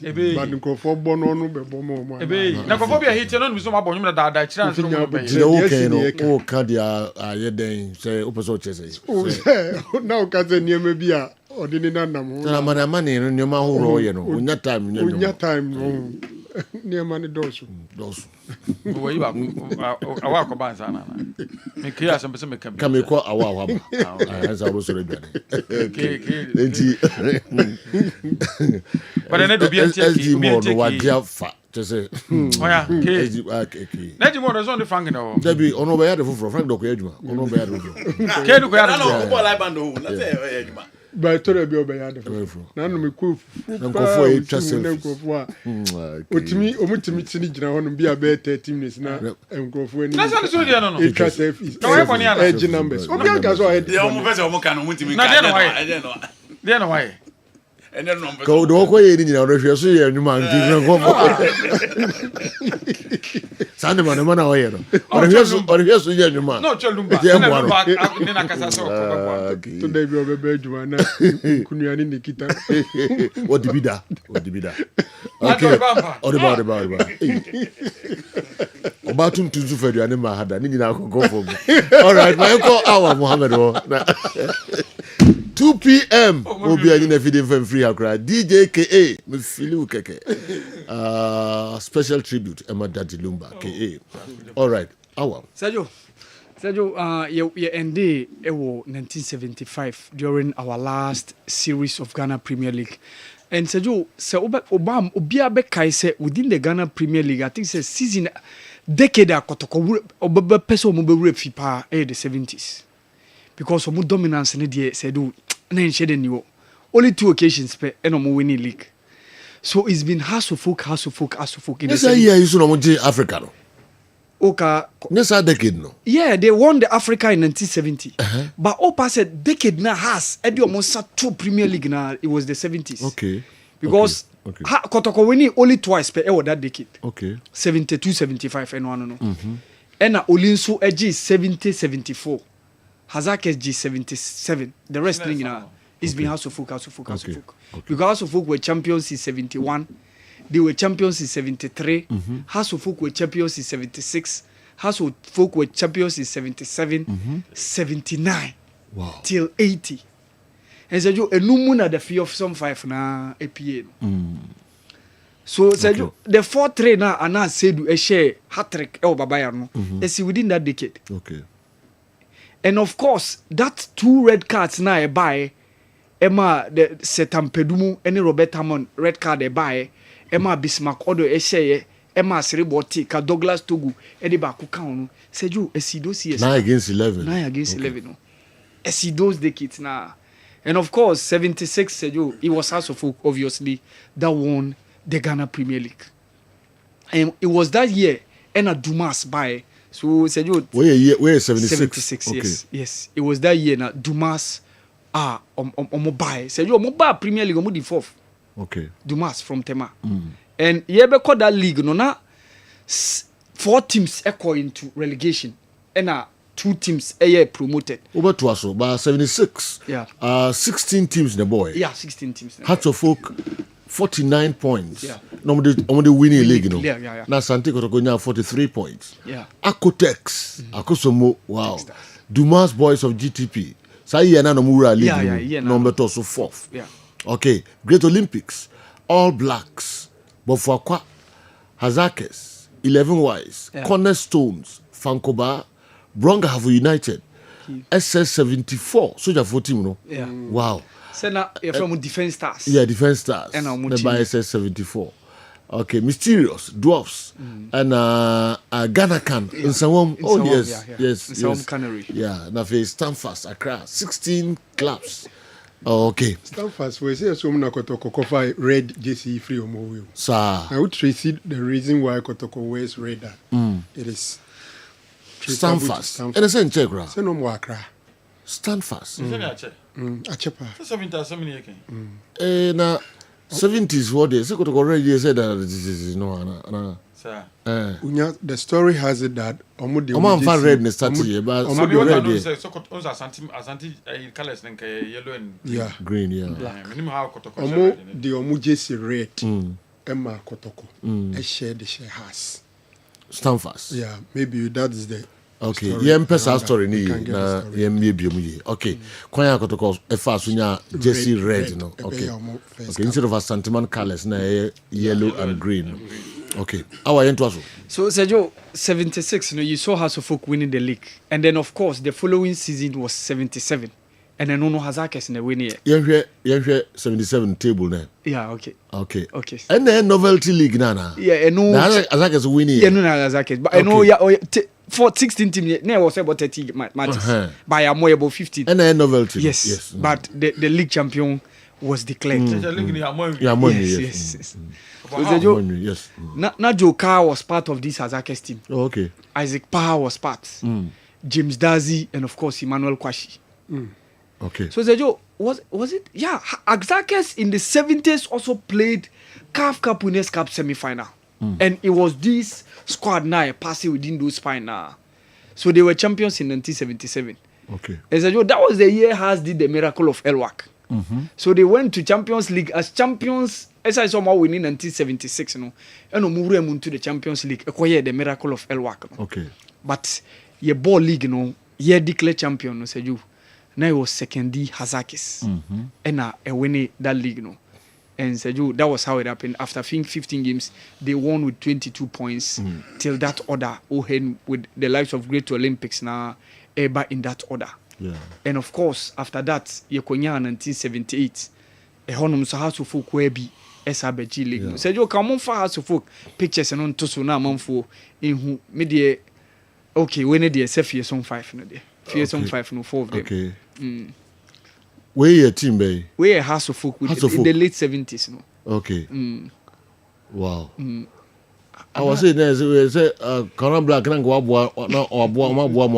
Dino. Yeah. Oh. And I said from me who Robert Hammond Zoom. Okay. Almost cutting from right. Okay. Yeah, Robert Hammond. Yes. Yes. And you know, I think all the same with about fine. Yeah. So House of Folk won the league in that year with 45 points. And Sergio, it was in this year no Moshe Kotoko that 2-1 no. A basso no. And of course, Obekai, when they were down by 2-0, and they came back and won by 2-1. So House of Folk won the league 45 points. And he won the ball 18 team league. So 34 games required the say you Ubia boy. Ubia boy. So House of Folk were champions. And say you House of Folk after this year in 78, they were champions again in 1979. Okay. They were champions again in 1979. Okay. And no 51 points after 34 games. Wow. Yes. Do you the 1 point the BT Kotoko? Yes. And Kotoko in 50 points after 34 games. Okay. So say you after 79 no and no mark the dominance of us na eba na wie. Okay. And Kotoko beji from 80, 81, 82, 83.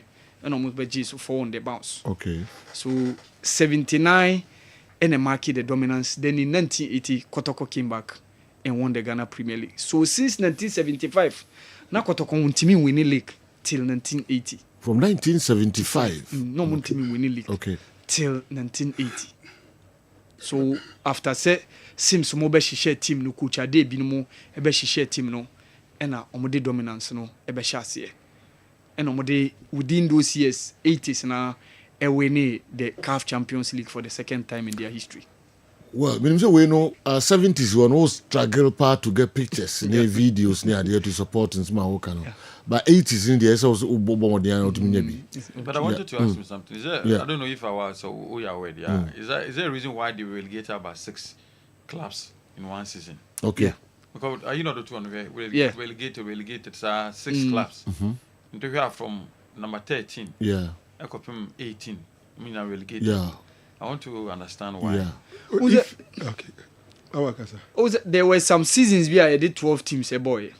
And there have been seasons we have 18. There have been seasons we have 16. Depending on relegation or any team say eba. Okay. So Sergio, for example, 75 in the above 4 teams in the core relegation. And only 2 teams in a year promoted. So we were into the 1976 league, Sergio, a 16 team league. Okay. From the previous 18 I also in the year now, which was the year before 76 now. Okay. So was it when we say about league ya chiche munina in zones yabo. So league no evolve within those days na kopim baby ayaba bedri. Okay. This time now a bit my relegated 6 teams. Relegation cast 4 teams. Yeah. But there must be a reason. Into no yempa de kuntia. Yeah. I kobana sir. Yeah. Okay. Yeah. It means relegated 6 teams. It means relegated 4 teams. Every league, and so emo. Okay. Good afternoon, sir. Stanford was an old team in the 50s. They were in good terms, very good terms with Kumasi Asante Kotoko. Okay, Stanford. When you say Olympics, then any Kotoko, come up those days. Almost corners and now for has Kotoko. So now for the Olympics, but we are being told says Stanford in the 50s. Now Omni Kotoko, very good terms. It is young ones on Dom Jesse Mars. I do Kotoko. So I don't know Kotoko need Jesse. No, dress. Oh, okay. Story no dress. Okay. I want to we own 18. Okay. Yami bochina na asa to aso say. Okay. All right. Sergio, good day. Our is really doing well, and you should keep it up. I remember very well 1976 league season when Kumasi Asante Kotoko took on Hearts of Oak at the Babayara Stadium. Kotoko took the lead, and Hearts of Oak came from behind to win 2-1. Robert Hammond with a brace for Hearts of Oak on that particular day. And also Mohamed Polo got a standing ovation from the Kotoko supporters as well. The first ever Hearts of Oak player to get a standing ovation in the Hearts of Oak Asante Kotoko matches. Kwabena Black and anyway, and so every tema Abreye. Yadasipa Kwabena Black. Don anyway, every Ashtown and Ebai. Despite all jokes, Dr. Franco Naro, Epehuru, Papa. Anyway, I feel good whenever I listen to him and Andy, Don Ashtown, and so a page away the Abrey. You better must say nothing. Coffee, Maminti, man for some. Yeah, I had his own dope root to be. Claire, what does make up on Tigromaca? Say the poor had you pay Rupaya. In him, dear, who then the in him, do I go through be a debo tree? Say. And then it just open group. Uncle Rubia, we are the Buabuni team. A pie man, no mammy, or Genoa, then till the end was. We run a piano. So we run a piano. The bars are wins the radio. The bars are with one of people mouth. Only as only Need to run and bizarre. Yeah, the make to a government hospital, Solpon. For this. No deep cut. No. Could do a jump on video operation video self. So school near do. And I one consider Papa Bodge once. Papa Bodge. No, that's the kind of deal. Don't know. What about you? No, what about Papa can have no report to female mammy, so be a good jammy. Come and the hospital. We are when you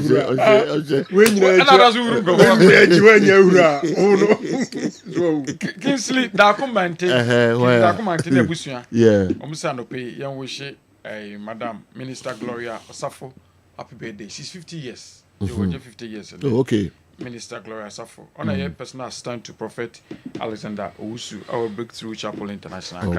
Okay. And Minister Gloria, happy birthday, Nyame, and to Quandem, Oma Quatintin, and carry home. Okay. Your weekend we should there, or Roma Saturday, the never should be possible. They know. Ajaku, Mr. Sabri Kudia, Dr. Sapon, your opinion. Okay. Waka baby. Oh. We not Dr. Sabri. Oh, yes. And Dr. Sapon. Oh, minimum pa. Mr. Sabri. Oh, be possible, yes. Sabri Kudia. Oh. Now, should I year, August, 2nd August. Okay. Now, yeah, Friday, 1st August, sorry. Okay. Friday. Be possible. Okay. In Suta, be possible. All right. Mr. Doctor, so say papa. Oh, I'm funny cry and see. And then so Vivian Abu Bonsra birthday. It didn't say sound. Oh no, super. The firstborn. No. Hey, super. Bonde firstborn. No. Yes, no one there. The firstborn. Vivian Abu Bonsra, and then your birthday. Oh, papa, the cousin can watch my program. Judy. Nibani. Oh, Nibani. The firstborn. Vivian, my young so happy birthday. Why? She also yepa wherever you are. Enjoy. Memfada no ni agro kra. Me say order from Boko. Oh, papa na etojo to ma referred na. Papa na na etojo to ma referred na. Ronaldo ba no. Ronaldo papa de be challenge. Oh, papa na etojo to ma referred na ni eyinum nyina. Na order car battery na no aja kokora bi no. Ronaldo papa ba. Oh papa. Ronaldo papa ba. Oh no, de be challenge. Okay, my mail line is 05515. Oh, Emre call. How do you Emre? Me call Wesley College of Education. Okay. Na immediate past registrar, and then when you're 60 years. Okay. Sisi Jo Esiedu. Auntie a very, very special happy birthday. Okay. We are so dear to our hearts. Happy birthday to you. You retire, I don't know. I retire. Okay. And you're 60. Just a special one. Okay. Very nice. Auntie C, you know, we show happy birthday. And still also the doctor there about. Dr. Paul Jan, Ashanti Regional Head of HIFRA. And still I say, I wish you doc a very happy birthday. Okay. Will be a resource person's money program lawyer and health program. Yeah, okay. Yeah. So the women so me cost such a rabango jamase. Billy Fina boni mwa. Na and birthday. Sisi jamase that's a franco na ninchi free hop. Say what now Bibi lies no. Such a rabang jamase January. Me wish you so happy birthday. Now okay. All right, maybe lines no bra. Na betre relegation.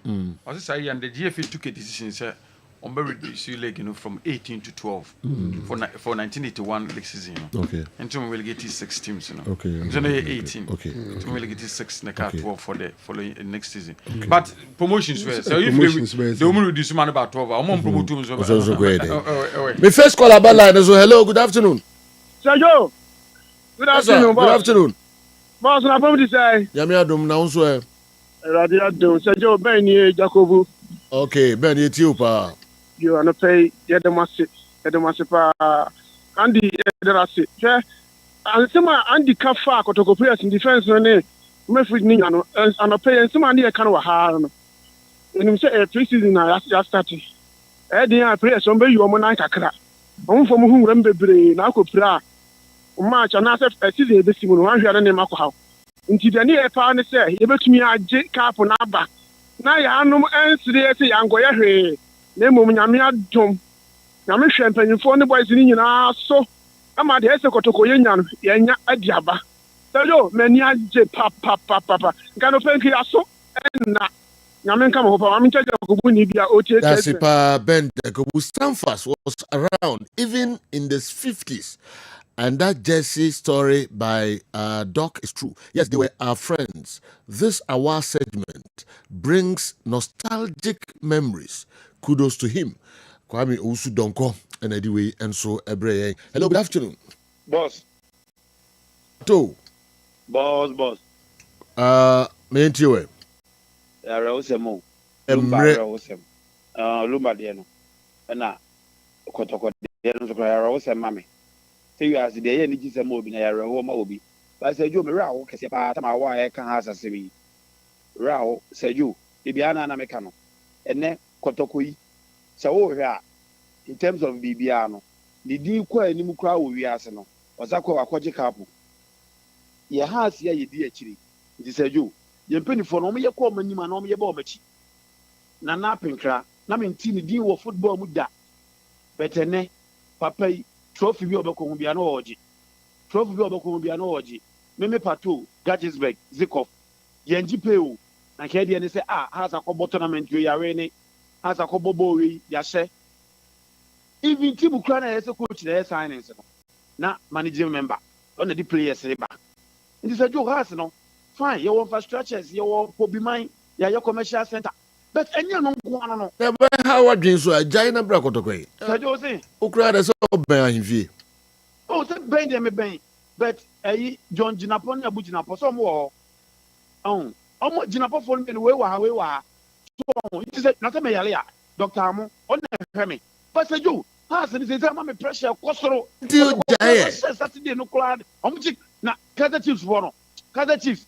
So mo be me match power akomedi. Sergio me so mo be lose sa after 5 minutes. We are same. We are same. So no from ra. Okay, entina and so and no man for be me no na me sanka ho na yempege mu emfa ntwen DJKA. Hello, good afternoon. Good afternoon. Thank you. Vaja wana be. Your friend me katawi Sergio. Okay. Na me da otumfo nyankopon aseti. Na me tia so ene wa badwafo. Itu your friend is me din escape me kakra de ni tri ho aye sakola kakra no. Miki anase Dr. Naru. Me pacho pi Dr. Naru. Ai. Oninwi. Dr. Naru. Woni na nkase woni ni mesra. Woni mi ne cheme. Pa mani nya ni tri nwi na kade.